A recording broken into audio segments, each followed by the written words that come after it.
ਹਰਪਾਲ ਸਿੰਘ ਪੰਨੂ ਦੀ ਪੁਸਤਕ ਜੂਨ ਤੋਂ ਮਲਾਲਾ ਤੱਕ ਦੀ ਅਖੀਰਲੀ ਜੀਵਨੀ ਹੈ। ਮਲਾਲਾ ਨਿੱਕੀ ਉਮਰੇ ਇਸ ਕੁੜੀ ਨੇ ਆਪਣੇ ਪਿਤਾ ਦੀ ਅਗਵਾਈ 'ਚ ਜੋ ਕੁਝ ਕੀਤਾ ਮਿਸਾਲ ਬਣ ਗਿਆ। ਅੰਡਰਗਰਾਊਂਡ ਡਾਕੂ ਇਕੱਲਾ ਹੋਵੇ, ਉਸ ਵਿਰੁੱਧ ਜ਼ਬਾਨ ਖੋਲ੍ਹਣ ਵਾਸਤੇ ਦਿਲ ਜਿਗਰ ਚਾਹੀਦਾ ਹੈ। ਤਾਲਿਬਾਨ ਦੀ ਤਾਂ ਹਜ਼ਾਰਾਂ ਦੀ ਤਾਦਾਦ ਵਿੱਚ ਹਥਿਆਰਬੰਦ ਸੈਨਾ ਹੈ। ਉਹਨਾਂ ਵਿਰੁੱਧ ਕੋਈ ਫੈਸਲਾ ਲੈ ਲੈਣਾ ਕਰਾਮਾਤ ਤੋਂ ਘੱਟ ਨਹੀਂ। 15 ਕੁ ਕੁੜੀਆਂ ਬਾਅਦ ਦੁਪਹਿਰ ਵੈਨ ਵਿੱਚ ਸਕੂਲੋਂ ਘਰ ਆ ਰਹੀਆਂ ਸਨ। ਵੈਨ ਰੁਕੀ ਤਾਂ 2 ਤਾਲਿਬਾਨ ਗੱਡੀ 'ਚ ਚੜ੍ਹੇ, ਹੱਥ 'ਚ ਪਿਸਤੌਲ ਫੜੀ। ਇੱਕ ਜਵਾਨ ਨੇ ਪੁੱਛਿਆ, ਤੁਹਾਡੇ ਵਿੱਚੋਂ ਦੱਸੋ ਮਲਾਲਾ ਕੌਣ ਹੈ? ਸਾਰੀਆਂ ਕੁੜੀਆਂ ਸੁੰਨ ਹੋ ਗਈਆਂ। ਖਾੜਕੂ ਗੱਜਿਆ, ਜੇ ਨਹੀਂ ਦੱਸਣਾ ਮਲਾਲਾ ਕੌਣ ਹੈ, ਅਸੀਂ ਸਾਰੀਆਂ ਨੂੰ ਫੁੰਡ ਦਿਆਂਗੇ। ਹੌਸਲਾ ਇਕੱਠਾ ਕਰਕੇ ਇੱਕ ਕੁੜੀ ਬੋਲੀ, ਮੈਂ ਆ ਮਲਾਲਾ, ਮਲਾਲਾ ਯੂਸਫਜ਼ਈ। ਤਾਲਿਬ ਨੇ ਪੁੜਪੁੜੀ 'ਚ ਗੋਲੀ ਮਾਰੀ, ਜਿਹੜੀ ਕੰਨ ਤੇ ਦਿਮਾਗ ਦੇ ਵਿਚਕਾਰ ਨੂੰ ਲਹਿੰਦੀ ਹੋਈ ਖੱਬੇ ਮੋਢੇ 'ਚ ਆ ਕੇ ਅਟਕ ਗਈ। 2 ਗੋਲੀਆਂ ਹੋਰ ਚਲਾਈਆਂ ਜੋ ਮਲਾਲਾ ਦੀਆਂ ਜਮਾਤੜਾਂ ਦੇ ਵੱਜੀਆਂ। ਕਾਰਾ ਕਰਕੇ ਜਵਾਨ ਖਿਸਕ ਗਏ। ਕੁੱਲ ਦੁਨੀਆ 'ਚ ਖਬਰ ਬਿਜਲੀ ਵਾਂਗ ਪੁੱਜੀ। ਗੋਲੀ ਖਾ ਕੇ ਕੁੜੀ ਜਦੋਂ ਡਿੱਗ ਪਈ, ਲੱਖਾਂ ਲੋਕਾਂ ਨੇ ਖੜੇ ਹੋ ਕੇ ਉਹਦੇ ਹੱਕ 'ਚ ਦੁਆ ਲਈ ਹੱਥ ਫੈਲਾਏ। ਜਿਹੜੀ ਸਾਖੀ ਚੰਗੀ ਲੱਗੇ ਮੈਂ ਉਹ ਸੁਣਾਇਆ ਕਰਦਾ ਹਾਂ। ਅਫਗਾਨਿਸਤਾਨ ਦੀ ਹੱਦ ਦੇ ਨਾਲ ਲੱਗਦੀ ਸਵਾਤ ਵਾਦੀ ਦੇ ਮਿੰਗੋਰਾ ਨਗਰ ਵਿੱਚ 12 ਜੁਲਾਈ 1997 ਦੇ ਦਿਨ ਸਵੇਰੇ ਚਿੜੀ ਚੂਕਦੀ ਨਾਲ ਇਸ ਕੁੜੀ ਨੇ ਘਰ 'ਚ ਜਨਮ ਲਿਆ। ਹਸਪਤਾਲ 'ਚ ਦਾਖਲ ਕਰਾਉਣ ਲਈ ਜਾਂ ਦਾਈ ਘਰ ਬੁਲਾਉਣ ਲਈ ਪੈਸੇ ਨਹੀਂ ਸਨ। ਗੁਆਂਢਣ ਨੇ ਨਾੜੂਆ ਕੱਟਿਆ। ਪਖਤੂਨਾਂ ਵਿੱਚ ਧੀ ਜੰਮਣ 'ਤੇ ਖੁਸ਼ੀ ਨਹੀਂ ਮਨਾਉਂਦੇ, ਪਰ ਅੱਬਾ ਜ਼ਿਆਦੀਨ ਯੂਸਫਜ਼ਈ ਹੋਰ ਤਰ੍ਹਾਂ ਦਾ ਬੰਦਾ ਸੀ। ਖੁਸ਼ ਹੋਇਆ, ਅੱਲਾ ਦਾ ਸ਼ੁਕਰਾਨਾ ਕੀਤਾ ਤੇ ਨਾਮ ਰੱਖਿਆ ਮਲਾਲਾ। ਮਲਾਲਾਈ ਬਹਾਦਰ ਅਫਗਾਨ ਔਰਤ ਸੀ ਜੋ ਅੰਗਰੇਜ਼ਾਂ ਵਿਰੁੱਧ ਲੜਦੀ ਹੋਈ 1880 'ਚ ਸ਼ਹੀਦ ਹੋਈ। ਉਹਦੀ ਯਾਦ ਵਿੱਚ ਲੋਕ ਗੀਤ ਗਾਏ ਜਾਂਦੇ ਹਨ। ਉਹਨੂੰ ਅਫਗਾਨਿਸਤਾਨ ਦੀ ਜੋਨ ਆਫ ਆਰਕ ਆਖਿਆ ਜਾਂਦਾ ਹੈ। ਕਾਬਲ ਦੇ ਕੇਂਦਰ 'ਚ ਉਹਦੀ ਯਾਦਗਾਰ ਉਸਾਰੀ ਗਈ। ਅਫਗਾਨਾਂ ਨੇ ਅੰਗਰੇਜ਼ਾਂ ਦੀ ਪੂਰੀ ਬਟਾਲੀਅਨ ਤਬਾਹ ਕਰਕੇ ਕਰਾਰੀ ਹਾਰ ਦਿੱਤੀ ਸੀ।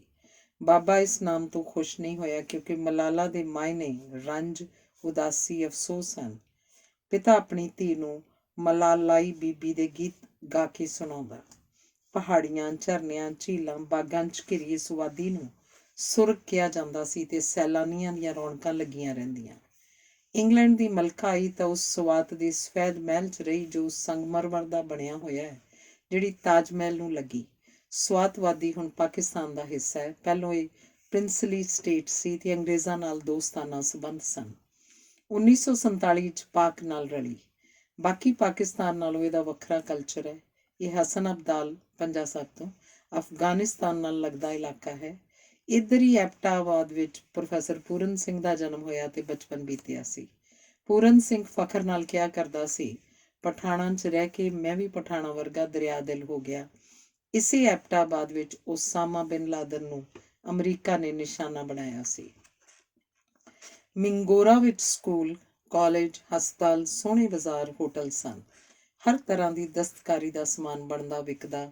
ਹੀਰੇ ਮੋਤੀਆਂ ਦੀ ਖਰੀਦ ਵੇਚ ਹੁੰਦੀ। ਸੁੱਕੇ ਮੇਵਿਆਂ ਦੇ ਢੇਰ ਲੱਗੇ ਹੁੰਦੇ। ਮਹਿਮੂਦ ਗਜ਼ਨਵੀ ਦੇ ਹਮਲੇ ਤੋਂ ਪਹਿਲਾਂ ਸਵਾਤਵਾਦੀ ਬੋਧ ਰਿਆਸਤ ਸੀ। ਬੋਧੀ 2 ਸਦੀ ਈਸਵੀ 'ਚ ਆਏ ਤੇ 500 ਸਾਲ ਤੱਕ ਰਾਜ ਕੀਤਾ। ਸ਼ਾਨਦਾਰ ਬੋਧ ਸਤੂਪ ਤੇ ਬੁੱਤ ਘੜੇ ਜੋ ਹੁਣ ਖੰਡਰ ਹੋ ਗਏ ਹਨ। ਕਿਤੇ ਕਿਤੇ ਗੋਡਣੀ ਭਾਰ ਬੈਠਾ ਕੋਈ ਸ਼ੇਰ ਦਿਸ ਜਾਂਦਾ ਹੈ। ਪੱਥਰ ਦੀਆਂ ਛਤਰੀਆਂ ਸੈਂਕੜਿਆਂ ਦੀ ਗਿਣਤੀ 'ਚ ਹਨ। ਸਵਾਤ ਦਰਿਆ ਦੇ ਕਿਨਾਰਿਆਂ ਤੇ 1400 ਬੁੱਧ ਆਸ਼ਰਮ ਉਸਰੇ ਹੋਏ ਸਨ, ਜਿਨ੍ਹਾਂ ਦੇ ਮੰਦਰਾਂ ਦੀਆਂ ਟੱਲੀਆਂ ਦੀ ਮਿੱਠੀ ਆਵਾਜ਼ ਸਵਾਤ ਵਿੱਚ ਝੂਮਦੀ ਫਿਰਦੀ। ਲੋਕ ਦੱਸਦੇ ਹਨ ਸਿਧਾਰਥ ਇੱਥੇ ਆਏ ਸਨ ਤਦੇ ਤਾਂ ਵਾਦੀ 'ਚ ਇੰਨੀ ਸ਼ਾਂਤੀ ਦਿਸਦੀ ਹੈ। ਇਹ ਗੱਲ ਸੱਚ ਹੈ ਕਿ ਅਸਥੀਆਂ ਲਿਆ ਕੇ ਉਹਨਾਂ ਉੱਪਰ ਵੱਡਾ ਸਤੂਪ ਉਸਾਰਿਆ ਗਿਆ ਸੀ। ਇਹਨਾਂ ਖੰਡਰਾਂ 'ਚ ਕਦੀ ਕਦਾਈ ਲੋਕ ਪਿਕਨਿਕ ਵਾਸਤੇ ਆ ਜਾਂਦੇ ਹਨ। ਜ਼ਿਆਦੀਨ ਨੇ ਇਹਨਾਂ ਥਾਵਾਂ ਉੱਪਰ ਗੀਤ ਲਿਖਿਆ, ਮੀਨਾਰਾਂ ਵਿੱਚੋਂ ਜਦੋਂ ਸੱਚ ਦੀ ਆਵਾਜ਼ ਚੁਗਿਰਦੇ ਗੂੰਜਦੀ ਹੈ, ਇਤਿਹਾਸ ਦੀ ਜੰਜੀਰ ਦੀਆਂ ਟੁੱਟੀਆਂ ਕੜੀਆਂ ਜੁੜ ਜਾਂਦੀਆਂ ਹਨ।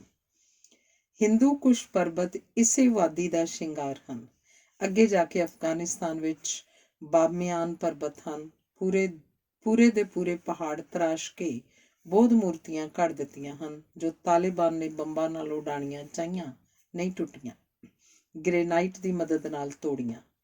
ਇਹਨਾਂ ਖੰਡਰਾਂ ਵਿੱਚ ਬੱਚੇ ਚੋਰ ਸਿਪਾਹੀ ਲੁਕਣ ਫੜਨ ਦੀ ਖੇਡ ਖੇਡਦੇ ਹਨ। ਅੰਗੂਰ, ਖਜੂਰ, ਆੜੂ, ਅਮਰੂਦ, ਸੇਬ, ਖੁਰਮਾਨੀ, ਪਿਸਤਾ, ਬਦਾਮ, ਦਾਖ, ਗਲਕੀ, ਸ਼ਾਨਦਾਰ ਰੁੱਖਾਂ ਦੇ ਲਹਿਲਹਾਉਂਦੇ ਝੁੰਡ, ਮਨੁੱਖਾਂ ਤੇ ਪੰਛੀਆਂ ਦੀ ਇੱਕੋ ਜਿਹੀ ਪਿਆਰੀ ਵਾਦੀ, ਬਾਸਮਤੀ ਦੀ ਮਹਿਕ ਨਸ਼ਿਆ ਦਿੰਦੀ। ਕਿਉਂਕਿ ਪਤਾ ਸੀ ਭੁੱਖ ਕੀ ਹੁੰਦੀ ਹੈ। ਮਲਾਲਾ ਦੀ ਮਾਂ ਲੋੜ ਤੋਂ ਵਧੇਰੇ ਖਾਣਾ ਪਕਾਉਂਦੀ, ਪਰਿਵਾਰ ਵਿੱਚ ਵਰਤਾ ਕੇ ਬਾਕੀ ਲੋੜਵੰਦਾਂ ਨੂੰ ਦਿੰਦੀ।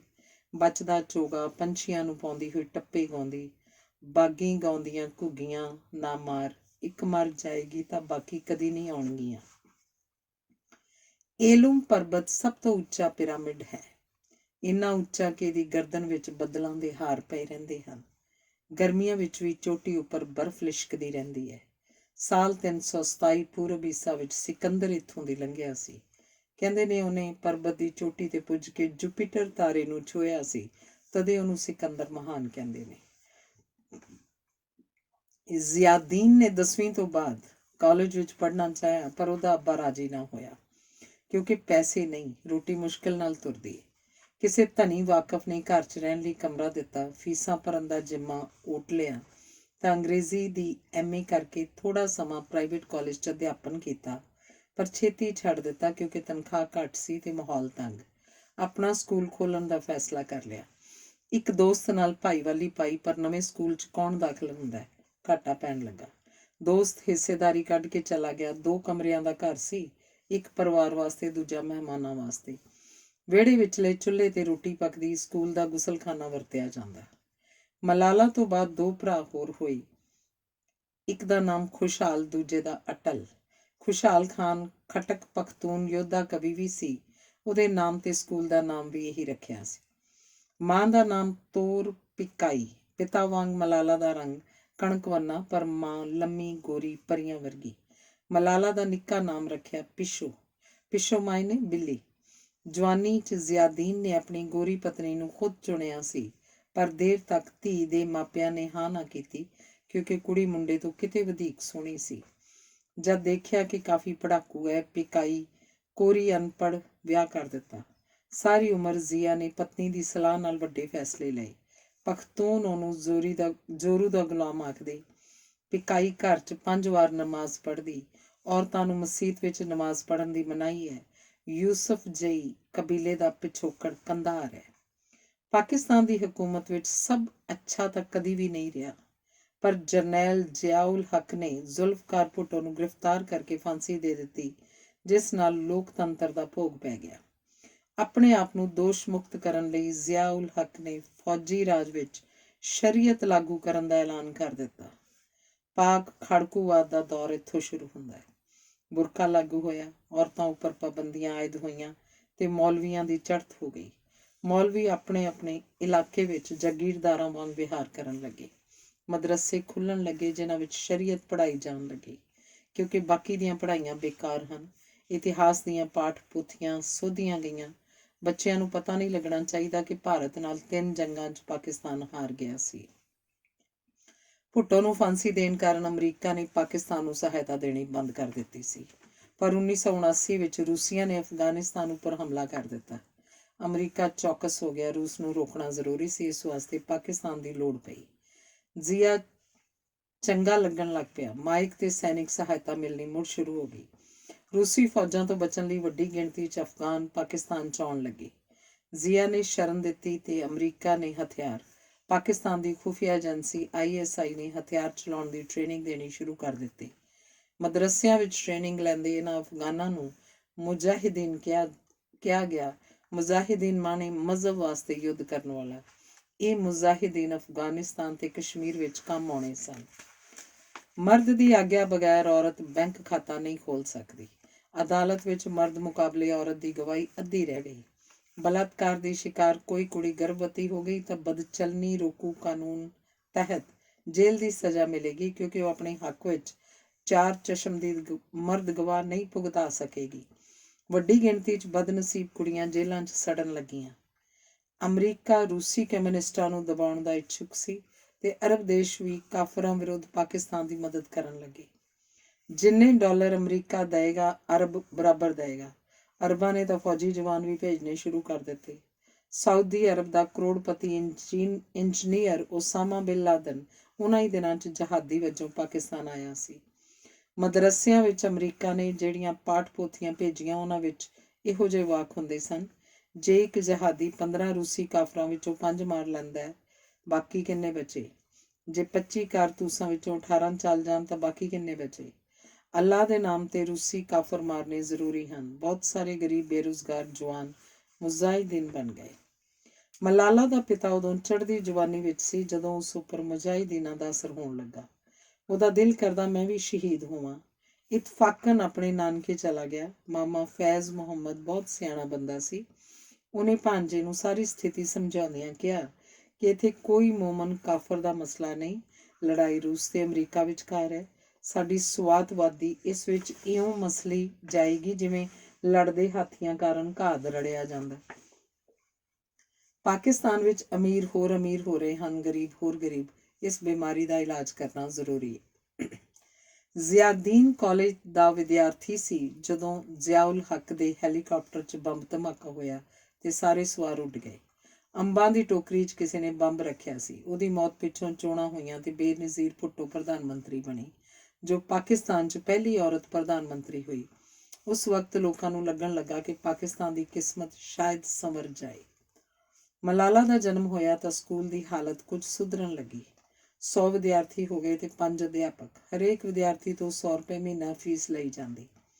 ਜ਼ਿਆਦੀਨ ਪ੍ਰਿੰਸੀਪਲ ਸੀ, ਲੇਖਾਕਾਰ ਵੀ।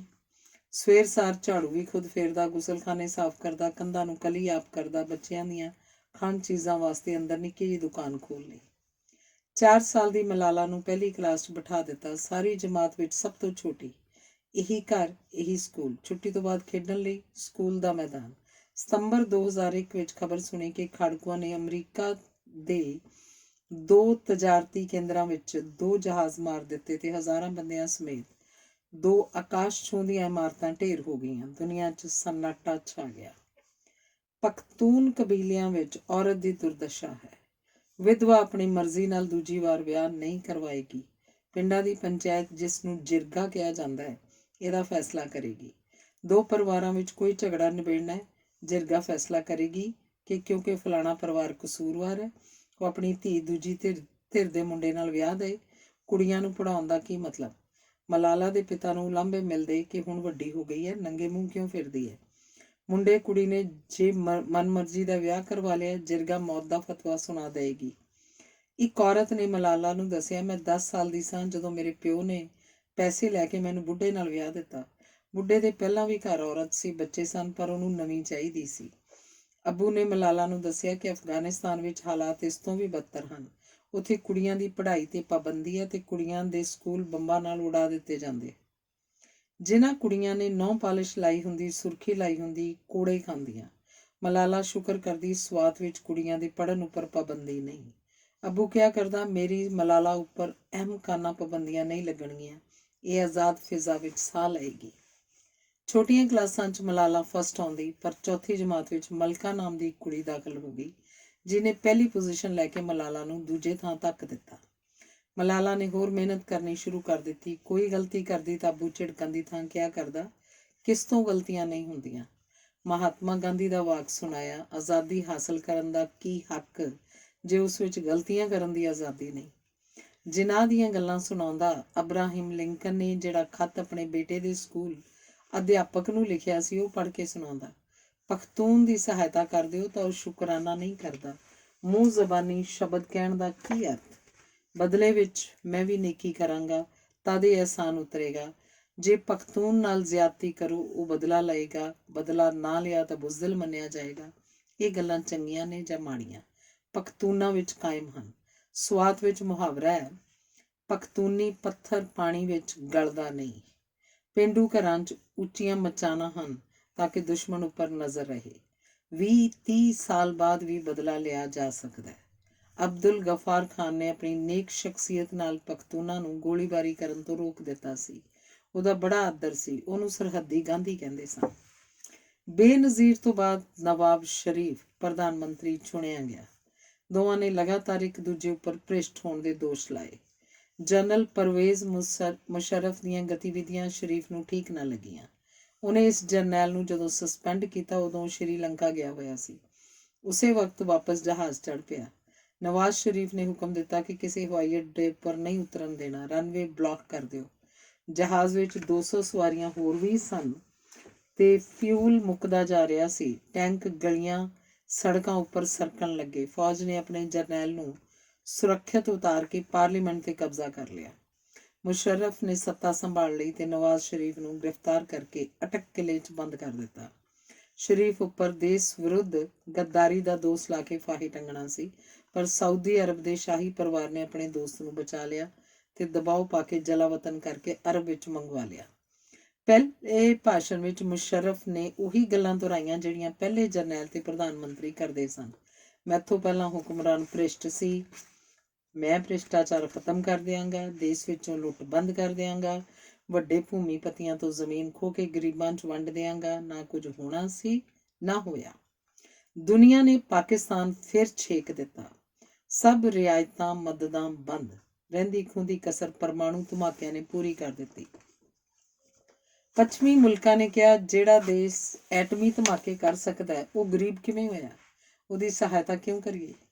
ਸਵਾਤਵਾਤੀ ਵਿੱਚ ਪਾਕਿਸਤਾਨ ਵੱਲੋਂ DC ਭੇਜਿਆ ਜਾਂਦਾ ਹੈ ਜੋ ਮੁੱਖ ਪ੍ਰਸ਼ਾਸਕ ਹੁੰਦਾ। ਉਹ ਵਿਕਾਸ ਦਾ ਕੋਈ ਕੰਮ ਨਾ ਕਰਦਾ, ਉਹਨੂੰ ਸਵਾਤ 'ਚ ਕੋਈ ਦਿਲਚਸਪੀ ਨਾ ਹੁੰਦੀ। ਪਤਾ ਲੱਗਦਾ ਕਿ ਅਪਰਾਧੀਆਂ ਦਾ ਉਸ ਕੋਲ ਆਉਣ ਜਾਣਾ ਹੈ, ਪਰ ਕੋਈ ਕੁਸਕਦਾ ਨਾ। DC ਵਿਰੁੱਧ ਬੋਲਣ ਦਾ ਮਤਲਬ ਪਰਿਵਾਰ ਸਮੇਤ ਸਵਾਤਵਾਦੀ ਵਿੱਚੋਂ ਬਾਹਰ। ਮਲਾਲਾ ਨੇ ਭਾਸ਼ਣ ਮੁਕਾਬਲਿਆਂ 'ਚ ਹਿੱਸਾ ਲੈਣਾ ਸ਼ੁਰੂ ਕੀਤਾ। ਇਮਤਿਹਾਨਾਂ ਵਾਂਗ ਕਦੀ ਫਸਟ ਆਉਂਦੀ, ਕਦੀ ਸੈਕਿੰਡ। ਨਿੱਕੀਆਂ ਕਲਾਸਾਂ 'ਚ ਪੇਪਰ ਰੀਡਿੰਗ ਮੁਕਾਬਲੇ ਹੁੰਦੇ, ਵੱਡੀਆਂ ਵਿੱਚ ਜ਼ਬਾਨੀ। ਜ਼ਿਆਦੀਨ ਦਾ ਕੰਮ ਚੱਲ ਪਿਆ। 3 ਸਕੂਲ ਹੋ ਗਏ, ਇੱਕ ਪ੍ਰਾਇਮਰੀ ਦਾ ਕੋ ਐਜੂਕੇਸ਼ਨ, 2 10ਵੀਂ ਤੱਕ ਦੇ ਕੁੜੀਆਂ ਮੁੰਡਿਆਂ ਦੇ ਵੱਖਰੇ ਵੱਖਰੇ। 1000 ਵਿਦਿਆਰਥੀ ਤੇ 60 ਅਧਿਆਪਕ ਹੋ ਗਏ। ਗਰੀਬ ਬੱਚਿਆਂ ਦੀ ਪੂਰੀ ਫੀਸ ਮਾਫ। ਕੁਝ ਅਮੀਰ ਆਪਣੇ ਬੱਚਿਆਂ ਨੂੰ ਇਸ ਸਕੂਲ ਵਿੱਚੋਂ ਇਸ ਕਰਕੇ ਹਟਾ ਲੈਂਦੇ ਕਿ ਉਹਨਾਂ ਦੇ ਘਰ ਸਫਾਈ ਕਰਨ ਵਾਲੀ ਦਾ ਬੱਚਾ ਵੀ ਉਸੇ ਥਾਂ ਬੈਠਦਾ ਹੈ ਜਿੱਥੇ ਉਹਨਾਂ ਦਾ ਬੱਚਾ। ਜ਼ਿਆਦੀਨ ਨੇ ਪ੍ਰਾਈਵੇਟ ਸਕੂਲਾਂ ਦੇ ਮਾਲਕਾਂ ਦੀ ਐਸੋਸੀਏਸ਼ਨ ਬਣਾ ਲਈ। 400 ਸਕੂਲਾਂ ਨੇ ਉਹਨੂੰ ਪ੍ਰਧਾਨ ਚੁਣ ਲਿਆ। ਬੇਸ਼ੱਕ ਫੌਜੀ ਰਾਜ ਸੀ ਤਾਂ ਵੀ ਉਹਦਾ ਸਿਆਸੀ ਰੁਤਬਾ ਚੰਗਾ ਬਣ ਗਿਆ।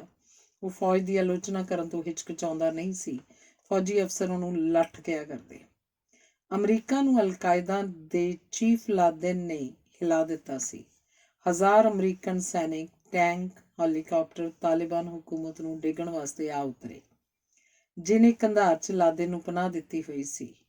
ਹੁਣ ਫੇਰ ਪਹਿਲਾਂ ਵਾਂਗ ਪੱਛਮ ਨੂੰ ਮੁਸ਼ਰਫ ਦੀ ਲੋੜ ਪੈ ਗਈ। ਇੱਕ ਮੁਸ਼ਕਿਲ ਆ ਰਹੀ ਸੀ। ਉਹਨਾਂ ਤਾਲਿਬਾਨ ਨੂੰ ਖਤਮ ਕਰਨਾ ਸੀ ਜਿਨ੍ਹਾਂ ਨੂੰ ISI ਨੇ ਟ੍ਰੇਨਿੰਗ ਦਿੱਤੀ ਸੀ ਤੇ ਇਹ ਏਜੰਸੀ ਫੌਜ ਨੂੰ ਵੀ ਕੰਟਰੋਲ ਕਰਦੀ ਸੀ। ਕਰਨਲ ਇਮਾਮ ਨੇ 90,000 ਤਾਲਿਬਾਨ ਨੂੰ ਟ੍ਰੇਨਿੰਗ ਦਿੱਤੀ ਸੀ ਤੇ ਤਾਲਿਬਾਨ ਦਾ ਇੱਕ ਸੈਨਿਕ ਹੈਰਾਤ ਵਿੱਚ ਅਫਗਾਨਾਂ ਦਾ ਜਰਨੈਲ ਸੀ।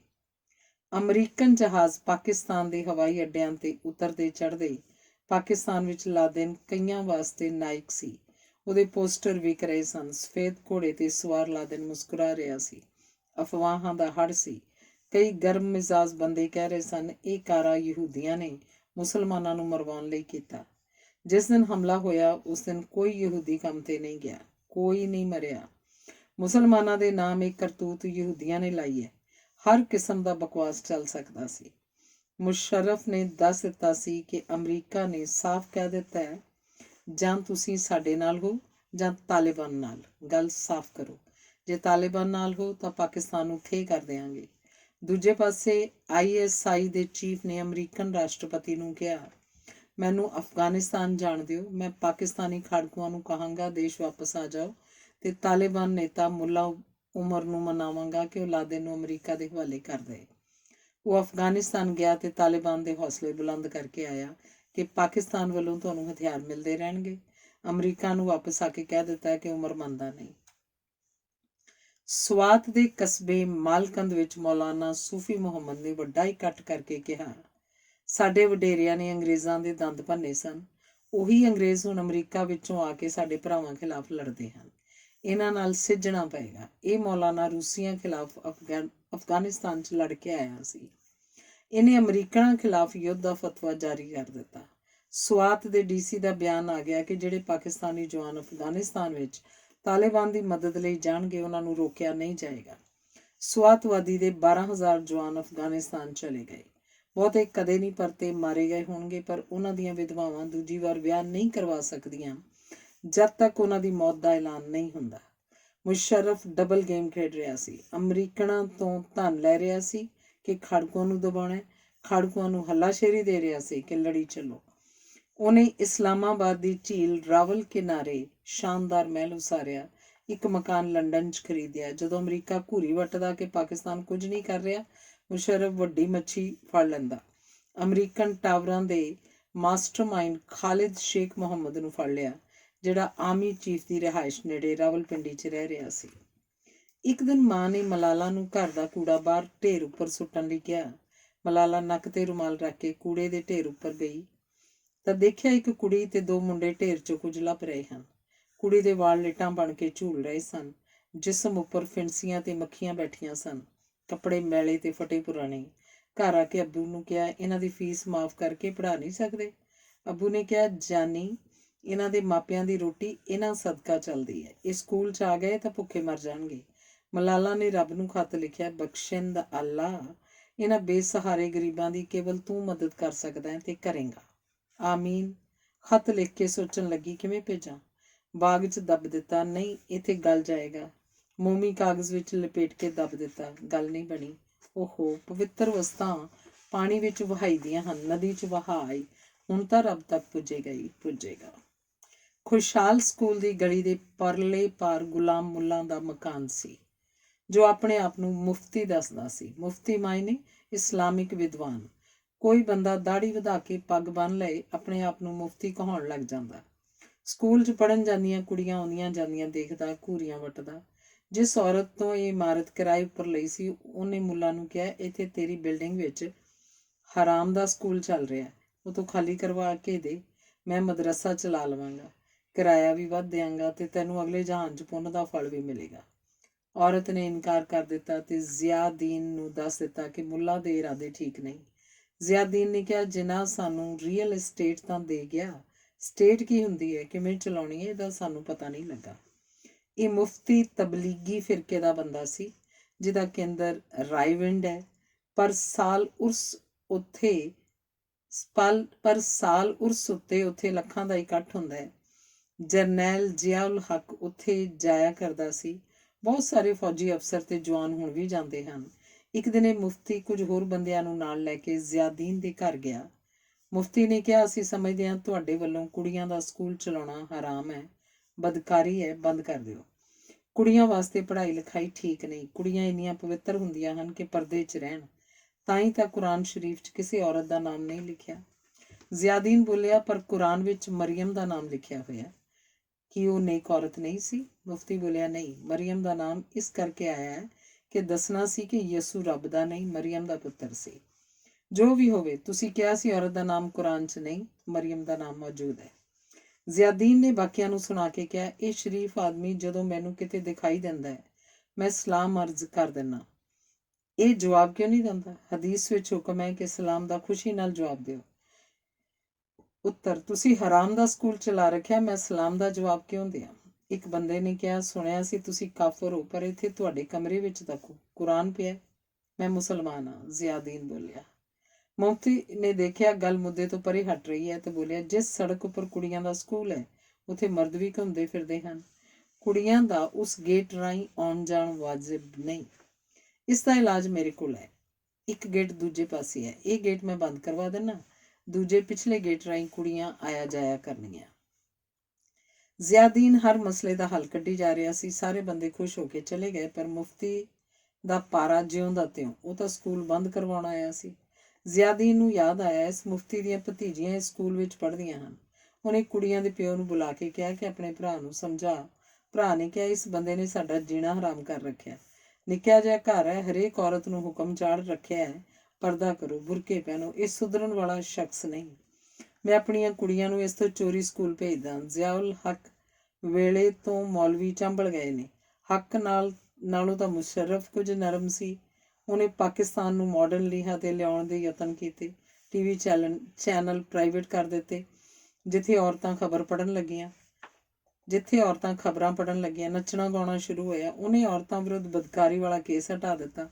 ਸਟੇਟ ਬੈਂਕ ਦੀ ਗਵਰਨਰ ਔਰਤ ਥਾਪ ਦਿੱਤੀ। ਕਰਾਚੀ ਵਿੱਚ ਜਿਨ੍ਹਾਂ ਦੇ ਮਕਬਰੇ ਉੱਪਰ ਸੁਰੱਖਿਆ ਦੀ ਇੱਕ ਟੁਕੜੀ ਔਰਤਾਂ ਦੀ ਸੀ, ਪਰ ਮਦਰਸਿਆਂ ਵਿੱਚ ਤਾਲਿਬਾਨ ਦੀ ਗਿਣਤੀ ਵੱਧ ਰਹੀ ਸੀ।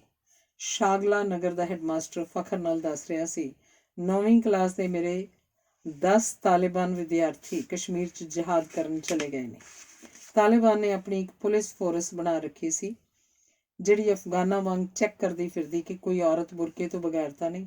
ਜਿਸ ਮਰਦ ਨਾਲ ਕੋਈ ਔਰਤ ਜਾ ਰਹੀ ਹੈ, ਉਹਦੇ ਨੇੜੇ ਦਾ ਰਿਸ਼ਤੇਦਾਰ ਹੈ ਕਿ ਨਹੀਂ। ਸਿਨੇਮਾ ਹਾਲ ਬੰਬਾਂ ਨਾਲ ਉੱਡਣ ਲੱਗੇ, ਫਿਲਮਾਂ ਦੇ ਪੋਸਟਰ ਪਾੜੇ ਗਏ ਜਾਂ ਕਾਲਾ ਪੇਂਟ ਕਰ ਦਿੱਤਾ। ਪੈਂਟ ਕਮੀਜ਼ ਪਹਿਨੀ ਫਿਰਦੇ ਮਰਦਾਂ ਦੀ ਬੇਇੱਜ਼ਤੀ ਕਰਦੇ ਕਿ ਸਲਵਾਰ ਕਮੀਜ਼ ਪਹਿਨੋ। ਇੱਕ ਦਿਨ ਸਕੂਲ ਦਾ ਕਲਰਕ ਇੱਕ ਅਧਿਆਪਕਾਂ ਨਾਲ ਗੇਟ ਤੋਂ ਬਾਹਰ ਆ ਗਿਆ। ਮੁਫਤੀ ਟੱਕਰ ਗਿਆ। ਕਲਰਕ ਨੂੰ ਕਿਹਾ, ਇਹ ਮਾਸਟਰ ਨਹੀਂ ਤੇਰੀ ਭੈਣ ਹੈ? ਕਲਰਕ ਨੇ ਨਾਂ 'ਚ ਸਿਰ ਹਿਲਾਇਆ। ਫਿਰ ਇਸ ਨਾਲ ਇਕੱਠਿਆਂ ਕਿਉਂ ਤੁਰਿਆ? ਜ਼ਿਆਦੀਨ ਆਇਆ, ਮੁਫਤੀ ਸਾਹਮਣੇ ਖਲੋ ਗਿਆ। ਮੌਲਾਨਾ, ਤੇਰਾ ਦਿਮਾਗ ਹਿੱਲ ਗਿਆ? ਤੇਰਾ ਖਿਆਲ ਹੈ ਸਕੂਲ ਗੇਟ ਅੰਦਰ ਲੰਘਣ ਸਾਰ ਅਸੀਂ ਸਾਰੇ ਜਣੇ ਕੱਪੜੇ ਲਾ ਦਿੰਦੇ ਹਾਂ? ਬੱਚਾ ਬੱਚੀ ਇਕੱਠਿਆਂ ਦੇਖ ਕੇ ਤੈਨੂੰ ਲੱਗਦਾ ਕੋਈ ਕੁਫਰ ਹੋ ਰਿਹਾ? ਤੈਨੂੰ ਹੈਦਰ ਅਲੀ ਡਾਕਟਰ ਕੋਲ ਦਾਖਲ ਹੋਣਾ ਚਾਹੀਦਾ। ਹੈਦਰ ਅਲੀ ਮਨੋਰੋਗੀਆਂ ਦਾ ਡਾਕਟਰ ਸੀ। ਜਿਸ ਕਿਸੇ ਨੂੰ ਕਹੋ ਹੈਦਰ ਅਲੀ ਕੋਲ ਜਾ, ਮਤਲਬ ਹੁੰਦਾ ਤੂੰ ਪਾਗਲ ਹੋ ਗਿਆ। ਕੁਝ ਦੇਰ ਮੁਫਤੀ ਨੀਵੀਂ ਪਾਈ ਖਲੋਤਾ ਰਿਹਾ, ਫਿਰ ਆਪਣੀ ਪੱਗ ਉਤਾਰ ਕੇ ਜ਼ਿਆਦੀਨ ਦੇ ਹੱਥਾਂ 'ਚ ਰੱਖ ਦਿੱਤੀ, ਜਿਹਦਾ ਮਤਲਬ ਸੀ ਕਿ ਮੁਫਤੀ ਦੀ ਪੱਗ ਉਤਾਰ ਕੇ ਉਹਨੂੰ ਜਲੀਲ ਕੀਤਾ ਗਿਆ। ਤੇਰਾ ਇੱਥੇ ਕੁੜੀਆਂ ਦੇ ਸਕੂਲ ਗੇਟ ਉੱਪਰ ਖਲੋਣ ਦਾ ਕੋਈ ਮਤਲਬ ਨਹੀਂ। ਦਫਾ ਹੋ ਇੱਥੋਂ, ਜ਼ਿਆਦੀਨ ਗੱਜਿਆ। ਮੁਫਤੀ ਚੁੱਪਚਾਪ ਚਲਾ ਗਿਆ। ਇੱਥੋਂ ਸੰਗਰਾਮ ਦਾ ਮੁੱਢ ਵੱਜਦਾ। ਅਮਰੀਕਾ ਦੇ ਦਬਾਅ ਕਾਰਨ ਮੁਸ਼ਰਫ ਨੂੰ ਅਫਗਾਨ ਬਾਰਡਰ ਤੇ ਤਾਲਿਬਾਨ ਵਿਰੁੱਧ ਫੌਜ ਭੇਜਣੀ ਪਈ, ਕਿਉਂਕਿ ਪਾਕਿਸਤਾਨ ਵਾਲੇ ਪਾਸੇ ਤਾਲਿਬਾਨ ਪਨਾਹ ਲੈ ਲੈਂਦੇ ਸਨ। ਸਵਾਤ ਵੱਲੋਂ ਫਿਰ ਅਫਗਾਨਿਸਤਾਨ ਦਾਖਲ ਹੋ ਕੇ ਨਾਟੋ ਫੌਜਾਂ ਉੱਪਰ ਗੁਰੀਲਾ ਹਮਲੇ ਕਰਦੇ। ਯੂਸਫ ਜਈ ਕਬੀਲੇ ਦੇ ਲੋਕ ਅੱਧੇ ਸਵਾਤ ਵਿੱਚ ਹਨ, ਅੱਧੇ ਅਫਗਾਨਿਸਤਾਨ ਵਿੱਚ। ਅੰਗਰੇਜ਼ਾਂ ਨੇ ਅਫਗਾਨਿਸਤਾਨ ਤੇ ਹਿੰਦੁਸਤਾਨ ਵਿਚਕਾਰਲੀ ਸਵਾਤ ਵਾਦੀ ਨੂੰ ਬਫਰ ਜ਼ੋਨ ਐਲਾਨਿਆ ਹੋਇਆ ਸੀ। ਉਦੋਂ ਤੋਂ ਇਹ ਥਾਂ ਸਮਗਲਿੰਗ ਦਾ ਖੇਤਰ ਹੈ, ਜਿਹੜਾ ਧੰਦਾ ਦੇਸ਼ ਵੰਡ ਤੋਂ ਬਾਅਦ ਵੀ ਉਵੇਂ ਦਾ ਉਵੇਂ ਚੱਲ ਰਿਹਾ। ਅਮਰੀਕਾ ਨੇ ਜਦੋਂ ਵਜ਼ੀਰਿਸਤਾਨ ਵਿੱਚ ਫੌਜਾਂ ਉਤਾਰੀਆਂ, ਪਖਤੂਨ ਸਿਵਲੀਅਨਾਂ ਨੂੰ ਇਉਂ ਲੱਗਾ ਜਿਵੇਂ ਉਹਨਾਂ ਨੂੰ ਅਫਗਾਨੀ ਪਖਤੂਨ ਭਰਾਵਾਂ ਦਾ ਕਤਲੇਆਮ ਕਰਨ ਲਈ ਕਿਹਾ ਹੋਵੇ। ਅਮਰੀਕਨ ਦਖਲ ਅੰਦਾਜ਼ੀ ਦਾ ਕੀ ਮਤਲਬ? ਪਖਤੂਨ ਕਬਾਇਲੀ ਹਥਿਆਰਬੰਦ ਤਾਂ ਹਨ ਨਹੀਂ। ਉਹਨਾਂ ਬਗਾਵਤ ਕਰ ਦਿੱਤੀ, ਜਿਹਦੇ ਫਲਸਰੂਪ ਪਾਕਿਸਤਾਨੀ ਫੌਜੀ ਤੇ ਵਾਦੀ ਦੇ ਲੋਕ ਵੱਡੀ ਗਿਣਤੀ ਵਿੱਚ ਇੱਕ ਦੂਜੇ ਹੱਥੋਂ ਮਰੇ। ਪਾਕਿਸਤਾਨੀ ਫੌਜੀ ਬਗਾਵਤ ਤੇ ਉਤਰ ਆਏ। ਸਥਾਨਕ ਖਾੜਕੂ ਲੀਡਰ ਮੁਹੰਮਦ ਨੇ ਕਿਹਾ, ਮੈਂ ਸੁਲ੍ਹਾ ਕਰਵਾ ਦਿੰਦਾ। ਸੁਲ੍ਹਾ ਕਰਵਾਉਣ ਦਾ ਮਤਲਬ ਪੈਸੇ ਲੈਣੇ। 17 ਜੂਨ 2004 ਨੂੰ ਵਾਦੀ ਵਿੱਚ ਅਮਰੀਕਾ ਨੇ ਪਹਿਲਾ ਡਰੋਨ ਹਮਲਾ ਕੀਤਾ। ਡਰੋਨ ਉਹ ਜੈਟ ਹੈ ਜਿਸ ਵਿੱਚ ਪਾਇਲਟ ਨਹੀਂ ਹੁੰਦਾ। ਮੋਬਾਈਲ ਫੋਨ ਰਾਹੀਂ ਨੇਕ ਮੁਹੰਮਦ ਪ੍ਰੈਸ ਨੂੰ ਇੰਟਰਵਿਊ ਦੇ ਰਿਹਾ ਸੀ ਕਿ ਉਸ ਉੱਪਰ ਡਰੋਨ ਡਿੱਗਾ। ਉਹ ਤੇ ਨਜ਼ਦੀਕ ਬੈਠੇ ਸਾਰੇ ਬੰਦੇ ਥਾਂ ਮਾਰੇ ਗਏ। ਸਵਾਤਵਾਦੀ ਸੁੰਨ ਹੋ ਗਈ। ਅਮਰੀਕਾ ਪਾਕਿਸਤਾਨ ਉੱਪਰ ਸਿੱਧਾ ਹਮਲਾ ਕਰੇਗਾ ਕਿਸੇ ਦੇ ਖਾਬੋ ਖਿਆਲ 'ਚ ਨਹੀਂ ਸੀ। ਨਤੀਜਾ ਇਹ ਕਿ ਖਾੜਕੂ ਭਰਤੀ ਵਿੱਚ ਬੇਤਹਾਸ਼ਾ ਵਾਧਾ ਹੋ ਗਿਆ। ਅਮਰੀਕਨਾਂ ਨੇ ਕਿਹਾ ਕਿ ਲਾਦੇਨ ਦਾ ਡਿਪਟੀ ਅਲ ਜਵਾਰੀ ਆਪਣੀ ਪਤਨੀ ਸਣੇ ਬਜੌਰ ਸ਼ਹਿਰ 'ਚ ਛੁਪਿਆ ਬੈਠਾ ਹੈ। ਜਨਵਰੀ 2006 'ਚ ਦੂਜਾ ਡਰੋਨ ਹਮਲਾ ਹੋਇਆ। ਨਿਸ਼ਾਨਾ ਚੁੱਕ ਗਿਆ ਤੇ ਬੰਬ ਦਮਦੂਲਾ ਪਿੰਡ ਆ ਡਿੱਗਾ। 3 ਘਰ ਤੇ 18 ਬੰਦੇ ਮੌਤ ਦੇ ਮੂੰਹ ਜਾ ਡਿੱਗੇ। ਅਮਰੀਕਨਾਂ ਨੇ ਕਿਹਾ ਨਿਸ਼ਾਨਾ ਠੀਕ ਲੱਗਾ, ਪਰ ਕਿਸੇ ਨੇ ਅਲ ਜਵਾਰੀ ਨੂੰ ਸੂਹ ਦੇ ਦਿੱਤੀ ਤੇ ਉਹ ਬਚ ਕੇ ਨਿਕਲ ਗਿਆ। 30 ਅਕਤੂਬਰ ਨੂੰ ਡਰੋਨ ਹਮਲਾ ਇੱਕ ਮਦਰਸੇ ਵਿੱਚ ਖਾਰ ਪਿੰਡ 'ਚ ਹੋਇਆ, ਜਿੱਥੇ 82 ਤਾਲਿਬਾਨ ਮਾਰੇ ਗਏ। ਫਕੀਰ ਮੁਹੰਮਦ, ਜਿਹੜਾ ਇਹ ਮਦਰਸਾ ਚਲਾਉਂਦਾ ਸੀ, ਗੱਜਿਆ, ਅਸੀਂ ਹੁਣ ਮਨੁੱਖੀ ਬੰਬ ਤਿਆਰ ਕਰਕੇ ਪਾਕਿਸਤਾਨੀ ਫੌਜੀਆਂ ਨੂੰ ਮਾਰਾਂਗੇ, ਕਿਉਂਕਿ ਉਹ ਅਮਰੀਕਾ ਦੇ ਇਸ਼ਾਰੇ ਤੇ ਆਪਣੇ ਹੀ ਹਮਵਤਨੀਆਂ ਦੇ ਕਤਲ ਕਰ ਰਹੇ ਹਨ। ਜ਼ਿਆਦੀਨ ਨੇ ਸਿਆਣਿਆਂ ਦੀ ਮੀਟਿੰਗ ਸੱਦ ਕੇ ਕਿਹਾ, ਆਪਾਂ ਅਮਨ ਦੀ ਅਪੀਲ ਕਰੀਏ। ਜੇ ਖਾੜਕੂਵਾਦ ਉੱਪਰ ਕਾਬੂ ਨਾ ਪਾਇਆ ਤਾਂ ਵਾਦੀ ਰਾਖ ਹੋ ਜਾਏਗੀ। ਸੇਕ ਲੱਗਣਾ ਸ਼ੁਰੂ ਹੋ ਗਿਆ। ਅਗਲੀ ਕਤਾਰ 'ਚ ਬੈਠਾ ਇੱਕ ਸਥਾਨਕ ਲੀਡਰ ਹੱਸ ਕੇ ਕਹਿਣ ਲੱਗਾ, ਸਾਡੀ ਵਾਦੀ ਦਾ ਕੀ ਵਿਗੜਨਾ ਹੈ? ਜ਼ਿਆਦੀਨ ਨੇ ਕਿਹਾ, ਹਾਸੇ ਮਜ਼ਾਕ ਦੀ ਗੱਲ ਨਹੀਂ। ਪਹਿਲਾਂ ਅਫਗਾਨ ਅਮਰੀਕਾ ਦਾ ਨਿਸ਼ਾਨਾ ਬਣੇ। ਲੱਖਾਂ ਦੀ ਗਿਣਤੀ 'ਚ ਉਹਨਾਂ ਨੇ ਪਾਕਿਸਤਾਨ 'ਚ ਪਨਾਹ ਲਈ। ਹੁਣ ਸਾਡੀ ਵਾਰੀ ਆ ਗਈ ਹੈ, ਸਾਨੂੰ ਤਾਂ ਕਿਤੇ ਪਨਾਹ ਵੀ ਨਹੀਂ ਮਿਲਣੀ। 8 ਅਕਤੂਬਰ 2005 ਨੂੰ ਤਬਾਹਕੁਨ ਭੂਚਾਲ ਆਇਆ, ਜਿਹਦੀਆਂ ਕੰਬਣੀਆਂ ਕਾਬਲ ਤੋਂ ਦਿੱਲੀ ਤੱਕ ਪੁੱਜੀਆਂ। 30,000 ਵਰਗ ਕਿਲੋਮੀਟਰ ਧਰਤੀ ਗ੍ਰਿਫਤ ਵਿੱਚ ਆਈ। 73,000 ਪਾਕਿਸਤਾਨੀ ਜਾਨਾਂ ਗਈਆਂ ਤੇ 1.25 ਲੱਖ ਜ਼ਖਮੀ ਹੋਏ। 35 ਲੱਖ ਲੋਕ ਬੇਘਰੇ ਹੋ ਗਏ। 6400 ਸਕੂਲ ਢੇਰੀ ਹੋਏ ਤੇ ਦੱਬ ਕੇ 18,000 ਬੱਚਿਆਂ ਦੀ ਮੌਤ ਹੋਈ। 11,000 ਬੱਚੇ ਯਤੀਮ ਹੋ ਗਏ, ਯਾਨੀ ਕਿ ਖਾੜਕੂ ਸਫਾਂ ਵਿੱਚ ਹੋਰ ਵਾਧਾ। ਮੌਲਵੀ ਮਸਜਿਦਾਂ ਤੇ ਮਦਰਸਿਆਂ 'ਚ ਚਿল্ਲਾਏ, ਇਹ ਰੱਬ ਦੀ ਦਿੱਤੀ ਸਜ਼ਾ ਹੈ ਕਿਉਂਕਿ ਅਸੀਂ ਸ਼ਰੀਅਤ ਦਾ ਪਾਲਣ ਨਹੀਂ ਕਰਦੇ। ਜੇ ਇਸਲਾਮਿਕ ਕਾਨੂੰਨ ਲਾਗੂ ਨਾ ਕੀਤੇ, ਅੱਲਾ ਹੋਰ ਤਬਾਹੀ ਭੇਜੇਗਾ। ਜ਼ਿਆਦੀਨ ਸਮੇਤ ਅਨੇਕ ਸਮਾਜ ਸੇਵੀਆਂ ਨੇ ਰਾਹਤ ਫੰਡ ਇਕੱਠਾ ਕੀਤਾ। ਮਲਾਲਾ ਦਾ ਚਚੇਰਾ ਭਰਾ ਇੰਗਲੈਂਡ 'ਚ ਪੜ੍ਹਦਾ ਸੀ। ਉਹਨੇ ਦੱਸਿਆ ਕਿ ਉੱਥੋਂ ਦੇ ਪਾਕਿਸਤਾਨੀਆਂ ਨੇ ਵੱਡੀ ਰਕਮ ਇਕੱਠੀ ਕਰਕੇ ਭੇਜੀ। ਪਤਾ ਲੱਗਾ ਕਿ ਇਸ ਧਨ ਦਾ ਵੱਡਾ ਹਿੱਸਾ ਦੁਖੀਆਂ ਦੀ ਮਦਦ ਕਰਨ ਦੀ ਥਾਂ ਜਹਾਜ਼ ਉਡਾਉਣ ਵਾਲੇ ਬੰਬ ਖਰੀਦਣ ਉੱਪਰ ਖਰਚ ਹੋਇਆ। ਮਲਾਲਾ 10 ਸਾਲ ਦੀ ਸੀ ਜਦੋਂ ਉਹਨੇ ਪਾਕਿਸਤਾਨੀ ਤਾਲਿਬਾਨ ਸ਼ਰੇਆਮ ਪਬਲਿਕ ਵਿੱਚ ਤੁਰੇ ਫਿਰਦੇ ਵੇਖੇ। ਲੰਮੇ ਵਾਲ ਪਿੱਛੇ ਵੱਲ ਸੁੱਟ ਕੇ, ਪੱਗ ਲਪੇਟੀ ਹੋਈ, ਲੰਮੀਆਂ ਦਾੜੀਆਂ, ਸਲਵਾਰ ਕਮੀਜ਼ ਉੱਪਰ ਫੌਜੀ ਕੈਮਾਫਲਾਜ ਵਾਂਗ ਗੋਡਿਆਂ ਤੱਕ ਹਰਾ ਖਾਦੀ ਚੋਲਾ, ਪੱਗ ਦੇ ਲੜ ਨਾਲ ਨੱਕ ਪੂੰਝਦੇ, ਹੱਥ ਵਿੱਚ ਛੁਰਾ ਜਾਂ AK-47 ਬੰਦੂਕ। ਕਿਸੇ ਕਿਸੇ ਨੇ ਅੱਖਾਂ ਛੱਡ ਕੇ ਸਾਰਾ ਚਿਹਰਾ ਕੱਜਿਆ ਹੁੰਦਾ। ਗੱਲ ਕੀ, ਸਭ ਕੁਝ ਡਰਾਉਣਾ ਤੇ ਖਤਰਨਾਕ। ਮੱਥਿਆਂ ਉੱਪਰ ਕਾਲੀ ਪੱਟੀ ਬੰਨੀ ਹੁੰਦੀ ਜਿਸ ਉੱਪਰ ਲਿਖਿਆ ਹੁੰਦਾ ਸ਼ਰੀਅਤ ਜਾਂ ਸ਼ਹਾਦਤ। ਬਹੁਤਿਆਂ ਨੇ ਕਾਲੀ ਪੱਗ ਬੰਨੀ ਹੁੰਦੀ ਜਿਸ ਕਰਕੇ ਇਹਨਾਂ ਦਾ ਨਾਮ ਤੋਰ ਪਟਕੀ ਬ੍ਰਿਗੇਡ ਪੈ ਗਿਆ। ਤੋਰ ਮਾਇਨੇ ਕਾਲਾ ਫਾਰਸੀ ਤਰੀਕ ਤੋਂ, ਤੇ ਪਟਕੀ ਮਾਇਨੇ ਪੱਗ। ਇਹਨਾਂ ਦਾ ਲੀਡਰ 28 ਸਾਲਾ ਮੌਲਾਨਾ ਫੈਜ਼ੁੱਲਾ ਸੀ।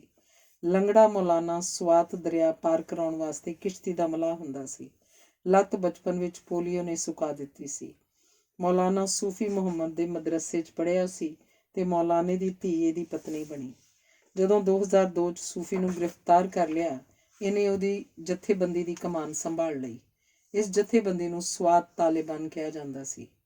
ਭੁਚਾਲ ਮਗਰੋਂ ਇੱਕ ਪਹਾੜੀ ਉੱਪਰ ਫੈਜ਼ੁੱਲਾ ਨੇ ਗੈਰ ਕਾਨੂੰਨੀ FM ਰੇਡੀਓ ਸਟੇਸ਼ਨ ਚਲਾ ਲਿਆ। ਲੋਕ ਇਹਨੂੰ ਮੁੱਲਾ ਰੇਡੀਓ ਕਹਿੰਦੇ ਸਨ ਤੇ ਫੈਜ਼ੁੱਲਾ ਦਾ ਨਾਮ ਰੇਡੀਓ ਮੁੱਲਾ ਪੈ ਗਿਆ। ਸਵੇਰੇ 7 ਤੋਂ 9 ਤੇ ਸ਼ਾਮੀ 8 ਤੋਂ 10 ਇਹ ਰੇਡੀਓ ਚੱਲਦਾ। ਸ਼ੁਰੂ ਵਿੱਚ ਲੋਕਾਂ ਨੂੰ ਉਹਦੀਆਂ ਗੱਲਾਂ ਬੜੀਆਂ ਚੰਗੀਆਂ ਲੱਗਦੀਆਂ ਕਿਉਂਕਿ ਉਹ ਚੰਗੇ ਮੁਸਲਮਾਨ ਹੋਣ ਦੀ ਪ੍ਰੇਰਨਾ ਦਿੰਦਾ। ਕਿਆ ਕਰਦਾ? ਦਾੜੀਆਂ ਰੱਖੋ, ਤੰਬਾਕੂ ਨਾ ਪੀਓ, ਨਾ ਚਬਾਓ, ਹਰੇਕ ਨਸ਼ਾ ਬੁਰਾ ਹੈ, ਤਿਆਗੋ। ਫਿਰ ਉਸ ਨਾਲ ਅਨਾਉਂਸਰ ਵਜੋਂ ਉਹਦਾ ਡਿਪਟੀ ਸ਼ਾਹ ਦੁਰਾਨ ਆ ਰਿਹਾ।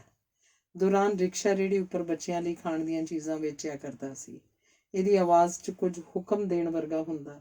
ਤਕਰੀਰ ਵਿੱਚ ਆਖਦਾ, ਸੰਗੀਤ ਹਰਾਮ ਹੈ, ਨੱਚਣਾ ਗਾਉਣਾ ਨਹੀਂ, ਫਿਲਮਾਂ ਦੇਖਣੀਆਂ ਬੰਦ ਕਰੋ, ਗੱਲ ਨਾ ਮੰਨੀ ਤਾਂ ਰੱਬ ਦਾ ਕਹਿਰ ਟੁੱਟੇਗਾ, ਪਰਲੋ ਆਏਗੀ। ਜਿਹੜੇ ਲੋਕ ਸੈਕੂਲਰ ਅਦਾਲਤਾਂ ਤੋਂ ਤੰਗ ਸਨ, ਜਿਹੜੀਆਂ ਦਹਾਕਿਆਂ ਤੱਕ ਫੈਸਲੇ ਨਹੀਂ ਸੁਣਾਉਂਦੀਆਂ, ਉਹਨਾਂ ਨੂੰ ਇਹ ਗੱਲਾਂ ਚੰਗੀਆਂ ਲੱਗਦੀਆਂ ਕਿਉਂਕਿ ਕਬਾਇਲੀ ਫੈਸਲਾ ਤਾਂ ਫਟਾਫਟ ਹੋ ਜਾਂਦਾ ਸੀ।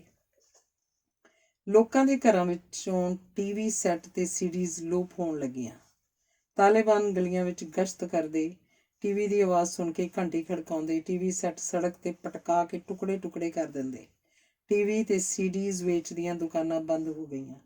ਮੁੱਲਾ ਰੇਡੀਓ ਤੋਂ ਤਾਲਿਬਾਨ ਗੀਤਾਂ ਨੂੰ ਛੱਡ ਕੇ ਬਾਕੀ ਸਾਰਾ ਕੁਝ ਹਰਾਮ ਹੋ ਗਿਆ। 6 ਮਹੀਨਿਆਂ 'ਚ ਸਾਰੀ ਸਵਾਤਵਾਦੀ ਸੁੰਨਮਸਾਨ ਬਣ ਗਈ। ਹਾਂ, ਦੂਰ ਦੁਰਾਡੇ ਪਿੰਡਾਂ ਦੇ ਲੋਕ ਫੈਜ਼ੁੱਲਾ ਦੇ ਬੰਦਿਆਂ ਨੂੰ ਪਸੰਦ ਕਰਦੇ ਕਿਉਂਕਿ ਭੁਚਾਲ ਪੀੜਤਾਂ ਦੀ ਮਦਦ ਉਹਦੇ ਬੰਦਿਆਂ ਨੇ ਕੀਤੀ ਸੀ।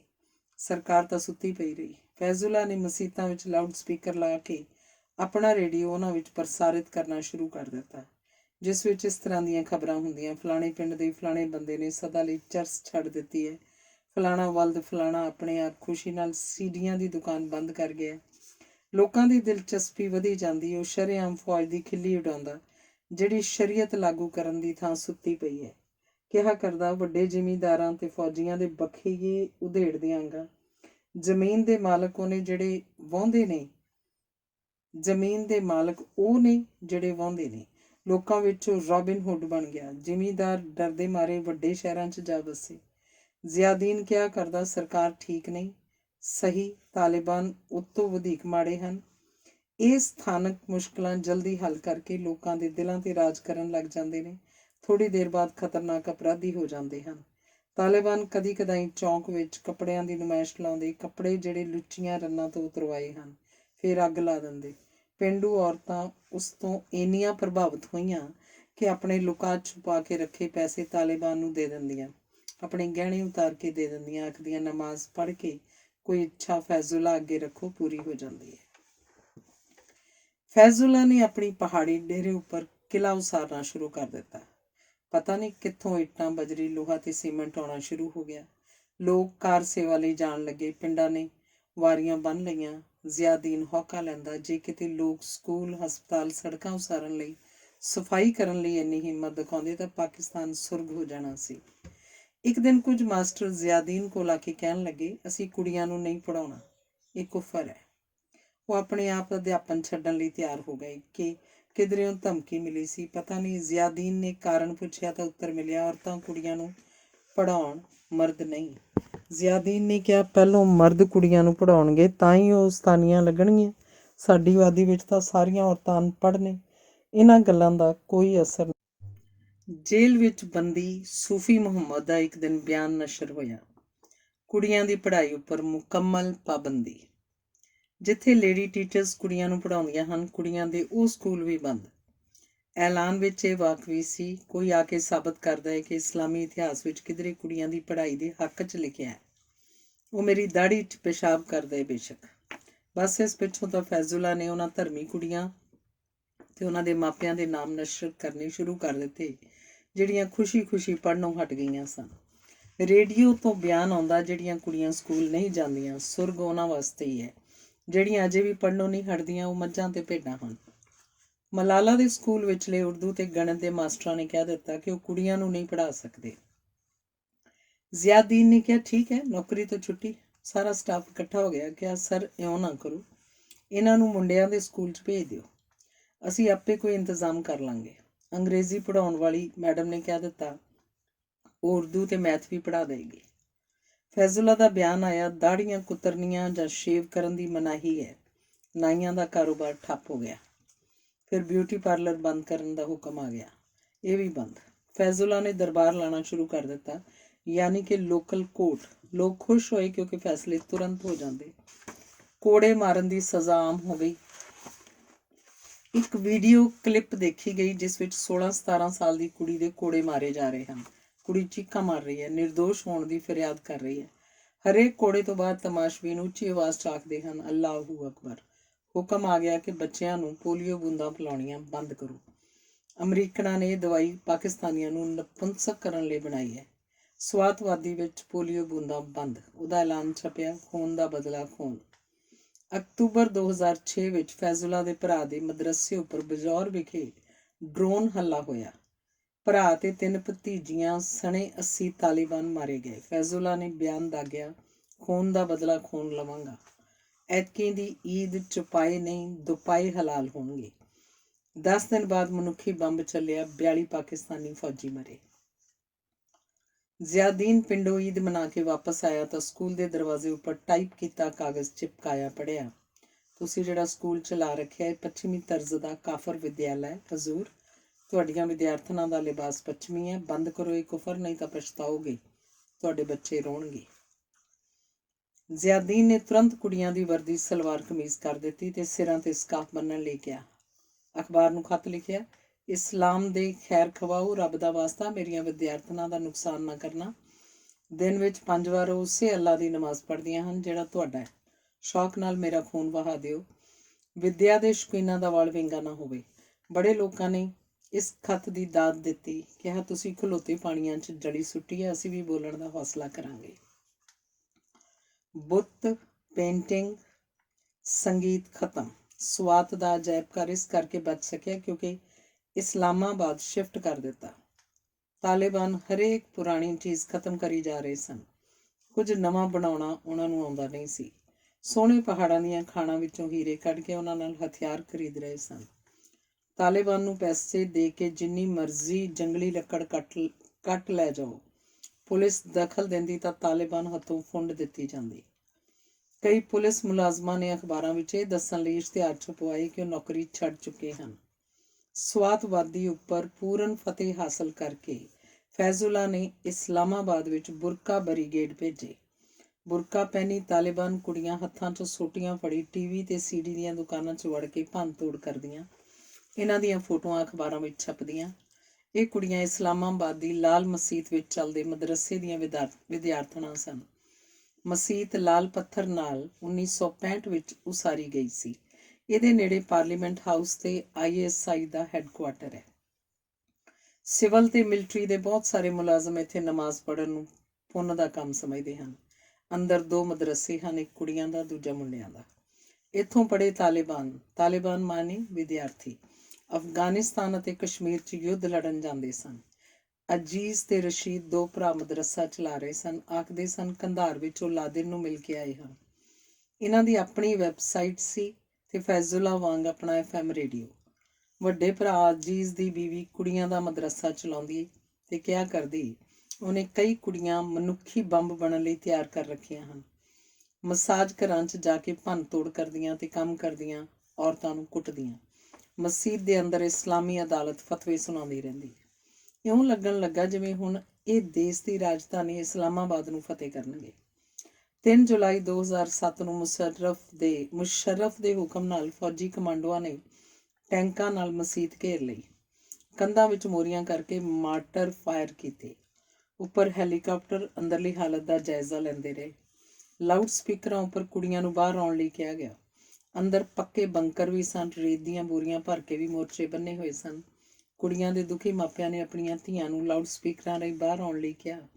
ਕਈਆਂ ਨੇ ਮੋਬਾਈਲ ਫੋਨ ਮਿਲਾਏ। ਕਾਫੀ ਕੁੜੀਆਂ ਨੇ ਕਿਹਾ, ਸਾਨੂੰ ਸਾਡੇ ਅਧਿਆਪਕਾਂ ਨੇ ਦੱਸਿਆ ਕਿ ਸ਼ਹਾਦਤ ਤੋਂ ਵੱਡੀ ਕੋਈ ਪ੍ਰਾਪਤੀ ਨਹੀਂ। ਅਗਲੀ ਸ਼ਾਮ ਕੁਝ ਕੁੜੀਆਂ ਬੁਰਕਾ ਪਹਿਨੀ ਬਾਹਰ ਆ ਗਈਆਂ। ਉਹਨਾਂ ਵਿੱਚ ਬੁਰਕਾ ਪਹਿਨੀ ਆਪਣੀ ਧੀ ਸਮੇਤ ਅਜੀਜ਼ ਵੀ ਸ਼ਾਮਲ ਸੀ। ਉਹਦੀ ਪਤਨੀ ਤੇ ਛੋਟਾ ਭਰਾ ਨਹੀਂ ਨਿਕਲੇ ਤੇ ਅੰਦਰੋਂ ਗੋਲਾਬਾਰੀ ਹੁੰਦੀ ਰਹੀ। ਅੰਦਰਲਿਆਂ ਕੋਲ ਪੈਟਰੋਲ ਨਾਲ ਭਰੀਆਂ ਬੋਤਲਾਂ ਵੀ ਸਨ। 9 ਜੁਲਾਈ ਨੂੰ ਮੀਨਾਰ ਉੱਪਰੋਂ ਗੋਲੀ ਚੱਲੀ। ਸਪੈਸ਼ਲ ਫੋਰਸ ਦਾ ਫੌਜੀ ਕਮਾਂਡਰ ਮਾਰਿਆ ਗਿਆ ਤਾਂ ਫੌਜ ਦਾ ਸਬਰ ਜਾਂਦਾ ਰਿਹਾ। ਫੌਜ ਨੇ ਜ਼ਬਰਦਸਤ ਬੰਬਾਰੀ ਕੀਤੀ। ਕਮਾਂਡੋਆਂ ਨੂੰ ਹਰੇਕ ਕਮਰੇ 'ਚ ਗੋਲੀਆਂ ਦਾ ਸਾਹਮਣਾ ਕਰਨਾ ਪਿਆ। ਆਖਰ ਭੋਰੇ ਵਿੱਚੋਂ ਰਸ਼ੀਦ ਲੱਭ ਗਿਆ। ਥਾਂ ਢੇਰੀ ਕਰ ਦਿੱਤਾ। 10 ਜੁਲਾਈ ਦੀ ਰਾਤ ਤੱਕ ਜਦੋਂ ਮੁਕੰਮਲ ਸਫਾਇਆ ਹੋ ਗਿਆ ਤਾਂ ਬੱਚਿਆਂ ਸਮੇਤ 100 ਮੌਤਾਂ ਹੋ ਚੁੱਕੀਆਂ ਸਨ। ਇਹਦਾ ਨਾਮ ਆਪਰੇਸ਼ਨ ਖਾਮੋਸ਼ੀ ਸੀ। 12 ਜੁਲਾਈ ਨੂੰ ਫੈਜ਼ੁੱਲਾ ਨੇ ਰੇਡੀਓ ਤੋਂ ਐਲਾਨ ਕੀਤਾ, ਲਾਲ ਮਸਜਿਦ ਤੇ ਹਮਲਾ ਬਰਦਾਸ਼ਤ ਨਹੀਂ ਕੀਤਾ ਜਾਏਗਾ। ਮੈਂ ਰਸ਼ੀਦ ਦੇ ਕਤਲ ਦਾ ਬਦਲਾ ਲਵਾਂਗਾ। ਪਾਕ ਸਰਕਾਰ ਵਿਰੁੱਧ ਇਹ ਮੇਰਾ ਜੰਗੀ ਐਲਾਨ ਹੈ। ਲਾਲ ਮਸਜਿਦ ਦੇ ਨਾਮ ਤੇ ਉਸਨੂੰ ਹੋਰ ਨਵੇਂ ਤਾਲਿਬਾਨ ਮਿਲਣ ਲੱਗੇ। ਸਵਾਤ ਵਿੱਚ ਗਸ਼ਤ ਕਰਦੀ ਇੱਕ ਫੌਜੀ ਟੁਕੜੀ ਉੱਪਰ ਹਮਲਾ ਕਰਕੇ 13 ਫੌਜੀ ਮਾਰ ਦਿੱਤੇ। ਅਮਰੀਕਾ ਨੂੰ ਖਤਰਾ ਦਿਸਣ ਲੱਗਾ। ਮੁਸ਼ਰਫ ਕਮਜ਼ੋਰ ਪੈ ਰਿਹਾ ਸੀ। ਅਮਰੀਕਾ ਨੇ ਸਿਆਸਤ ਖੇਡੀ। ਬੇਨਜ਼ੀਰ ਦੇਸ਼ ਵਾਪਸ ਜਾ ਕੇ ਚੋਣਾਂ ਲੜੇਗੀ ਤੇ ਜਿੱਤੇਗੀ। ਮੁਸ਼ਰਫ ਵਰਦੀ ਉਤਾਰ ਕੇ ਸਿਵਲੀਅਨ ਰਾਸ਼ਟਰਪਤੀ ਹੋਏਗਾ। ਮੁਸ਼ਰਫ ਬੇਨਜ਼ੀਰ ਤੇ ਉਹਦੇ ਖਾਵੰਦ ਜ਼ਰਦਾਰੀ ਵਿਰੁੱਧ ਦਰਜ ਹੋਏ ਕਰਪਸ਼ਨ ਦੇ ਕੇਸ ਵਾਪਸ ਲਏਗਾ। ਕੁੜੀਆਂ ਖੁਸ਼ ਹੋਈਆਂ। ਲੋਕਤੰਤਰ ਆਏਗਾ ਤੇ ਉਹਨਾਂ ਨੂੰ ਵੀ ਬੇਨਜ਼ੀਰ ਕਾਰਨ ਤਰੱਕੀ ਕਰਨ ਦੇ ਬਰਾਬਰ ਮੌਕੇ ਮਿਲਣਗੇ। 18 ਅਕਤੂਬਰ 2007 ਨੂੰ 9 ਸਾਲ ਦੀ ਜਲਾਵਤਨੀ ਕੱਟ ਕੇ ਪਰਤੀ ਬੇਨਜ਼ੀਰ ਨੂੰ ਕਰਾਚੀ ਹਵਾਈ ਅੱਡੇ ਤੇ ਉਤਰਦਿਆਂ ਲੋਕਾਂ ਨੇ TV ਉੱਪਰ ਦੇਖਿਆ। ਜਦੋਂ ਉਹਨੇ ਪਹਿਲਾ ਕਦਮ ਆਪਣੀ ਧਰਤੀ ਤੇ ਰੱਖਿਆ, ਰੋ ਪਈ। ਖੁੱਲੀ ਛੱਤ ਵਾਲੀ ਬੱਸ ਉੱਪਰ ਖਲੋਤੀ ਲੰਘੀ ਤਾਂ ਸੜਕਾਂ ਉੱਤੇ ਲੱਖਾਂ ਲੋਕ ਉਹਨੂੰ ਦੇਖਣ ਪੁੱਜੇ ਹੋਏ ਸਨ। ਕਿਸੇ ਨੇ ਖੁਸ਼ੀ ਵਿੱਚ ਚੀਨੇ ਕਬੂਤਰ ਉਡਾਏ। ਇੱਕ ਕਬੂਤਰ ਬੇਨਜ਼ੀਰ ਦੇ ਮੋਢੇ ਤੇ ਜਾ ਬੈਠਾ। ਜਿਸ ਬੱਸ 'ਚ ਬੇਨਜ਼ੀਰ ਲੋਕਾਂ ਦੀਆਂ ਭੀੜਾਂ 'ਚੋਂ ਲੰਘ ਰਹੀ ਸੀ, ਉਸ ਵਿੱਚ ਬੰਬ ਧਮਾਕਾ ਹੋਇਆ। ਪੂਰੀ ਬੱਸ ਲਾਟਾਂ ਦੇ ਗੋਲੇ 'ਚ ਘਿਰ ਗਈ। ਇਤਫਾਕਨ ਥੱਕੀ ਹੋਣ ਕਾਰਨ ਬੇਨਜ਼ੀਰ ਥੋੜ੍ਹੀ ਦੇਰ ਲਈ ਆਰਾਮ ਕਰਨ ਲਈ ਹੇਠਾਂ ਉਤਰ ਆਈ ਸੀ ਤੇ ਕਮਰੇ 'ਚ ਲੇਟੀ ਸੀ। 150 ਬੰਦੇ ਮਰੇ। ਮ੍ਰਿਤਕ ਉਹ ਵਿਦਿਆਰਥੀ ਜਵਾਨ ਸਨ ਜਿਨ੍ਹਾਂ ਨੇ ਬੇਨਜ਼ੀਰ ਦੁਆਲੇ ਹਿਫਾਜ਼ਤ ਲਈ ਮਨੁੱਖੀ ਸੰਗਲੀ ਬਣਾਈ ਸੀ। ਉਹਨਾਂ ਨੂੰ ਇਸ ਭਾਣੇ ਦਾ ਅੰਦਾਜ਼ਾ ਸੀ, ਇਸ ਲਈ ਆਪਣੇ ਗਰੁੱਪ ਨੂੰ ਬੇਨਜ਼ੀਰ ਦੇ ਸ਼ਹੀਦ ਕਿਹਾ ਕਰਦੇ। ਬੇਨਜ਼ੀਰ ਦੇ ਵਿਰੋਧੀਆਂ ਨੂੰ ਵੀ ਸਦਮਾ ਲੱਗਾ। ਮੁਸ਼ਰਫ ਨੇ ਵਾਦੀ ਵਿੱਚ ਫੌਜ ਭੇਜ ਦਿੱਤੀ। ਕਰਫਿਊ ਲੱਗ ਗਿਆ। ਸਿਵਲ ਤੇ ਸਰਕਾਰੀ ਸਭ ਇਮਾਰਤਾਂ 'ਚ ਤਾਲਿਬਾਨ ਸਨ। ਇੱਕ ਮਨੁੱਖੀ ਬੰਬ ਨੇ ਫੌਜੀ ਟਰੱਕ ਤੇ ਹੱਲਾ ਬੋਲ ਕੇ 17 ਫੌਜੀ ਤੇ 13 ਸਿਵਲੀਅਨ ਮਾਰੇ। 700 ਤਾਲਿਬਾਨ ਨੇ ਹਮਲਾ ਕਰਕੇ 48 ਫੌਜੀ ਬੰਦੀ ਬਣਾ ਲਏ। ਹਥਿਆਰ ਖੋਹ ਲਏ। ਵਰਦੀਆਂ ਲੁਹਾ ਕੇ ਪਰੇਡ ਕਰਵਾਈ ਤੇ ਹਰੇਕ ਨੂੰ ਫੈਜ਼ੁੱਲਾ ਨੇ 500 ਰੁਪਇਆ ਫੜਾਉਂਦਿਆਂ ਕਿਹਾ, ਜਾਓ ਆਪੋ ਆਪਣੀ ਘਰੇ ਜਾਓ। ਹਾਲਤ ਖਰਾਬ ਹੁੰਦੀ ਵੇਖ ਕੇ 10,000 ਫੌਜੀ ਦਰਜਨਾਂ ਹੈਲੀਕਾਪਟਰ ਵਾਦੀ 'ਚ ਭੇਜੇ ਗਏ। ਪਾਕਿਸਤਾਨ ਅੰਦਰ ਆਪਣੇ ਨਾਗਰਿਕਾਂ ਵਿਰੁੱਧ ਇਹ ਪਹਿਲਾ ਵੱਡਾ ਫੌਜੀ ਹਮਲਾ ਸੀ। ਇੱਕ ਵਾਰ ਫੌਜ ਨੇ ਭਾਸ਼ਣ ਕਰਦਾ ਫੈਜ਼ੁੱਲਾ ਘੇਰ ਲਿਆ, ਪਰ ਅਚਾਨਕ ਰੇਤ ਭਰੀ ਉਹ ਜ਼ਬਰਦਸਤ ਹਨੇਰੀ ਚੱਲੀ ਕਿ ਝਕਾਨੀ ਦੇ ਕੇ ਨਿਕਲ ਗਿਆ। ਲੋਕਾਂ ਲਈ ਇਹ ਕਰਾਮਾਤ ਹੋ ਗਈ। ਲੋਕ ਦੱਸਦੇ ਹਨ ਕਿ ਚੇਚਨੀਆਂ ਉੱਤੇ ਉਜ਼ਬੇਕਿਸਤਾਨ ਦੇ ਬੰਦੇ ਤਾਲਿਬਾਨ ਵੱਲੋਂ ਲੜ ਰਹੇ ਸਨ। ਦਸੰਬਰ ਦੇ ਸ਼ੁਰੂ 'ਚ ਫੈਜ਼ੁੱਲਾ ਦੇ ਟਿਕਾਣੇ ਇਮਾਮ ਡੇਰੀ ਉੱਪਰ ਫੌਜ ਦਾ ਕਬਜ਼ਾ ਹੋ ਗਿਆ। ਫੈਜ਼ੁੱਲਾ ਪਹਾੜੀਆਂ 'ਚ ਲੋਪ ਹੋ ਗਿਆ। ਇਸ ਸਮੇਂ ਤਾਲਿਬਾਨ ਦੀ ਅੰਦਾਜ਼ਨ ਗਿਣਤੀ 40,000 ਸੀ। 27 ਦਸੰਬਰ ਨੂੰ ਰਾਵਲਪਿੰਡੀ ਦੇ ਲਿਆਕਤ ਬਾਗ ਵਿੱਚ ਚੋਣ ਜਲਸੇ ਵਿੱਚ ਬੇਨਜ਼ੀਰ ਭਾਸ਼ਣ ਕਰਨਗੇ। ਇਸੇ ਬਾਗ 'ਚ ਪਹਿਲਾ ਪ੍ਰਧਾਨ ਮੰਤਰੀ ਲਿਆਕਤ ਅਲੀ ਕਤਲ ਹੋਇਆ ਸੀ। ਭੁੱਟੋ ਨੇ ਕਿਹਾ, ਅਸੀਂ ਅੱਤਵਾਦ ਖਤਮ ਕਰਕੇ ਲੋਕਤੰਤਰ ਰਾਹੀਂ ਸ਼ਾਂਤੀ ਲਿਆਵਾਂਗੇ। ਉਸ ਵਾਸਤੇ special bullet proof Toyota land cruiser ਗੱਡੀ ਬਣਵਾਈ ਗਈ ਸੀ। ਵਾਪਸੀ ਤੇ ਛੱਤ ਉੱਪਰਲੇ ਮੋਗੇ ਵਿੱਚੋਂ ਦੀ ਖਲੋ ਕੇ ਉਹਨੇ ਭੀੜ ਤੋਂ ਵਿਦਾਇਗੀ ਲੈਣ ਲਈ ਹੱਥ ਹਿਲਾਇਆ। ਗੋਲੀਆਂ ਚੱਲਣ ਦੀ ਆਵਾਜ਼ ਆਈ। ਜ਼ਬਰਦਸਤ ਮਨੁੱਖੀ ਬੰਬ ਧਮਾਕਾ ਹੋਇਆ। ਸਰਕਾਰ ਨੇ ਦੱਸਿਆ ਛੱਤ ਦਾ ਹੈਂਡਲ ਸਿਰ ਵਿੱਚ ਵੱਜਿਆ। ਲੋਕਾਂ ਨੇ ਦੱਸਿਆ ਉਹਨੂੰ ਗੋਲੀ ਮਾਰੀ ਗਈ। ਉਹਦੀ ਖੇਡ ਖਤਮ। ਜੇ ਬੇਨਜ਼ੀਰ ਸੁਰੱਖਿਅਤ ਨਹੀਂ ਤਾਂ ਕੌਣ ਸੁਰੱਖਿਅਤ ਹੈ? ਜਿਹੜਾ ਮੌਲਵੀ ਮਲਾਲਾ ਨੂੰ ਕੁਰਾਨ ਦੇ ਅਰਥ ਸਿਖਾਉਣ ਆਉਂਦਾ ਸੀ, ਉਹਨੇ ਕਿਹਾ ਚੰਗਾ ਹੋਇਆ ਮਾਰੀ ਗਈ। ਉਹ ਮੁਸਲਮਾਨ ਹੈ ਹੀ ਨਹੀਂ ਸੀ। ਰਾਜ ਕਰਨ ਲੱਗ ਜਾਂਦੀ ਤਾਂ ਸ਼ਰਅ ਦਾ ਨਾਸ ਮਾਰ ਦੇਣਾ ਸੀ। ਮਲਾਲਾ ਦੇ ਪਿਤਾ ਨੂੰ ਦੱਸਿਆ, ਜ਼ਿਆਦੀਨ ਨੇ ਕਿਹਾ, ਤੂੰ ਕੇਵਲ ਰੱਬ ਦਾ ਕਲਾਮ ਪੜ੍ਹ ਤੇ ਅਰਥ ਸਿੱਖ, ਬੰਦਿਆਂ ਦੀਆਂ ਗੱਲਾਂ ਨਜ਼ਰਅੰਦਾਜ਼ ਕਰ। ਕਰਫਿਊ ਦੌਰਾਨ ਰਾਤਾਂ ਨੂੰ ਕੁੜੀਆਂ ਦੇ ਸਕੂਲ ਬੰਬਾਂ ਨਾਲ ਉੱਡਦੇ ਰਹੇ। ਤਾਲਿਬਾਨ ਇੰਨੇ ਕੁ ਹਮਦਰਦ ਜ਼ਰੂਰ ਸਨ ਕਿ ਦਿਨ ਵੇਲੇ ਪੜ੍ਹਦੀਆਂ ਕੁੜੀਆਂ ਦੇ ਸਕੂਲ 'ਚ ਧਮਾਕਾ ਨਾ ਕਰਦੇ। ਪੁਲਿਸ ਅਫਸਰ ਜਾਵੇਦ ਇਕਬਾਲ ਮਨੁੱਖੀ ਬੰਬ ਨੇ ਮਾਰ ਮੁਕਾਇਆ। ਪੁਲਿਸ ਨੇ ਸਲਾਮੀ ਦੇ ਕੇ ਕਬਰ 'ਚ ਦਫਨ ਕਰਨਾ ਸੀ। ਕਬਰਿਸਤਾਨ ਵਿੱਚ ਬੰਬ ਚੱਲ ਗਿਆ। 55 ਬੰਦੇ ਮਾਰੇ ਗਏ, ਜਿਨ੍ਹਾਂ ਵਿੱਚ ਜਾਵੇਦ ਦਾ ਬੇਟਾ ਵੀ ਸੀ। ਬੱਚਿਆਂ ਨੂੰ ਸਕੂਲ ਵਿੱਚ ਅੱਤਵਾਦ ਦੇ ਨੁਕਸਾਨ ਬਾਰੇ ਦੱਸਿਆ ਜਾਂਦਾ। ਸਹੀ ਇਸਲਾਮ ਕੀ ਹੈ ਪੜ੍ਹਾਇਆ ਜਾਂਦਾ। ਨਿੱਕੇ ਨਿੱਕੇ ਭਾਸ਼ਣ ਤਿਆਰ ਕਰਵਾਏ ਜਾਂਦੇ। ਟੀਵੀ ਚੈਨਲਾਂ ਵਾਲੇ ਇੰਟਰਵਿਊਜ਼ ਟੈਲੀਕਾਸਟ ਕਰਦੇ। ਇਸਲਾਮ ਸਾਰੇ ਜਹਾਨ ਦਾ ਭਲਾ ਮੰਗਣ ਵਾਲਾ ਦੀਨ ਹੈ। ਪਰ ਤਾਲਿਬਾਨ ਦੇ ਕੰਮਾਂ ਕਾਰਨ ਦੁਨੀਆ 'ਚ ਮੁਸਲਮਾਨ ਬਦਨਾਮ ਹੋ ਗਏ ਹਨ, ਜਿਵੇਂ ਸਾਰੇ ਹਿੰਸਕ ਹੋਣ। ਸੰਗੋਟਾ ਕਾਨਵੈਂਟ ਕੁੜੀਆਂ ਦਾ ਸਕੂਲ ਸੀ। 1000 ਵਿਦਿਆਰਥਣਾਂ ਤੇ ਐਕਸਲਸੀਅਰ ਸਕੂਲ ਵਿੱਚ 2000। ਦੋਵੇਂ ਪੁਰਾਣੇ ਸਥਾਪਿਤ ਸਕੂਲ ਬੰਬਾਂ ਨਾਲ ਉਡਾ ਦਿੱਤੇ। ਮਲਬੇ ਉੱਪਰ ਖਲੋ ਕੇ ਜ਼ਿਆਦੀਨ ਨੇ ਟੀਵੀ ਉੱਪਰ ਤਾਲਿਬਾਨ ਬੁਲਾਰੇ ਮੁਸਲਿਮ ਖਾਨ ਨਾਲ ਗੱਲ ਕੀਤੀ। ਵਾਇਸ ਆਫ ਅਮਰੀਕਾ ਦੇ ਇਸ ਚੈਨਲ ਨੂੰ ਮੁਸਲਿਮ ਖਾਨ ਫੋਨ ਤੇ ਅਟੈਂਡ ਕਰ ਰਿਹਾ ਸੀ। ਜ਼ਿਆਦੀਨ ਨੇ ਖਾਨ ਨੂੰ ਪੁੱਛਿਆ, ਕਿਉਂ ਗਿਰਾਏ ਇਹ ਸਕੂਲ? ਖਾਨ ਨੇ ਕਿਹਾ, ਸੰਗੋਟਾ ਕਾਨਵੈਂਟ ਪੱਛਮੀ ਤਹਿਜ਼ੀਬ ਸਿਖਾ ਕੇ ਕੁੜੀਆਂ ਨੂੰ ਈਸਾਈ ਬਣਾ ਰਿਹਾ ਸੀ। ਐਕਸਲਸੀਅਰ ਕੋ ਐਜੂਕੇਸ਼ਨ ਸਕੂਲ ਸੀ। ਜ਼ਿਆਦੀਨ ਨੇ ਕਿਹਾ, ਤੇਰੀਆਂ ਦੋਵੇਂ ਗੱਲਾਂ ਝੂਠ ਹਨ। ਇੱਕ ਕੁੜੀ ਦਾ ਨਾਮ ਲੈ ਜਿਹੜੀ ਇਸਲਾਮ ਛੱਡ ਕੇ ਈਸਾਈ ਹੋਈ ਹੋਵੇ। ਮੈਂ ਉਹਨਾਂ ਕੁੜੀਆਂ ਦੇ ਨਾਮ ਲਵਾਂਗਾ ਜਿਨ੍ਹਾਂ ਨੇ ਇਸਲਾਮ ਧਾਰਨ ਕੀਤਾ। ਮੁਸਲਿਮ ਖਾਨ ਕੋਲ ਕੋਈ ਜਵਾਬ ਨਹੀਂ। ਖਾੜਕੂ ਬੰਬ ਚਲਾ ਜਾਂਦੇ। ਲੋਕ ਸਕੂਲ ਦਾ ਫਰਨੀਚਰ ਸਮਾਨ ਲੁੱਟ ਕੇ ਲੈ ਜਾਂਦੇ। ਸਾਲ 2008 ਤੱਕ 400 ਸਕੂਲ ਥੇ ਕਰ ਦਿੱਤੇ। ਜ਼ਰਦਾਰੀ ਦੀਆਂ ਧੀਆਂ ਸਵਾਤ ਵਿੱਚ ਪੜ੍ਹਦੀਆਂ ਹੁੰਦੀਆਂ ਕਿ ਫਿਰ ਵੀ ਸਰਕਾਰ ਖਾਮੋਸ਼ ਰਹਿੰਦੀ। ਸਾਲ 2008 ਰਮਜ਼ਾਨ ਦੇ ਦਿਨ ਤਾਲਿਬਾਨ ਨੇ ਪਹਿਲਾਂ ਪਾਵਰ ਹਾਊਸ ਉਡਾਇਆ, ਫਿਰ ਪਾਣੀ ਤੇ ਗੈਸ ਦੀ ਪਾਈਪਲਾਈਨ। ਸਕੂਲ ਵਿੱਚ ਜਨਰੇਟਰ ਹੈ ਸੀ, ਸੋ ਜ਼ਿਆਦੀਨ ਜਨਰੇਟਰ ਚਲਾ ਕੇ ਪਾਣੀ ਦਾ ਇੰਤਜ਼ਾਮ ਕਰ ਦਿੰਦਾ। ਪਾਣੀ ਭਰਨ ਵਾਲੇ ਲੋਕਾਂ ਦੀਆਂ ਕਤਾਰਾਂ ਲੱਗ ਜਾਂਦੀਆਂ। ਇੱਕ ਗੁਆਂਢੀ ਨੇ ਕਿਹਾ, ਜ਼ਿਆਦੀਨ ਤੈਨੂੰ ਪਤਾ ਹੈ, ਰੋਜ਼ਿਆਂ ਦੇ ਦਿਨ ਹੀ ਸਵੇਰ ਤੋਂ ਸ਼ਾਮ ਤੱਕ ਖਾਣ ਪੀਣ ਉੱਪਰ ਪੂਰਨ ਪਾਬੰਦੀ ਹੈ। ਜੇ ਤਾਲਿਬਾਨ ਨੂੰ ਪਤਾ ਲੱਗ ਜਾਏ ਕਿ ਤੂੰ ਪਾਣੀ ਵੰਡ ਰਿਹਾ, ਤੇਰਾ ਸਕੂਲ ਬੰਬਾਂ ਨਾਲ ਉਡਾ ਦੇਣ। ਜ਼ਿਆਦੀਨ ਨੇ ਕਿਹਾ, ਆਪਾਂ ਮਰਨਾ ਹੈ, ਪਿਆਸੇ ਮਰੋ ਜਾਂ ਬੰਬਾਂ ਨਾਲ। ਤਾਲਿਬਾਨ ਦਾ ਰੇਡੀਓ ਉੱਪਰ ਐਲਾਨ ਆ ਗਿਆ ਕਿ 15 ਜਨਵਰੀ 2009 ਤੋਂ ਬਾਅਦ ਕੋਈ ਕੁੜੀ ਸਕੂਲ ਨਹੀਂ ਜਾਏਗੀ। ਸਭ ਆਪਣਾ ਭਲਾ ਬੁਰਾ ਵਾਚ ਲੈਣ। ਜ਼ਿਆਦੀਨ ਨੇ ਕਿਹਾ, ਆਖਰੀ ਕਮਰੇ, ਆਖਰੀ ਅਧਿਆਪਕ ਤੇ ਆਖਰੀ ਵਿਦਿਆਰਥਣ ਤੱਕ ਪੜ੍ਹਾਈ ਨਿਰੰਤਰ ਜਾਰੀ ਰਹੇਗੀ। ਇੱਕ ਚੌਕ ਦਾ ਨਾਮ ਖੂਨੀ ਚੌਕ ਇਸ ਕਰਕੇ ਪੈ ਗਿਆ ਸੀ ਕਿਉਂਕਿ ਲੋੜੀਂਦੇ ਬੰਦੇ ਨੂੰ ਕਤਲ ਕਰਕੇ ਤਾਲਿਬਾਨ ਇੱਥੇ ਨੁਮਾਇਸ਼ ਵਾਸਤੇ ਸੁੱਟ ਜਾਇਆ ਕਰਦੇ ਸਨ। ਨਾਲ ਸੁਨੇਹਾ ਲਿਖਿਆ ਹੁੰਦਾ, ਜਿਵੇਂ ਫੌਜ ਦੇ ਏਜੰਟ ਨਾਲ ਇਹ ਵਾਪਰਦਾ ਹੁੰਦਾ ਹੈ, ਜਾਂ ਇਸ ਲਾਸ਼ ਨੂੰ ਦੁਪਹਿਰ 11 ਵਜੇ ਤੱਕ ਨਹੀਂ ਚੁੱਕਣਾ। ਜੇ ਕਿਸੇ ਨੇ ਜੁਰਤ ਕੀਤੀ, ਉਹਦਾ ਇਹੀ ਹਸ਼ਰ ਹੋਏਗਾ। ਸ਼ਬਾਨਾ ਲੋਕਾਂ ਦੇ ਸੱਦੇ ਤੇ ਜਾ ਕੇ ਨੱਚਣ ਗਾਉਣ ਦਾ ਕੰਮ ਕਰਦੀ ਸੀ, ਜੋ ਉਹਦਾ ਗੁਜ਼ਾਰਾ ਸੀ। ਕੁਝ ਬੰਦਿਆਂ ਨੇ ਦਰਵਾਜ਼ੇ ਤੇ ਦਸਤਕ ਦਿੱਤੀ। ਸ਼ਬਾਨਾ ਨੇ ਦਰਵਾਜ਼ਾ ਖੋਲ੍ਹਿਆ, ਬੈਠ ਗਏ। ਸ਼ਬਾਨਾ ਨੂੰ ਕਿਹਾ, ਨਾਚ ਦਿਖਾ। ਉਹ ਕੱਪੜੇ ਬਦਲਣ ਲਈ ਉੱਪਰ ਚਲੀ ਗਈ। ਵਾਪਸ ਆਈ ਤਾਂ ਬੰਦੂਕ ਸੇਧ ਲਈ ਕਿਹਾ, ਜੇ ਸ਼ੋਰ ਪਾਇਆ ਗਲ ਵੱਢ ਦਿਆਂਗੇ। ਉਹਨੇ ਬੜੇ ਵਾਸਤੇ ਪਾਏ ਕਿ ਅੱਗੋਂ ਤੋਂ ਕਦੀ ਨੱਚਾਂ ਗਾਵਾਂਗੀ ਨਹੀਂ, ਕਿ ਮੈਂ ਮੁਸਲਮਾਨ ਔਰਤ ਹਾਂ, ਰਹਿਮ ਕਰੋ। ਗੋਲੀਆਂ ਦੀ ਵਾਛੜ ਨੇ ਢੇਰ ਕਰ ਦਿੱਤੀ, ਧੂ ਕੇ ਖੂਨੀ ਚੌਕ ਵਿੱਚ ਸੁੱਟ ਗਏ। ਇਹ ਸਾਰਾ ਬਿਰਤਾਂਤ ਸ਼ਬਾਨਾ ਦੇ ਪਿਤਾ ਨੇ ਲੋਕਾਂ ਨੂੰ ਦੱਸਿਆ। ਗਾਇਕਾਂ ਤੇ ਸੰਗੀਤ ਉਸਤਾਦਾਂ ਨੇ ਅਖਬਾਰਾਂ ਵਿੱਚ ਇਸ਼ਤਿਹਾਰ ਛਪਵਾਏ। ਅਸੀਂ ਮਾੜੇ ਕੰਮ ਛੱਡ ਦਿੱਤੇ ਹਨ। ਕੁਝ ਲਾਹੌਰ ਚਲੇ ਗਏ, ਕੁਝ ਦੁਬਈ। ਮੱਟਾ ਨਾਮ ਦੇ ਪਿੰਡ ਵਿੱਚ ਇੱਕ ਮਾਸਟਰ ਨੂੰ ਕਿਹਾ, ਸਲਵਾਰ ਗੋਡਿਆਂ ਤੋਂ ਨੀਵੀਂ ਕਿਉਂ ਪਾਈ ਹੈ? ਗੋਡਿਆਂ ਤੱਕ ਚਾਹੀਦੀ ਹੈ। ਮਾਸਟਰ ਨੇ ਕਿਹਾ, ਸ਼ਰ੍ਹਾ ਵਿੱਚ ਅਜਿਹਾ ਕਿਤੇ ਨਹੀਂ ਲਿਖਿਆ। ਮਾਸਟਰ ਨੂੰ ਫਾਂਸੀ ਦਿੱਤੀ। ਉਹਦੇ ਪਿਓ ਨੂੰ ਗੋਲੀਆਂ ਨਾਲ ਫੁੰਡਿਆ। ਇੱਕ ਔਰਤ ਦਾ ਪਤੀ ਦੁਬਈ ਕਮਾਈ ਕਰਨ ਗਿਆ ਸੀ। ਵਾਪਸ ਆ ਕੇ ਉਹਨੂੰ ਪਤਾ ਲੱਗਾ ਔਰਤ ਨੇ ਤਾਲਿਬਾਨ ਨੂੰ ਆਪਣੇ ਗਹਿਣੇ ਦਾਨ ਕਰ ਦਿੱਤੇ ਹਨ। ਸੌਣੀ ਲੱਗੇ ਸਨ ਕਿ ਗੁਆਂਢ 'ਚ ਬੰਬ ਧਮਾਕਾ ਹੋ ਗਿਆ। ਔਰਤ ਨੇ ਚੀਕ ਮਾਰੀ। ਮਰਦ ਨੇ ਕਿਹਾ, ਖਾਮੋਸ਼, ਤੇਰੇ ਦਿੱਤੇ ਗਹਿਣਿਆਂ ਨਾਲੇ ਬੰਬ ਖਰੀਦਿਆ ਸੀ, ਖੁਸ਼ ਹੋ? ਇਹ ਤੇਰੀਆਂ ਚੂੜੀਆਂ ਦਾ ਛਣਕਾਟਾ ਹੈ। ਸੰਕਟ ਵੇਲੇ ਲੋਕ ਸ਼ੱਕ ਵਿੱਚ ਘਿਰ ਜਾਂਦੇ ਹਨ।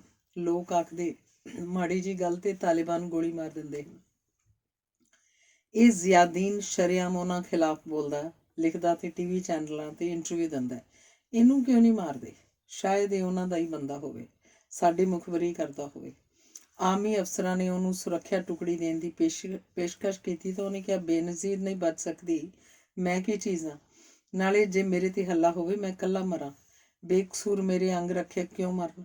ਉਹ ਘਰੋਂ ਬਾਹਰ ਕਦੀ ਕਿਤੇ ਸੌਂਦਾ, ਕਦੀ ਕਿਤੇ। ਉਹਨੂੰ ਇਹ ਸਹੀ ਨਹੀਂ ਲੱਗਦਾ ਸੀ ਕਿ ਪਰਿਵਾਰ ਦੇ ਜੀਆਂ ਸਾਹਮਣੇ ਉਹਨੂੰ ਕਤਲ ਕਰਨ। ਨਿੱਕਾ ਅਟਲ ਇੱਕ ਦਿਨ ਬਗੀਚੇ 'ਚ ਜ਼ਮੀਨ ਪੁੱਟ ਰਿਹਾ ਸੀ। ਮਲਾਲਾ ਨੇ ਪੁੱਛਿਆ, ਕੀ ਕਰ ਰਿਹਾ ਵੀਰ? ਅਟਲ ਨੇ ਕਿਹਾ, ਕਬਰ ਪੁੱਟ ਰਿਹਾ। ਕਿਉਂ? ਮਲਾਲਾ ਨੇ ਪੁੱਛਿਆ। ਅਟਲ ਨੇ ਕਿਹਾ, ਪਹਿਲਾਂ ਅਸੀਂ ਚੋਰ ਸਿਪਾਹੀ ਦੀ ਖੇਡ ਖੇਡਿਆ ਕਰਦੇ ਸਾਂ, ਹੁਣ ਤਾਲਿਬਾਨ ਸਿਪਾਹੀ ਖੇਡ ਹੈ ਸਾਡੀ। ਪਹਿਲੀ ਖੇਡ ਵਿੱਚ ਤਾਂ ਲੁਕੇ ਬੱਚੇ ਨੂੰ ਫੜਨਾ ਹੁੰਦਾ ਸੀ, ਹੁਣ ਮਾਰਨਾ ਵੀ ਪੈਂਦਾ, ਸੋ ਕਬਰ ਚਾਹੀਦੀ ਹੈ। ਗੇਂਦਾਂ ਦੇ ਬੰਬ ਹੁੰਦੇ ਤੇ ਡੰਡਿਆਂ ਦੀਆਂ ਬੰਦੂਕਾਂ, ਮੂੰਹਾਂ ਨਾਲ ਦੜੈਂ ਦੜੈਂ ਕਰਦੇ ਫਿਰਦੇ। ਸਵਾਤ ਦਾ ਡਿਪਟੀ ਕਮਿਸ਼ਨਰ ਤਾਲਿਬਾਨ ਦੀਆਂ ਮਸਜਿਦਾਂ ਵਿੱਚ ਨਮਾਜ਼ ਪੜ੍ਹਨ ਜਾਂਦਾ। ਉਹਨਾਂ ਦੇ ਲੀਡਰਾਂ ਨੂੰ ਸਰਕਾਰੀ ਰਿਹਾਇਸ਼ ਵਿੱਚ ਦਾਵਤਾਂ ਦਿੰਦਾ। ਸ਼ਾਇਦ ਸਰਕਾਰ ਦਬੇ ਸੁਰ ਤਾਲਿਬਾਨ ਨੂੰ ਸ਼ਹਿ ਦੇ ਰਹੀ ਸੀ। ਅਮਰੀਕਾ ਇੱਥੇ ਬੇਸ ਬਣਾ ਕੇ ਡਰੋਨ ਹਮਲੇ ਕਰਨ ਦਾ ਇੱਛੁਕ ਸੀ। ਉਹਨੂੰ ਟਾਲਣ ਲਈ ਇਹੋ ਕਹਿਣਾ ਠੀਕ ਸੀ, ਸਾਡੇ ਤਾਂ ਆਪਣੇ ਹਾਲਾਤ ਠੀਕ ਨਹੀਂ, ਤੁਸੀਂ ਕਹਿੰਦੇ ਹੋ ਅਸੀਂ ਤਾਲਿਬਾਨ ਦੇ ਹਮਦਰਦ ਹਾਂ, ਫਿਰ ਉਹ ਸਾਡੇ ਫੌਜੀਆਂ ਤੇ ਸਿਵਲੀਆਂ ਨੂੰ ਕਿਉਂ ਮਾਰਦੇ ਹਨ? ਸਰਕਾਰ ਨੇ ਤਾਲਿਬਾਨ ਦਾ ਪਿਤਾਮਾ ਸੂਫੀ ਮੁਹੰਮਦ ਜੇਲ੍ਹ 'ਚੋਂ ਰਿਹਾ ਕਰ ਦਿੱਤਾ। ਦੱਸਿਆ ਗਿਆ ਕਿ ਜਵਾਈ ਫੈਜ਼ੁੱਲਾ ਨਾਲੋਂ ਇਹ ਨਰਮ ਹੈ, ਇਹਦੀ ਵਿਚੋਲਗੀ ਨਾਲ ਤਾਲਿਬਾਨ ਨੂੰ ਸ਼ਾਂਤ ਕਰਾਂਗੇ। ਤਾਲਿਬਾਨ ਫੌਜ ਦੀ ਬਰਾਬਰੀ ਕਰਨ ਲੱਗੇ ਸਨ। ਸੜਕ ਤੇ ਇੱਥੇ ਫੌਜੀ ਨਾਕਾ ਹੈ, 1 ਕਿਲੋਮੀਟਰ ਇਸੇ ਸੜਕ ਉੱਪਰ ਤਾਲਿਬਾਨ ਦਾ ਨਾਕਾ ਦਿਸੇਗਾ। ਦੋਵੇਂ ਨਾਕੇ ਆਮ ਬੰਦਿਆਂ ਦੀ ਤਲਾਸ਼ੀ ਲੈਣਗੇ, ਇੱਕ ਦੂਜੇ ਨੂੰ ਕੁਝ ਨਹੀਂ ਕਹਿਣਗੇ। ਲੋਕ ਆਖਦੇ, ਇੱਕੋ ਸਿੱਕੇ ਦੇ ਦੋ ਪਾਸੇ ਹਨ। ਉਹ BBC ਰੇਡੀਓ ਦਾ ਨਾਮਾ ਨਿਗਾਰ ਇੱਕ ਉਸਤਾਨੀ ਤੇ ਵਿਦਿਆਰਥਣ ਦੀ ਇੰਟਰਵਿਊ ਕਾਸਟ ਕਰਨੀ ਚਾਹੁੰਦਾ ਸੀ ਤਾਂ ਕਿ ਪਤਾ ਲੱਗੇ ਆਮ ਲੋਕ ਕੀ ਸੋਚਦੇ ਹਨ। ਉਸਤਾਨੀ ਮਰੀਮ ਦੀ ਛੋਟੀ ਭੈਣ ਪਹਿਲਾਂ ਤਿਆਰ ਹੋ ਗਈ, ਪਰ ਫਿਰ ਮੁੱਕਰ ਗਈ। ਪਿਤਾ ਨੇ ਮਨਾ ਕਰ ਦਿੱਤਾ ਕਿ ਇਹ ਕੰਮ ਖਤਰਨਾਕ ਹੈ। ਮਲਾਲਾ ਨੇ ਅੱਬਾ ਨੂੰ ਫੋਨ ਤੇ ਗੱਲ ਕਰਦਿਆਂ ਸੁਣ ਲਿਆ ਤੇ ਕਿਹਾ, ਅੱਬਾ ਮੈਂ ਕਿਉਂ ਨਹੀਂ? ਠੀਕ ਹੈ, ਪਰ ਇੰਟਰਵਿਊ ਵਿੱਚ ਅਧਿਆਪਕਾਂ ਤੇ ਵਿਦਿਆਰਥਣ ਦੇ ਨਾਮ ਫਰਜ਼ੀ ਰੱਖਣੇ ਹਨ। ਸਵਾਲ ਤੇ ਜਵਾਬ ਸਮਝਾ ਦਿੱਤੇ, ਤਿਆਰੀ ਹੋ ਗਈ। ਨਾਮਾ ਨਿਗਾਰ ਨੇ ਮਲਾਲਾ ਨੂੰ ਕਿਹਾ, ਤੂੰ ਹਰ ਰੋਜ਼ ਡਾਇਰੀ ਲਿਖਿਆ ਕਰ। 13 ਸਾਲਾਂ ਦੀ ਯਹੂਦੀ ਕੁੜੀ ਅੰਨੇ ਫਰੈਂਕ ਡਾਇਰੀ ਲਿਖਿਆ ਕਰਦੀ ਸੀ। ਪਰਿਵਾਰ ਸਮੇਤ ਨਾਜ਼ੀਆਂ ਨੇ ਫੜ ਲਈ, ਤਸੀਹਾ ਕੇਂਦਰ 'ਚ ਸਾਰੇ ਮਾਰ ਦਿੱਤੇ। ਉਸਦੀ ਡਾਇਰੀ ਬਚ ਗਈ, ਛਪੀ, ਦੁਨੀਆ ਨੂੰ ਅਜੀਬ ਅਨੁਭਵ ਪੜ੍ਹਨ ਨੂੰ ਮਿਲੇ। ਇਹ ਖਾਸ ਡਾਕੂਮੈਂਟ ਸੀ। ਇੱਕ ਔਰਤ ਨੇ ਹੁਣੇ ਬੁਰਕਾ ਪਹਿਨਣਾ ਸ਼ੁਰੂ ਕੀਤਾ ਸੀ, ਨੀਵਾਂ ਸੀ, ਸੋਲਝ ਕੇ ਡਿੱਗ ਪਈ, ਸੱਟ ਲੱਗੀ। ਇੱਕ ਆਦਮੀ ਸਹਾਰਾ ਦੇ ਕੇ ਉਠਾਉਣ ਲਈ ਆਇਆ ਤਾਂ ਬੋਲੀ, ਨਾ ਭਰਾ, ਸਹਾਰਾ ਦੇਣ ਦੀ ਕੀ ਲੋੜ? ਫੈਜ਼ੁੱਲਾ ਔਰਤ ਨੂੰ ਦੁਖੀ ਦੇਖ ਕੇ ਖੁਸ਼ ਹੋਣ ਦੇ। ਬੁਰਕੇ ਦੀ ਇਹ ਮੁਸੀਬਤ ਹੋਰ ਸੀ, ਹਰੇਕ ਮਨੁੱਖੀ ਬੰਬ ਬੁਰਕੇ ਵਿੱਚ ਹੀ ਆਉਂਦਾ ਹੁੰਦਾ। ਹਰੇਕ ਔਰਤ ਮਨੁੱਖੀ ਬੰਬ ਦਾ ਭੁਲੇਖਾ ਪਾਉਂਦੀ। ਜ਼ਿਆਦੀਨ ਦੇ ਇੱਕ ਅਧਿਆਪਕ ਨੇ ਅਸਤੀਫਾ ਦੇ ਦਿੱਤਾ। ਪੁੱਛਣ ਤੇ ਦੱਸਿਆ ਕਿ ਫੈਜ਼ੁੱਲਾ ਨੇ ਕਿਹਾ ਹੈ ਕਿ ਮੇਰੇ ਮਦਰਸੇ ਨੂੰ ਤੇਰੀ ਜ਼ਰੂਰਤ ਹੈ। ਇੱਕ ਹੋਰ ਮਾਸਟਰ ਨੇ ਅਸਤੀਫਾ ਦੇ ਦਿੱਤਾ। ਉਹਨੇ ਇੱਕ ਤਾਲਿਬਾਨ ਨੂੰ ਕਿਸੇ ਦਾ ਗਲ ਕੱਟ ਕੇ ਸਿਰ ਲਿਜਾਂਦਿਆਂ ਦੇਖ ਲਿਆ ਸੀ, ਜਿਸ ਵਿੱਚੋਂ ਖੂਨ ਨਿਚੜ ਰਿਹਾ ਸੀ। ਮਸੀਤਾਂ ਉੱਪਰ ਤਾਲਿਬਾਨ ਪੋਸਟਰ ਲਾਉਂਦੇ, ਜਿਨ੍ਹਾਂ ਦੀਆਂ ਧੀਆਂ ਕਿਸੇ ਕਾਰਨ ਵਿਆਹੀਆਂ ਨਹੀਂ ਗਈਆਂ, ਸਾਨੂੰ ਦੱਸੋ, ਅਸੀਂ ਇੰਤਜ਼ਾਮ ਕਰਾਂਗੇ। ਮਲਾਲਾ ਦੀ ਕਲਾਸ 'ਚ 27 ਕੁੜੀਆਂ ਸਨ। ਤਾਲਿਬਾਨ ਤੋਂ ਡਰਦੀਆਂ 17 ਹਟ ਗਈਆਂ। ਜ਼ਿਆਦੀਨ ਦੇ ਡਾਕਟਰ ਦੋਸਤ ਅਫਜ਼ਲ ਦਾ ਕਲੀਨਿਕ ਚੰਗਾ ਚੱਲ ਰਿਹਾ ਸੀ, ਪਰ ਨਿੱਤ ਦੀ ਠੂਠਾਹ ਕਾਰਨ ਉਹਨੇ ਇੱਥੋਂ ਬੰਦ ਕਰਕੇ ਬਾਰੀਕੋਟ ਵਿੱਚ ਖੋਲ੍ਹ ਲਿਆ। ਤਾਲਿਬਾਨ ਬੁਲਾਰਾ ਮੁਸਲਿਮ ਖਾਨ ਡਾਕਟਰ ਕੋਲ ਗਿਆ ਤੇ ਕਿਹਾ, ਕਲੀਨਿਕ ਬੰਦ ਨਾ ਕਰੋ, ਡਾਕਟਰ ਜ਼ਿਆਦੀਨ ਦੀ ਸਲਾਹ ਲੈਣ ਆਇਆ। ਜ਼ਿਆਦੀਨ ਨੇ ਕਿਹਾ, ਬੁਰੇ ਲੋਕਾਂ ਤੋਂ ਭਲਾਈ ਦੀ ਆਸ ਨਾ ਰੱਖੋ, ਬਾਰੀਕੋਟ ਠੀਕ ਹੈ। ਡਾਕਟਰ ਮੰਨ ਗਿਆ। 14 ਜਨਵਰੀ ਕੁੜੀਆਂ ਦੀ ਪੜ੍ਹਾਈ ਦਾ ਆਖਰੀ ਦਿਨ ਸੀ। ਐਲਾਨ ਕਰ ਦਿੱਤਾ ਗਿਆ ਕਿ ਕੱਲ੍ਹ ਤੋਂ ਛੁੱਟੀਆਂ ਹਨ। ਇਹ ਪਹਿਲੀ ਵਾਰ ਹੋਇਆ ਕਿ ਛੁੱਟੀਆਂ ਦੀ ਮਿਆਦ ਨਹੀਂ ਦੱਸੀ ਗਈ, ਪਰ ਕੁਝ ਉਸਤਾਨੀਆਂ ਨੇ ਕੁੜੀਆਂ ਨੂੰ ਹੋਮਵਰਕ ਦੇ ਦਿੱਤਾ। ਮਲਾਲਾ ਸੋਚਣ ਲੱਗੀ, ਮਾਰਚ ਨੇੜੇ ਆ ਗਿਆ, ਇਮਤਿਹਾਨਾਂ ਦਾ ਮਹੀਨਾ, ਤਿਆਰੀ ਕਿਵੇਂ ਕਰਾਂਗੇ। ਨਿਊਯਾਰਕ ਟਾਈਮਜ਼ ਦੀ ਟੀਮ ਇੰਟਰਵਿਊ ਵਾਸਤੇ ਆ ਗਈ। ਕੈਮਰੇ ਔਨ ਹੋਈ, ਇੰਟਰਵਿਊ ਹੁੰਦੀ ਰਹੀ। ਜਦੋਂ ਪੁੱਛਿਆ ਕਿ ਤੇਰਾ ਸਕੂਲ ਵਿੱਚ ਅੱਜ ਆਖਰੀ ਦਿਨ ਹੈ, ਕਿਵੇਂ ਲੱਗਦਾ ਹੈ, ਰੋ ਪਈ। ਸਕੂਲ ਨਹੀਂ ਜਾਵਾਂਗੀਆਂ, ਘਰੇ ਪੜ੍ਹਨ ਤੋਂ ਕੌਣ ਰੋਕ ਸਕਦਾ ਹੈ। ਮੈਂ ਸਕੂਲ 'ਚ ਜੰਮੀ, ਸਕੂਲ 'ਚ ਖੇਡਦੀ ਵੱਡੀ ਹੋਈ, ਹੁਣ ਹੁਕਮ ਹੋ ਗਿਆ ਸਕੂਲ 'ਚ ਨਹੀਂ ਪੜ੍ਹਨਾ। ਤਾਲਿਬਾਨ ਦਾ ਹੁਕਮ ਹੈ ਕੁੜੀਆਂ ਨੂੰ ਮਾਸਟਰਨੀਆਂ ਪੜ੍ਹਾਉਣ, ਔਰਤਾਂ ਦਾ ਇਲਾਜ ਲੇਡੀ ਡਾਕਟਰਸ ਕਰਨ। ਜੇ ਪੜ੍ਹਨ ਦੀ ਆਗਿਆ ਨਹੀਂ ਤਾਂ ਮਾਸਟਰਨੀਆਂ ਡਾਕਟਰਨੀਆਂ ਕਿਵੇਂ ਬਣਨਗੀਆਂ। ਮੁਸਲਿਮ ਖਾਨ ਅਮਰੀਕਾ ਪੜ੍ਹ ਕੇ ਆਇਆ ਸੀ, ਉਹ ਇਹੋ ਜਿਹੇ ਹੁਕਮ ਦੇ ਰਿਹਾ ਸੀ। ਖਾਨ ਆਖਦਾ ਸੀ, ਮੈਂ ਪੱਛਮੀ ਤਰਜ਼ ਦੀ ਵਿੱਦਿਆ ਦਾ ਵਿਰੋਧ ਕਰਦਾ ਹਾਂ। ਪੱਛਮੀ ਤਰਜ਼ ਦੀ ਵਿੱਦਿਆ ਤੋਂ ਉਹਦਾ ਅਰਥ ਸੀ ਅੰਗਰੇਜ਼ੀ ਤੇ ਵਿਗਿਆਨ। ਜ਼ਿਆਦੀਨ ਹੱਸ ਪਿਆ। ਸਟੈਥੋਸਕੋਪ, ਥਰਮਾਮੀਟਰ, ਰਾਕਟ ਨੂੰ ਉਹ ਕੀ ਕਹੇਗਾ। ਸਾਰੇ ਸਕੂਲਾਂ ਵਿੱਚੋਂ ਕੁੜੀਆਂ ਪੜ੍ਹਨੋਂ ਹਟ ਗਈਆਂ। ਤਾਂ ਵੀ 4 ਦਿਨਾਂ ਅੰਦਰ 5 ਹੋਰ ਸਕੂਲ ਥੇ ਕਰ ਦਿੱਤੇ। ਇਹ ਕਿਸ ਲਈ? ਕਿ ਕਿਤੇ ਕੁੜੀਆਂ ਦਲੇਰੀ ਕਰਕੇ ਫੇਰ ਨਾ ਪੜ੍ਹਨ ਆ ਜਾਣ। ਕੁੜੀਆਂ ਦੀ ਤਾਲੀਮ ਉੱਪਰ ਪਾਬੰਦੀ ਦਾ ਪੂਰੇ ਪਾਕਿਸਤਾਨ ਵਿੱਚ ਜੰਮ ਕੇ ਵਿਰੋਧ ਹੋਇਆ। ਕਿਤੇ ਤਾਲਿਬਾਨ ਅਲੱਗ ਥਲੱਗ ਨਾ ਰਹਿ ਜਾਣ। ਫੈਜ਼ੁੱਲਾ ਦਾ ਬਿਆਨ ਆ ਗਿਆ, 10 ਸਾਲ ਦੀ ਉਮਰ ਤੱਕ 5ਵੀਂ ਜਮਾਤ ਪਾਸ ਕਰਨ ਤੱਕ ਕੁੜੀਆਂ ਨੂੰ ਪੜ੍ਹਨ ਦੀ ਆਗਿਆ ਹੈ। ਇੱਕ ਵਾਰ ਫਿਰ ਕੀੜੀਆਂ ਵਾਂਗ ਹੌਲੀ ਹੌਲੀ ਨਿੱਕੀਆਂ ਕੁੜੀਆਂ ਸਕੂਲ ਦੇ ਰਸਤੇ ਵੱਲ ਤੁਰਨ ਲੱਗੀਆਂ। ਸਰਕਾਰ ਨੇ ਤਾਲਿਬਾਨ ਨਾਲ ਅਮਨ ਸੰਧੀ ਕਰ ਲਈ। ਗੋਲੀਬਾਰੀ ਬੰਦ ਹੋਏਗੀ, ਸਰਕਾਰ ਸ਼ਰੀਅਤ ਲਾਗੂ ਕਰੇਗੀ। 6 ਮਹੀਨਿਆਂ ਦਾ ਬੰਦੀ ਕੀਤਾ ਚੀਨੀ ਇੰਜੀਨੀਅਰ ਤਾਲਿਬਾਨ ਨੇ ਰਿਹਾ ਕਰ ਦਿੱਤਾ। ਖਬਰ ਆਈ ਕਿ ਸਵਾਤਵਾਦੀ ਵਿੱਚ ਤਾਲਿਬਾਨ ਲੀਡਰ ਆਉਣਗੇ, ਅਹਿਮ ਐਲਾਨ ਹੋਣਗੇ। 30-40 ਹਜ਼ਾਰ ਦਾ ਇਕੱਠ ਹੋਇਆ। ਸੂਫੀ ਮੁਹੰਮਦ ਅਖੀਰ 'ਚ ਬੋਲਿਆ, ਉਹਦੀ ਜ਼ਬਾਨ ਕੰਬ ਰਹੀ ਸੀ। ਉਹਨੇ ਅਜੀਬ ਐਲਾਨ ਕੀਤੇ, ਕਿਹਾ, ਸਰਕਾਰੀ ਅਦਾਲਤਾਂ ਇਸਲਾਮਿਕ ਨਹੀਂ ਹਨ, ਇੱਥੋਂ ਲੋਕਾਂ ਨੂੰ ਮੁੱਦਤਾਂ ਤੱਕ ਨਿਆਂ ਨਹੀਂ ਮਿਲਦਾ। ਪੱਛਮੀ ਤਰਜ਼ ਦਾ ਲੋਕਤੰਤਰ ਗੋਰੇ ਕਾਫਰਾਂ ਦੀ ਕਾਢ ਹੈ, ਸਾਨੂੰ ਨਹੀਂ ਚਾਹੀਦਾ, ਅਸੀਂ ਚੋਣਾਂ ਦੇ ਖਿਲਾਫ ਹਾਂ। ਉਹਦੀ ਸਾਰੀ ਤਕਰੀਰ ਦਾ ਪ੍ਰਭਾਵ ਸੀ, ਰੁਕੋ ਜ਼ਰਾ ਦੇਖਣਾ, ਅਸੀਂ ਇਸਲਾਮਾਬਾਦ ਨੂੰ ਘੇਰਾ ਪਾਉਣ ਲੱਗੇ ਹਾਂ। ਪੜ੍ਹਾਈ ਲਿਖਾਈ ਦੀ ਕੋਈ ਗੱਲ ਨਹੀਂ। ਜ਼ਿਆਦੀਨ ਨੇ ਜੀਓ ਟੀਵੀ ਨੂੰ ਇੰਟਰਵਿਊ ਵਿੱਚ ਕਿਹਾ, ਨਿਰਾਸਤਾ ਹੋਈ, ਸਾਨੂੰ ਸੂਫੀ ਮੁਹੰਮਦ ਤੋਂ ਆਸਾਂ ਸਨ। ਸਥਾਈ ਅਮਨ ਦਾ ਐਲਾਨ ਕਰਕੇ ਉਹਨੇ ਹੀਰੋ ਹੋ ਜਾਣਾ ਸੀ। ਉਹਨੇ ਮੌਕਾ ਗਵਾ ਲਿਆ। ਲੋਕ ਵੱਖ-ਵੱਖ ਬੋਲੀਆਂ ਬੋਲ ਰਹੇ ਸਨ। ਕੋਈ ਕਹਿੰਦਾ ਸੀ ਉਹਦਾ ਦਿਮਾਗ ਹਿੱਲ ਗਿਆ, ਕੋਈ ਕਹਿੰਦਾ ਸੀ ਉਹ ਕੱਟੜਪੰਥੀਆਂ ਦੇ ਪਿੰਜਰੇ ਦਾ ਤੋਤਾ ਹੈ।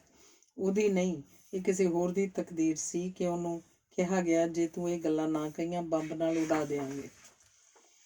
ਇਹੋ ਜਿਹੀ ਅਮਨ ਸੰਧੀ ਤੋਂ ਅਮਰੀਕਾ ਘਬਰਾ ਗਿਆ। ਪਾਕਿਸਤਾਨ ਕੋਲ ਉਸ ਵੇਲੇ 200 ਐਟਮ ਬੰਬ ਸਨ। ਸਰਕਾਰ ਤੇ ਤਾਲਿਬਾਨ ਇਕਸੁਰ ਹੋ ਗਏ ਸਨ। ਜੇ ਐਟਮੀ ਊਰਜਾ ਉੱਪਰ ਤਾਲਿਬਾਨ ਦਾ ਕਬਜ਼ਾ ਹੋ ਗਿਆ, ਫਿਰ ਅਮਰੀਕਨ ਅਫਸਰਾਂ ਨੇ ਪਾਕਿ ਫੌਜ ਦੀ ਕਮਾਨ ਸੰਭਾਲ ਲਈ। ਲਾਊਡ ਸਪੀਕਰਾਂ ਵਿੱਚੋਂ ਐਲਾਨ ਹੋਇਆ, ਖਤਰਨਾਕ ਜੰਗ ਲੱਗਣ ਵਾਲੀ ਹੈ, ਸਿਵਲ ਪਰਜਾ ਸਵਾਤਵਾਦੀ ਵਿੱਚੋਂ ਨਿਕਲ ਜਾਏ। ਕਿਸੇ ਦਾ ਜਾਣ ਨੂੰ ਦਿਲ ਨਹੀਂ ਕਰਦਾ ਸੀ, ਪਰ ਜਾਣਾ ਪੈਣਾ ਹੈ। ਡਾਕਟਰ ਅਫਜ਼ਲ ਜਾ ਰਿਹਾ ਸੀ, ਉਹਦੀ ਵੈਨ ਵਿੱਚ ਇਹ ਚਲੇ ਜਾਣਗੇ। 5 ਮਈ 2009 ਨੂੰ ਇਹ ਕਾਰਵਾਂ ਆਖਿਰ ਕੂਚ ਕਰ ਗਿਆ। ਸਾਰਿਆਂ ਨੇ ਰੱਬ ਅੱਗੇ ਫਰਿਆਦ ਕੀਤੀ ਕਿ ਉਹਨਾਂ ਦਾ ਸਮਾਨ ਤੇ ਘਰ ਬਚੇ ਰਹਿਣ। ਤਾਲਿਬਾਨ ਤੇ ਫੌਜ ਵਿਚਕਾਰਲੀ ਟੱਕਰ ਵਿੱਚ ਘਰ ਕਿਵੇਂ ਬਚਣਗੇ। ਹਜ਼ਾਰਾਂ ਲੋਕਾਂ ਦਾ ਕਾਫਲਾ ਵੱਖ-ਵੱਖ ਤਰੀਕੇ ਸਫ਼ਰ ਕਰ ਰਿਹਾ ਸੀ। ਕਾਰਾਂ, ਟਰੱਕਾਂ, ਬੱਸਾਂ, ਆਟੋ ਰਿਕਸ਼ੇ, ਰੇਹੜੇ, ਗੱਡੇ, ਸਾਈਕਲ, ਮੋਟਰਸਾਈਕਲ, ਪੈਦਲ। ਪਖਤੂਨ ਇਤਿਹਾਸ ਵਿੱਚ ਪਹਿਲਾ ਏਡਾ ਵੱਡਾ ਉਜਾੜਾ। ਕਈਆਂ ਥਾਵਾਂ ਤੇ ਸੇਬਾਂ ਦੇ ਦਰਖਤ ਕੱਟ ਕੇ ਤਾਲਿਬਾਨ ਨੇ ਰਸਤੇ ਰੋਕੇ ਹੋਏ ਸਨ, ਰਾਹ ਸਾਫ਼ ਕਰਨਾ ਪੈਂਦਾ। ਮਰਦਾਨ ਸ਼ਹਿਰ ਦੇ ਬਾਹਰ ਤੰਬੂ ਤਾਣੇ ਗਏ ਦੇਖੇ।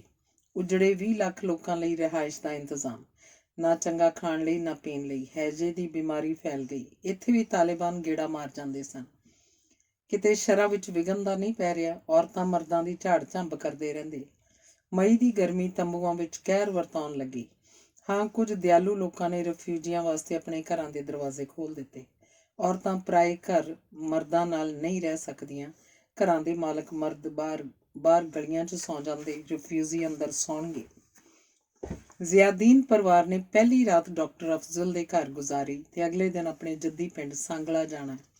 ਸਾਂਗਲੇ ਪੁੱਜੇ ਤਾਂ ਮੇਜ਼ਬਾਨ ਪਰਿਵਾਰ ਆਪਣੇ ਜੀਆਂ ਨੂੰ ਦੇਖ ਕੇ ਹੈਰਾਨ ਹੋ ਗਿਆ। ਕਿਹਾ, ਇੱਥੇ ਕਿਉਂ ਆ ਗਏ? ਇੱਥੇ ਤਾਂ ਤਾਲਿਬਾਨ ਆਮ ਆਉਂਦੇ ਰਹਿੰਦੇ ਨੇ। ਮਰਦਾਨ ਠੀਕ ਸੀ, ਉੱਥੇ ਫੌਜ ਦਾ ਪਹਿਰਾ ਹੈ। ਇੱਥੇ ਮਲਾਲਾ 7ਵੀਂ 'ਚ ਦਾਖਲ ਹੋ ਗਈ। ਕੇਵਲ 3 ਕੁੜੀਆਂ ਸਨ, ਮੁੰਡੇ ਕੁੜੀਆਂ ਇਕੱਠੇ ਪੜ੍ਹਦੇ।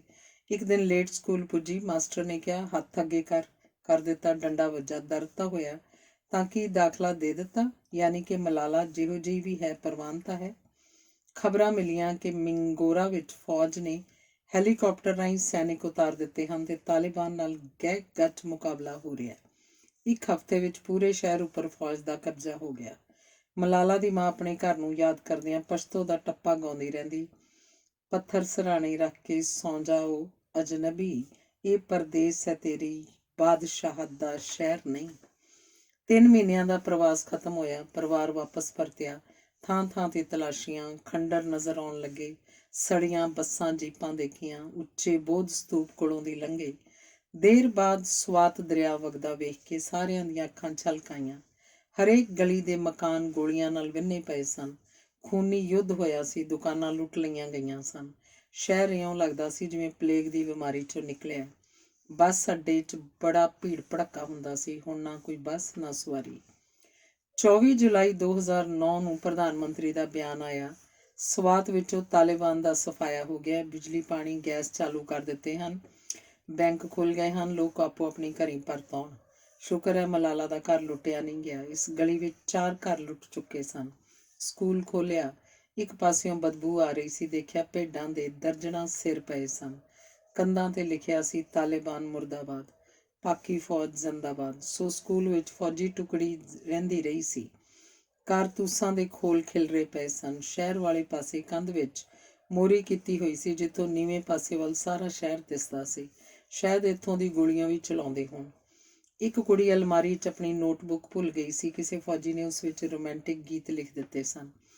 ਇੱਕ ਕਾਗਜ਼ ਮਲਾਲਾ ਚੁੱਕਣ ਲੱਗੀ। ਪਿਤਾ ਨੇ ਕਿਹਾ, ਨਾ ਪੜ੍ਹ ਲਿਆ। ਲਿਖਿਆ ਸੀ, ਤੁਹਾਡੇ ਵਰਗੇ ਬੰਦਿਆਂ ਨੇ ਤਾਲਿਬਾਨ ਦੇ ਹੌਸਲੇ ਵਧਾਏ। ਫਲਸਰੂਪ ਸਾਡੇ ਅਣਗਿਣਤ ਫੌਜੀ ਮਾਰੇ ਗਏ।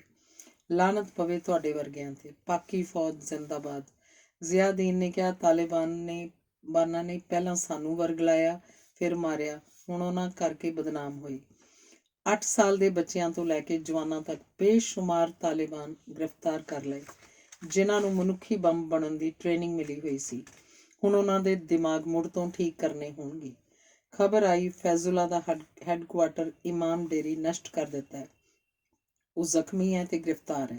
ਫਿਰ ਖਬਰ ਆਈ, ਨਹੀਂ, ਉਹ ਪਹਾੜਾਂ 'ਚ ਭੱਜ ਗਿਆ ਹੈ, ਅਫਗਾਨਿਸਤਾਨ 'ਚ ਪੁੱਜ ਗਿਆ। ਦੱਸਣ ਵਾਲੇ ਦੱਸਦੇ ਹਨ ਕਿ ਫੜਿਆ ਗਿਆ ਸੀ। ਫੌਜੀ ਚਾਹੁੰਦੇ ਸਨ ਮੁਕੱਦਮਾ ਚਲਾ ਕੇ ਸਜ਼ਾ ਦੇਈਏ। ਕੁਝ ਆਖਦੇ ਸਨ ਗੋਲੀ ਮਾਰੋ, ਪਰ ISI ਨਹੀਂ ਮੰਨੀ ਤੇ ਉਹਨੂੰ ਬਾਰਡਰ ਪਾਰ ਕਰਾ ਦਿੱਤਾ।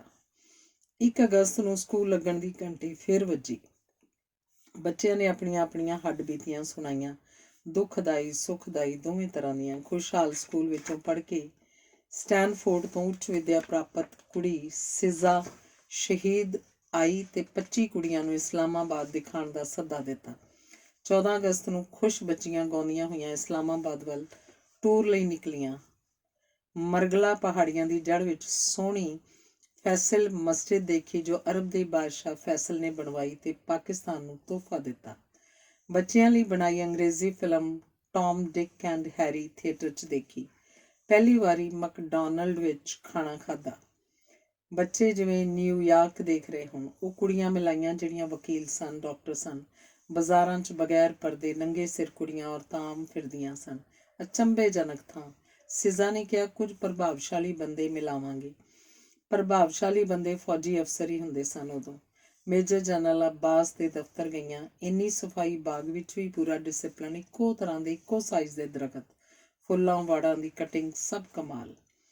ਹਾਲ ਵਿੱਚ ਜਰਨੈਲ ਆਇਆ। ਸਵਾਗਤ ਵਿੱਚ ਸਭ ਖਲੋ ਗਈਆਂ। ਉਹਨੇ ਸਵਾਤ ਦੇ ਤਤਕਾਲੀ ਯੁੱਧ ਤੇ ਫਤਿਹ ਬਾਰੇ ਦੱਸਿਆ ਕਿ 128 ਫੌਜੀ ਤੇ 1600 ਅੱਤਵਾਦੀ ਮਾਰੇ ਗਏ। ਫਿਰ ਕਿਹਾ, ਸਵਾਲ ਪੁੱਛੋ। ਮਲਾਲਾ ਨੇ ਪਹਿਲਾ ਸਵਾਲ ਕੀਤਾ, ਸਰ 3 ਮਹੀਨੇ ਪਹਿਲਾਂ ਤੁਸੀਂ ਸਾਨੂੰ ਦੱਸਿਆ ਸੀ ਫੈਜ਼ੁੱਲਾ ਤੇ ਉਹਦਾ ਡਿਪਟੀ ਗੋਲੀ ਨਾਲ ਜ਼ਖਮੀ ਹੋ ਗਏ ਹਨ ਤੇ ਗ੍ਰਿਫਤਾਰ ਹਨ। ਫਿਰ ਤੁਸੀਂ ਕਿਹਾ ਨਹੀਂ, ਸਵਾਤ ਵਿੱਚ ਹੀ ਹਨ। ਫਿਰ ਤੁਸੀਂ ਕਿਹਾ ਅਫਗਾਨਿਸਤਾਨ 'ਚ ਹਨ। ਉਹ ਹਿਰਾਸਤ ਵਿੱਚੋਂ ਕਿਵੇਂ ਫਰਾਰ ਹੋ ਗਏ? 15 ਮਿੰਟ ਜਰਨੈਲ ਜਵਾਬ ਦਿੰਦਾ ਰਿਹਾ। ਕਿਸੇ ਨੂੰ ਕੋਈ ਸਮਝ ਨਹੀਂ ਆਈ ਕੀ ਆਖ ਰਿਹਾ। ਦੂਜੀ ਕੁੜੀ ਨੇ ਕਿਹਾ, ਠੀਕ ਹੈ, ਜਿੱਤ ਗਏ ਹੋ। ਜਿਹੜੀ ਤਬਾਹੀ ਹੋਈ ਹੈ ਉਹ ਕੌਣ ਮੁੜ ਠੀਕ ਕਰੇਗਾ? ਜਰਨੈਲ ਨੇ ਕਿਹਾ, ਪਹਿਲਾਂ ਅਸੀਂ ਰਿਕਵਰੀ ਕਰਦੇ ਹਾਂ, ਫਿਰ ਉਸਾਰੀ ਤੇ ਫਿਰ ਠੀਕ ਠਾਕ ਕਰਕੇ ਸਿਵਲ ਅਫਸਰਾਂ ਨੂੰ ਸੌਂਪ ਦਿੰਦੇ ਹਾਂ। ਜਾਂਦਿਆਂ ਨੂੰ ਜਰਨੈਲ ਨੇ ਕੁਝ ਵਿਜ਼ਿਟਿੰਗ ਕਾਰਡ ਦਿੱਤੇ, ਲੋੜ ਪਵੇ ਤਾਂ ਫੋਨ ਕਰਨਾ। ਵਾਪਸੀ ਤੇ ਜ਼ਿਆਦੀਨ ਨੂੰ ਇੱਕ ਮੁਸ਼ਕਿਲ ਹੋਰ ਆਈ। ਸਕੂਲ ਪੂਰੇ 3 ਮਹੀਨੇ ਬੰਦ ਰਿਹਾ। ਮਾਸਟਰ ਤਨਖਾਹ ਮੰਗ ਰਹੇ ਸਨ, ਫੀਸਾਂ ਆਈਆਂ ਨਹੀਂ। ਤਨਖਾਹ ਕਿਵੇਂ ਦੇਈ? ਸਾਰਿਆਂ ਦੇ 10 ਲੱਖ ਬਕਾਏ ਕਿਵੇਂ ਦਿੱਤੇ ਜਾਣ? ਹੀਰਾ ਨਾਮ ਦੀ ਇੱਕ ਉਸਤਾਨੀ ਦਾ ਵਿਆਹ ਧਰਿਆ ਗਿਆ ਸੀ, ਉਸ ਕੋਲ ਪੈਸਾ ਨਹੀਂ ਸੀ। ਫਿਰ ਵਿਆਹ ਕਿਵੇਂ ਹੋਏਗਾ? ਜ਼ਿਆਦੀਨ ਨੂੰ ਜਰਨੈਲ ਦਾ ਕਾਰਡ ਯਾਦ ਆਇਆ। ਇਹ ਸਾਰੀ ਸਮੱਸਿਆ ਵਿਸਥਾਰ ਨਾਲ ਲਿਖ ਕੇ ਸਹਾਇਤਾ ਲਈ ਅਰਜ਼ ਗੁਜ਼ਾਰੀ। ਜਰਨੈਲ ਨੇ 11 ਲੱਖ ਦਾ ਚੈੱਕ ਭੇਜ ਦਿੱਤਾ। ਸ਼ੁਕਰਾਨਾ ਕਰਨ ਵਕਤ ਹੀਰਾ ਰੋ ਪਈ। 13 ਸਾਲ ਦੀ ਉਮਰ 'ਚ ਮਲਾਲਾ ਦਾ ਕੱਦ 5 ਫੁੱਟ ਤੇ ਆ ਕੇ ਰੁਕ ਗਿਆ। ਸਾਰੀਆਂ ਕੁੜੀਆਂ ਉਸ ਤੋਂ ਉੱਚੀਆਂ ਉੱਠਣ ਲੱਗੀਆਂ। 30 ਕੁੜੀਆਂ ਦੀ ਕਲਾਸ ਵਿੱਚ ਮਲਾਲਾ ਸਭ ਤੋਂ ਛੋਟੀ ਲੱਗਣ ਲੱਗੀ।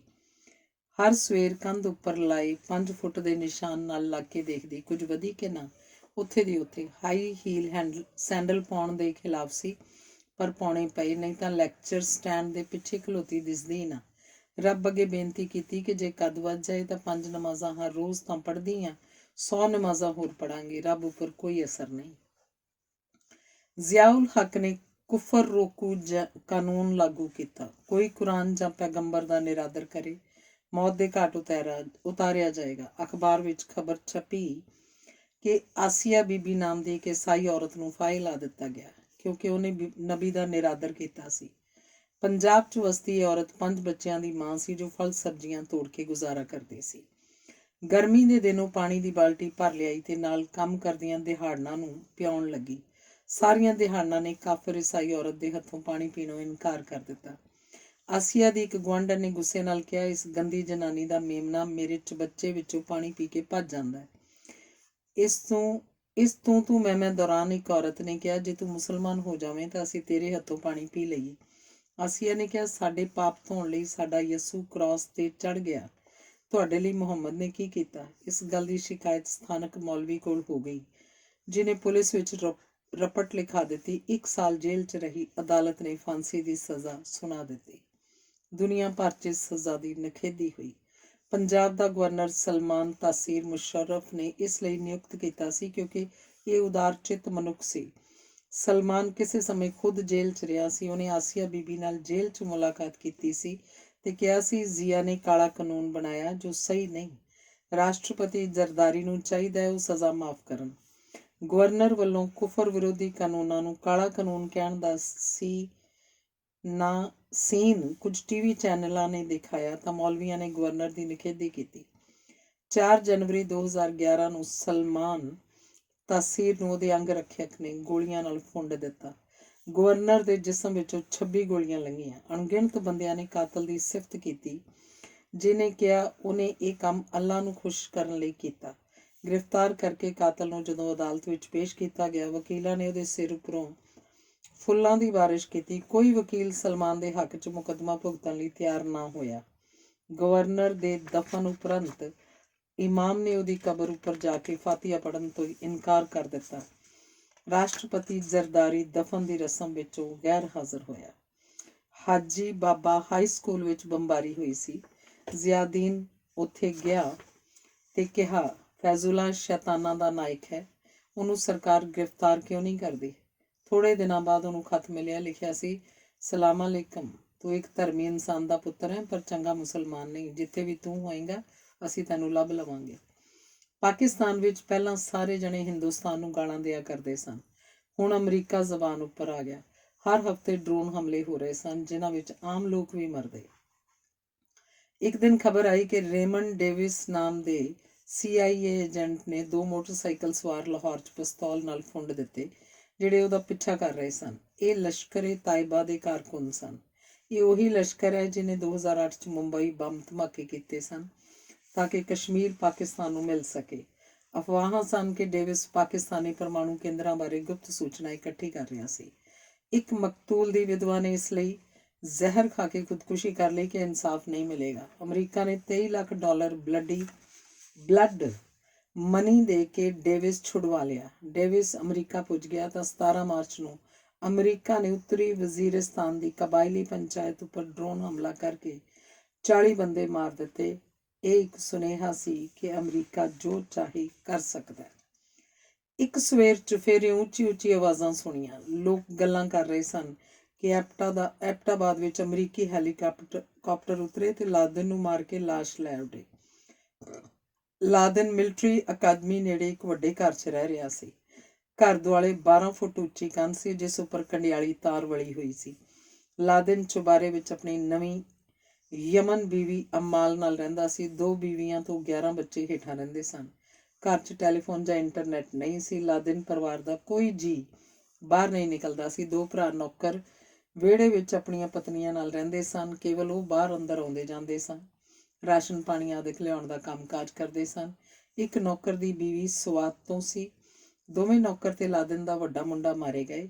ਲਾਦਨ ਦੀਆਂ ਔਰਤਾਂ ਨੂੰ ਕਿਸੇ ਨੇ ਕੁਝ ਨਹੀਂ ਕਿਹਾ। ਅੰਦਰ ਕੋਈ ਮੁਕਾਬਲਾ ਹੋਇਆ ਹੀ ਨਹੀਂ। ਲਾਦਨ ਦਾ ਬਚਿਆ ਪਰਿਵਾਰ ਪਾਕਿਸਤਾਨੀ ਫੌਜ ਨੇ ਹਿਰਾਸਤ ਵਿੱਚ ਲੈ ਲਿਆ। ਅਮਰੀਕਨ ਵਾਈਟ ਹਾਊਸ ਵਿੱਚ ਜਸ਼ਨ ਮਨਾਏ ਗਏ। ਲਾਦਨ ਦੀ ਲਾਸ਼ ਸਮੁੰਦਰ ਵਿੱਚ ਸੁੱਟ ਦਿੱਤੀ।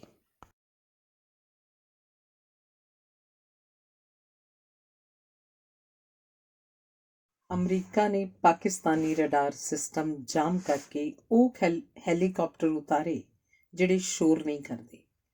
ਆਪਣਾ ਮਿਸ਼ਨ ਪੂਰਾ ਕਰਨ ਪਿੱਛੋਂ ਆਰਮੀ ਚੀਫ ਜਨਰਲ ਅਸ਼ਫਾਕ ਕਾਯਾਨੀ ਤੇ ਰਾਸ਼ਟਰਪਤੀ ਜ਼ਰਦਾਰੀ ਨੂੰ ਸੂਚਿਤ ਕਰ ਦਿੱਤਾ। ਬਾਕੀ ਫੌਜ ਨੂੰ ਟੀਵੀ ਖਬਰਾਂ ਤੋਂ ਜਾਣਕਾਰੀ ਮਿਲੀ। ਅਮਰੀਕਾ ਦਾ ਖਿਆਲ ਸੀ ਕਿ ਇਸ ਕਾਰਵਾਈ ਬਾਰੇ ਪਾਕਿਸਤਾਨ ਨੂੰ ਪਹਿਲਾਂ ਭਿਣਕ ਪੈ ਜਾਂਦੀ ਤਾਂ ISI ਨੇ ਲਾਦਨ ਨੂੰ ਇੱਧਰ ਉੱਧਰ ਕਰ ਦੇਣਾ ਸੀ।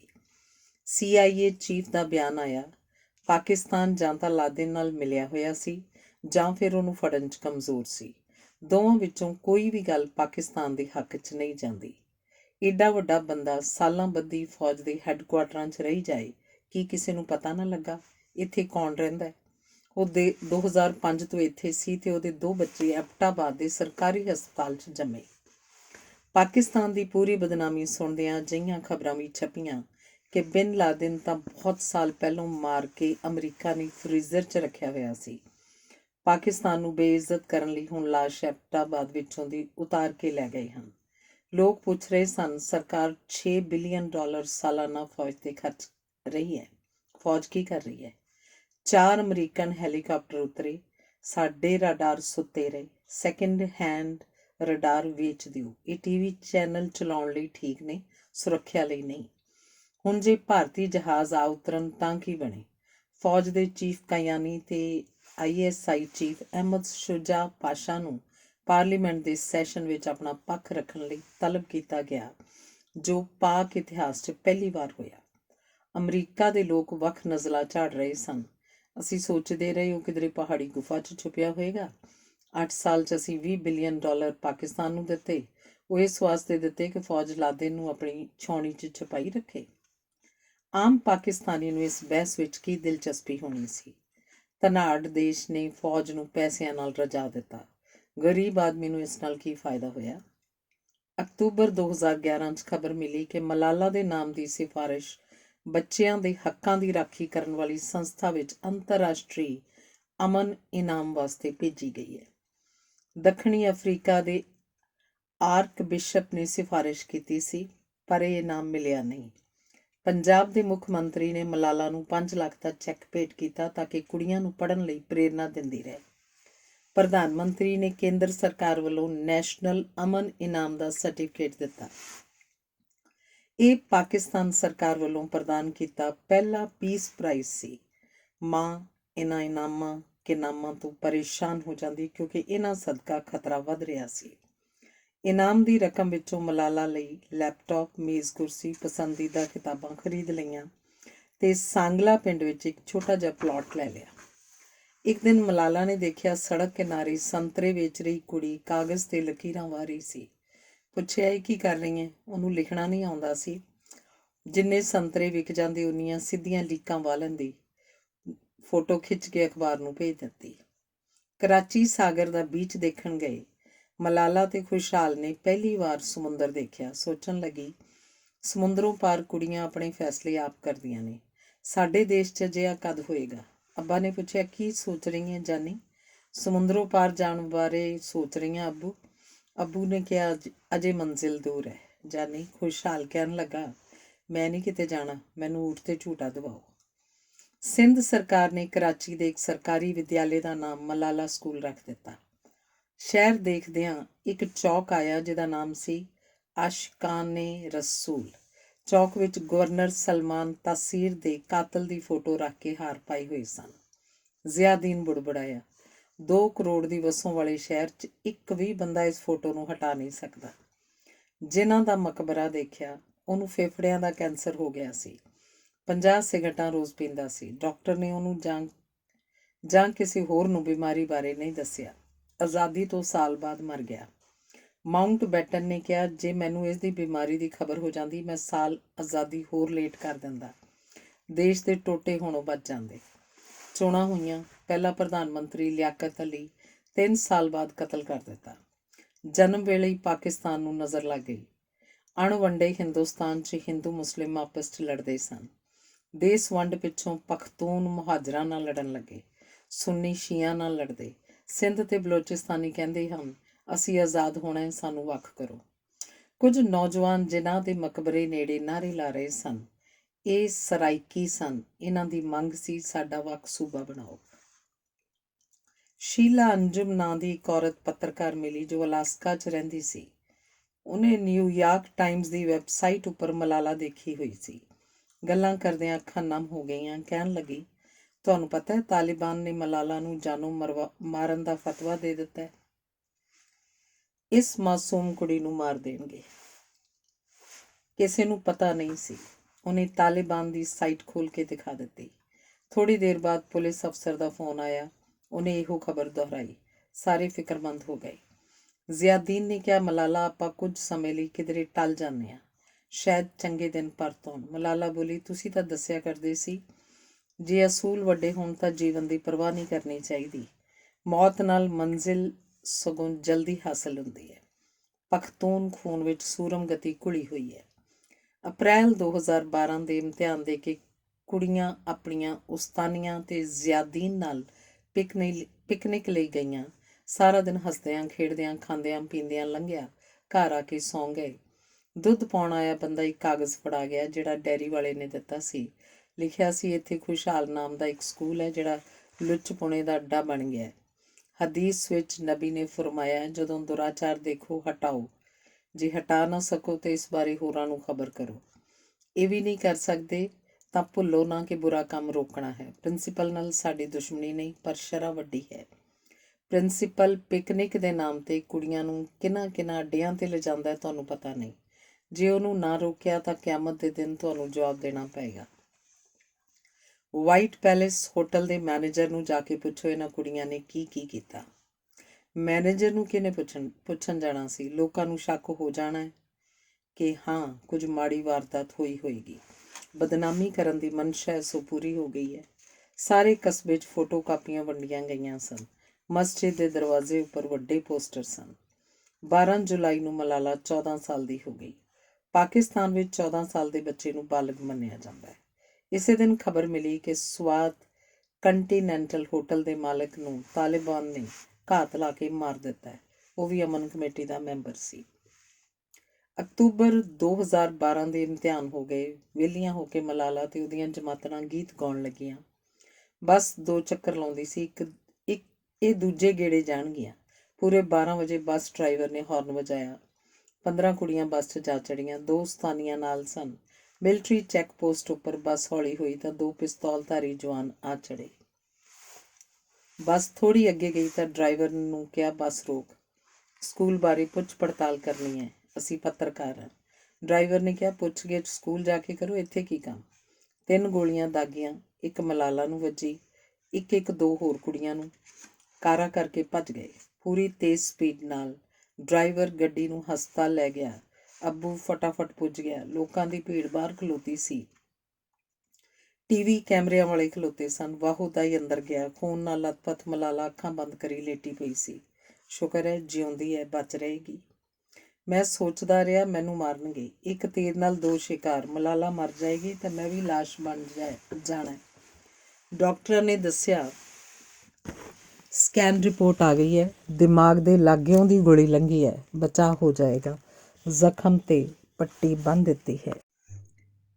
ਜ਼ਿਆਦੀਨ ਕੋਲ ਮੁੱਖ ਮੰਤਰੀ ਦਾ ਫੋਨ ਆਇਆ। ਪੇਸ਼ਾਵਰ ਲੇਡੀ ਰੀਡਿੰਗ ਹਸਪਤਾਲ 'ਚ ਸ਼ਿਫਟ ਕਰ ਰਹੇ ਹਾਂ। ਫੌਜ ਆਪੇ ਕਰ ਲਏਗੀ ਸਭ ਇੰਤਜ਼ਾਮ। ਆਰਮੀ ਕਮਾਂਡਰ ਨੇ ਸ਼ਾਮ 3 ਵਜੇ ਆ ਕੇ ਦੱਸਿਆ ਕਿ ਹੈਲੀਕਾਪਟਰ ਪੁੱਜ ਰਿਹਾ। ਘਰ 'ਚ ਔਰਤਾਂ ਆ ਕੇ ਰੋਣ ਲੱਗੀਆਂ। ਮਾਂ ਨੇ ਕਿਹਾ, ਰੋ ਨਾ, ਨਮਾਜ਼ ਪੜ੍ਹੋ। ਹੈਲੀਕਾਪਟਰ ਘਰ ਦੀ ਛੱਤ ਉੱਪਰੋਂ ਲੰਘਿਆ ਤਾਂ ਮਾਂ ਨੇ ਚੁੰਨੀ ਦਾ ਪੱਲਾ ਅੱਡ ਕੇ ਕਿਹਾ, ਯਾ ਅੱਲਾ। ਅਸੀਂ ਇਹ ਸੋਚ ਕੇ ਗਾਰਦ ਲੈਣੋਂ ਇਨਕਾਰ ਕਰ ਦਿੱਤਾ ਕਿ ਤੂੰ ਸਾਡਾ ਰਖਵਾਲਾ ਹੈ। ਅਸੀਂ ਤੇਰੇ ਤੇ ਪੂਰਾ ਈਮਾਨ ਲਿਆਂਦਾ। ਹੁਣ ਤੂੰ ਵੀ ਤਰਸ ਕਰੀ, ਮੇਰੀ ਧੀ ਨੂੰ ਸਲਾਮਤ ਭੇਜੀ। ਉਹ ਤੇਰੀ ਗੋਦ ਵਿੱਚ ਹੈ, ਹੁਣ ਕਰਨੀ ਪਏਗੀ ਵਾਪਸ। ਹੈਲੀਕਾਪਟਰ 'ਚ ਮਲਾਲਾ ਨੇ ਖੂਨ ਦੀ ਉਲਟੀ ਕੀਤੀ। ਜ਼ਿਆਦੀਨ ਘਬਰਾ ਗਿਆ। ਮਲਾਲਾ ਨੇ ਸਕਾਫ ਨਾਲ ਆਪੇ ਮੂੰਹ ਪੂੰਝਿਆ। ਮਰੀਅਮ ਨੇ ਕਿਹਾ, ਦੇਖੋ, ਹੋਸ਼ 'ਚ ਹੈ। ਆਪਣਾ ਮੂੰਹ ਆਪ ਸਾਫ਼ ਕੀਤਾ, ਚੰਗਾ ਸ਼ਗਨ ਹੈ। ਹਸਪਤਾਲ ਪੁੱਜ ਕੇ ਸਕੈਨ ਕੀਤਾ। ਗੋਲੀ ਮੋਢੇ ਝਟਕੀ ਹੋਈ ਸੀ। ਡ੍ਰਿਪ ਲਾ ਦਿੱਤਾ। ਨਿਊਰੋ ਸਰਜਨ ਨੇ ਕਿਹਾ, ਗੋਲੀ ਕਿਉਂਕਿ ਦਿਮਾਗ ਕੋਲੋਂ ਦੀ ਖਹਿ ਕੇ ਲੰਘੀ ਹੈ, ਹਾਲੇ ਗੋਲੀ ਕੱਢਣ ਲਈ ਆਪਰੇਸ਼ਨ ਵਾਸਤੇ ਉਡੀਕ ਕਰਨੀ ਪਏਗੀ। ਕਿਸੇ ਨੂੰ ਸਮਝ ਨਹੀਂ ਆ ਰਹੀ ਸੀ ਉਡੀਕ ਕਿਉਂ ਕਰਨੀ ਪਏਗੀ। ਰਾਤੀ 1:30 ਵਜੇ ਆਪਰੇਸ਼ਨ ਸ਼ੁਰੂ ਹੋਇਆ। ਅੱਬਾ ਹੱਥ ਵਿੱਚ ਕੁਰਾਨ ਫੜੀ ਅਰਦਾਸਾਂ ਕਰਦਾ ਰਿਹਾ। ਮੈਨੂੰ ਬੇਸ਼ੱਕ ਸਹਾਰਾ ਮਾਰੂ ਥਲ ਵਿੱਚ ਸੁੱਟ ਦੇ, ਪਿਤਾ ਮੇਰੀ ਧੀ ਦਾ ਵਾਲ ਵਿੰਗਾ ਨਾ ਹੋਵੇ। ਉਸ ਬਿਨਾਂ ਅਸੀਂ ਮਰ ਜਾਵਾਂਗੇ। ਮੇਰੀ ਬਹਾਦਰ ਧੀ, ਮੇਰੀ ਸੋਹਣੀ ਧੀ ਨੂੰ ਬੇਸ਼ੱਕ ਅੰਗਹੀਣ ਕਰ ਦੇਈਂ, ਜਾਨ ਰਹਿਣ ਦੇਈਂ। 5 ਘੰਟੇ ਆਪਰੇਸ਼ਨ ਚੱਲਿਆ। 4 ਇੰਚ ਵਰਗਾਕਾਰ ਖੋਪੜੀ ਦੀ ਹੱਡੀ ਕੱਟ ਦਿੱਤੀ। ਦਿਮਾਗ ਦੀ ਸੋਜ਼ ਨੂੰ ਖੁੱਲ੍ਹਾ ਥਾਂ ਚਾਹੀਦਾ ਸੀ। ਖੋਪੜੀ ਦੀ ਹੱਡੀ ਦਾ ਇਹ ਟੋਟਾ ਪੇਟ ਨੂੰ ਚੀਰਾ ਦੇ ਕੇ ਅੰਦਰ ਰੱਖ ਦੇਣਾ ਸੀ। ਖਰਾਬ ਹੋਣ ਤੋਂ ਬਚਾਉਣ ਦਾ ਇਹੋ ਤਰੀਕਾ ਸੀ, ਕਿਉਂਕਿ ਫਿਰ ਟਾਂਕੇ ਲਾ ਕੇ ਉਸੇ ਥਾਂ 'ਤੇ ਜੋੜਨੀ ਹੈ। ਸਾਹ ਨਾਲੀ ਸਾਫ਼ ਕੀਤੀ, ਆਕਸੀਜਨ ਲਾ ਦਿੱਤੀ, ਗੋਲੀ ਕੱਢ ਕੇ ਪੱਟੀ ਕਰ ਦਿੱਤੀ। 2 ਹੋਰ ਸੀਨੀਅਰ ਡਾਕਟਰਾਂ ਨੇ ਚੈੱਕਅਪ ਕੀਤਾ ਤੇ ਕਿਹਾ, ਠੀਕ ਹੈ ਮਲਾਲਾ। ਜ਼ਿਆਦੀਨ, ਅਜੇ ਅਸੀਂ ਇਹਨੂੰ ਬੇਹੋਸ਼ੀ 'ਚ ਰੱਖਾਂਗੇ ਤਾਂ ਕਿ ਦਿਮਾਗ 'ਤੇ ਬੋਝ ਨਾ ਪਵੇ। ਜਦੋਂ ਜ਼ਿੰਦਗੀ ਮੌਤ ਵਿਚਕਾਰ ਘੋਲ ਚੱਲ ਰਿਹਾ ਸੀ, ਤਾਲਿਬਾਨ ਨੇ ਉਸ ਉੱਪਰ ਹਮਲੇ ਦੀ ਜ਼ਿੰਮੇਵਾਰੀ ਲੈ ਲਈ। ਬਿਆਨ ਆਇਆ, ਵਿੱਦਿਆ ਦੇ ਹੱਕ ਵਿੱਚ ਪ੍ਰਚਾਰ ਕਰਕੇ ਨਹੀਂ, ਉਹ ਸਾਡੀ ਆਲੋਚਨਾ ਕਰਦੀ ਸੀ। ਪੱਛਮੀ ਵਿੱਦਿਆ ਦੀ ਮੁਰੀਦ ਸੀ। ਜਿਹੜੇ ਸਾਡੇ ਵਿਰੁੱਧ ਜ਼ਬਾਨ ਖੋਲ੍ਹਣਗੇ, ਉਹਦਾ ਇਹੋ ਹਸ਼ਰ ਹੋਵੇਗਾ। ਆਰਮੀ ਚੈੱਕ ਪੁਆਇੰਟ ਨੇੜੇ ਇਸ ਲਈ ਹਮਲਾ ਕੀਤਾ ਕਿ ਅਸੀਂ ਆਰਮੀ ਨੂੰ ਕੁਝ ਨਹੀਂ ਸਮਝਦੇ। ਸਵੇਰ ਸਾਰ ਹਸਪਤਾਲ 'ਚ ਕੁਝ ਹਿਲਜੁਲ ਹੋਣ ਲੱਗੀ। ਫੌਜੀ ਆਪਣੀਆਂ ਵਰਦੀਆਂ ਠੀਕ ਕਰਨ ਲੱਗੇ। ਆਰਮੀ ਚੀਫ ਜਨਰਲ ਕਯਾਨੀ ਆਇਆ। ਕਿਹਾ, ਜ਼ਿਆਦੀਨ, ਸਾਰੇ ਦੇਸ਼ ਦੀਆਂ ਦੁਆਵਾਂ ਤੁਹਾਡੇ ਪਰਿਵਾਰ ਲਈ ਹਨ। ਸਾਲ 2009 ਵਿੱਚ ਤਾਲਿਬਾਨ ਦਾ ਸਫਾਇਆ ਕਰਨ ਪਿੱਛੋਂ ਜਰਨੈਲ ਕਯਾਨੀ ਨੇ ਸਵਾਤ ਵਿੱਚ ਸਿਵਲੀਅਨ ਕਾਨਫਰੰਸ ਬੁਲਾਈ ਸੀ। ਉਸ ਵਿੱਚ ਮਲਾਲਾ ਬੋਲੀ ਸੀ, ਕਿਹਾ ਸੀ, ਸ਼ੁਕਰਾਨਾ ਤੁਹਾਡਾ ਜਰਨੈਲ ਸਾਹਿਬ, ਜੋ ਤੁਸੀਂ ਤਾਲਿਬਾਨ ਦਾ ਖਾਤਮਾ ਕੀਤਾ। ਹੁਣ ਲੋੜ ਫੈਜ਼ੁੱਲਾ ਨੂੰ ਗ੍ਰਿਫਤਾਰ ਕਰਨ ਦੀ ਹੈ। ਉਹਦਾ ਇਹ ਵਾਕ ਸੁਣ ਕੇ ਸਰੋਤਿਆਂ ਨੇ ਤਾੜੀਆਂ ਦੀ ਗੁੰਜਾਰ ਪਾ ਦਿੱਤੀ ਸੀ। ਹੁਣ ਕਿਆਨੀ ਨੇ ਮਲਾਲਾ ਦੇ ਸਿਰ 'ਤੇ ਹੱਥ ਰੱਖਿਆ ਹੋਇਆ, ਜਿਵੇਂ ਪਿਤਾ ਆਪਣੀ ਧੀ ਲਈ ਫਿਕਰਮੰਦ ਹੋਵੇ। ਜਰਨੈਲ ਨੇ ਡਾਕਟਰਾਂ ਨੂੰ ਕਿਹਾ, ਸਕੈਨ ਦੀਆਂ ਰਿਪੋਰਟਾਂ ਦੁਨੀਆ ਦੇ ਮਾਹਿਰ ਨਿਊਰੋ ਸਰਜਨਾਂ ਕੋਲ ਭੇਜ ਕੇ ਸਲਾਹ ਲਵੋ। ਕ੍ਰਿਕਟੀਅਰ ਇਮਰਾਨ ਖਾਨ ਖਬਰ ਲੈਣ ਲਈ ਆਇਆ। ਸੂਚਨਾ ਪ੍ਰਸਾਰਣ ਮੰਤਰੀ ਮੀਆਂ ਇਫਤਿਖਾਰ ਹੁਸੈਨ ਆਇਆ। ਮੁੱਖ ਮੰਤਰੀ ਹੈਦਰ ਹੋਡੀ ਆਇਆ। ਕਿਸੇ ਨੂੰ ਅੰਦਰ ਜਾਣ ਦੀ ਆਗਿਆ ਨਹੀਂ ਮਿਲੀ। ਮੁੱਖ ਮੰਤਰੀ ਨੇ ਲੋਕਾਂ ਨੂੰ ਕਿਹਾ, ਧੀਰਜ ਰੱਖੋ, ਮਲਾਲਾ ਨੂੰ ਕੁਝ ਨਹੀਂ ਹੋਏਗਾ। ਇੰਨੇ ਕੰਮ ਬਕਾਇਆ ਛੱਡ ਕੇ ਕਿਵੇਂ ਮਰ ਸਕਦੀ ਹੈ ਉਹ? ਸ਼ਾਮੀ 3 ਵਜੇ ਰਾਵਲਪਿੰਡੀ ਤੋਂ 2 ਅੰਗਰੇਜ਼ ਡਾਕਟਰ ਆਏ। ਉਹ ਲੰਡਨ ਤੋਂ ਆਏ ਸਨ। ਸਾਰਾ ਕੁਝ ਦੇਖ ਕੇ ਕਿਹਾ, ਆਪਰੇਸ਼ਨ ਠੀਕ ਹੈ, ਪਰ ਰਿਕਵਰੀ ਠੀਕ ਨਹੀਂ। ਜ਼ਖਮਾਂ ਉੱਪਰ ਆ ਕੇ ਖੂਨ ਜੰਮਣਾ ਚਾਹੀਦਾ ਹੈ। ਕਲੌਟਿੰਗ ਨਹੀਂ ਹੋ ਰਹੀ। ਬਲੱਡ ਪ੍ਰੈਸ਼ਰ ਘੱਟ ਹੈ। ਗੁਰਦੇ ਕੰਮ ਛੱਡ ਗਏ ਹਨ। ਹੈਲੀਕਾਪਟਰ ਆ ਗਿਆ। ਹਸਪਤਾਲ ਤੋਂ ਮਲਾਲਾ ਨੂੰ ਐਂਬੂਲੈਂਸ ਲੈ ਕੇ ਨਿਕਲੀ ਤਾਂ ਆਲੇ ਦੁਆਲੇ ਹਥਿਆਰਬੰਦ ਫੌਜੀਆਂ ਦੇ ਮੋਟਰਸਾਈਕਲਾਂ ਨੇ ਰਿੰਗ ਬਣਾ ਲਿਆ। ਹੈਲੀਕਾਪਟਰ ਰਾਵਲਪਿੰਡੀ ਦੇ ਫੌਜੀ ਹਸਪਤਾਲ ਵਿੱਚ ਜਾ ਉਤਰਿਆ। ਇਸ ਹਸਪਤਾਲ 'ਚ ਬਹੁਤ ਸਾਰੇ ਡਾਕਟਰ ਤੇ ਨਰਸਾਂ ਇੰਗਲੈਂਡ ਤੋਂ ਸਨ। ਫੌਜ ਨੇ ਹਸਪਤਾਲ ਘੇਰਿਆ ਹੋਇਆ ਸੀ। ਛੱਤਾਂ 'ਤੇ ਪੋਜੀਸ਼ਨਾਂ ਲੈ ਰੱਖੀਆਂ ਸਨ। ਮਾਂ ਤੇ ਪਿਓ ਨੂੰ ਇੱਕ ਮੇਜਰ ਸਮੇਤ ਗਾਰਡ ਦਿੱਤੀ ਗਈ। ਤਾਲਿਬਾਨ ਦੁਬਾਰਾ ਹਮਲਾ ਕਰ ਸਕਦੇ ਹਨ। ਪ੍ਰਧਾਨ ਮੰਤਰੀ ਖਬਰ ਲੈਣ ਆਇਆ। ਉਹਨੂੰ ਅੰਦਰ ਨਹੀਂ ਜਾਣ ਦਿੱਤਾ। ਉਹਦੀ ਗਾਰਦ ਵਿੱਚ ਕੀ ਪਤਾ ਕੋਈ ਤਾਲਿਬ ਹੋਵੇ। ਸਾਰੀ ਦੁਨੀਆ ਇਸ ਹਮਲੇ ਨੇ ਹਿਲਾ ਦਿੱਤੀ। UNO ਜਨਰਲ ਸਕੱਤਰ ਬਾਨ ਕੀ-ਮੂਨ, ਅਮਰੀਕਾ ਦੇ ਰਾਸ਼ਟਰਪਤੀ ਬਰਾਕ ਓਬਾਮਾ ਦੇ ਬਿਆਨ ਛਪੇ। ਡਾਕਟਰ ਫਿਓਨਾ ਨੇ ਦੱਸਿਆ, ਦੁਨੀਆ ਦੇ ਬਹੁਤ ਦੇਸ਼ਾਂ ਨੇ ਇੱਛਾ ਜ਼ਾਹਰ ਕੀਤੀ ਹੈ ਕਿ ਮਲਾਲਾ ਦਾ ਇਲਾਜ ਕਰਨ ਲਈ ਤਿਆਰ ਹਨ।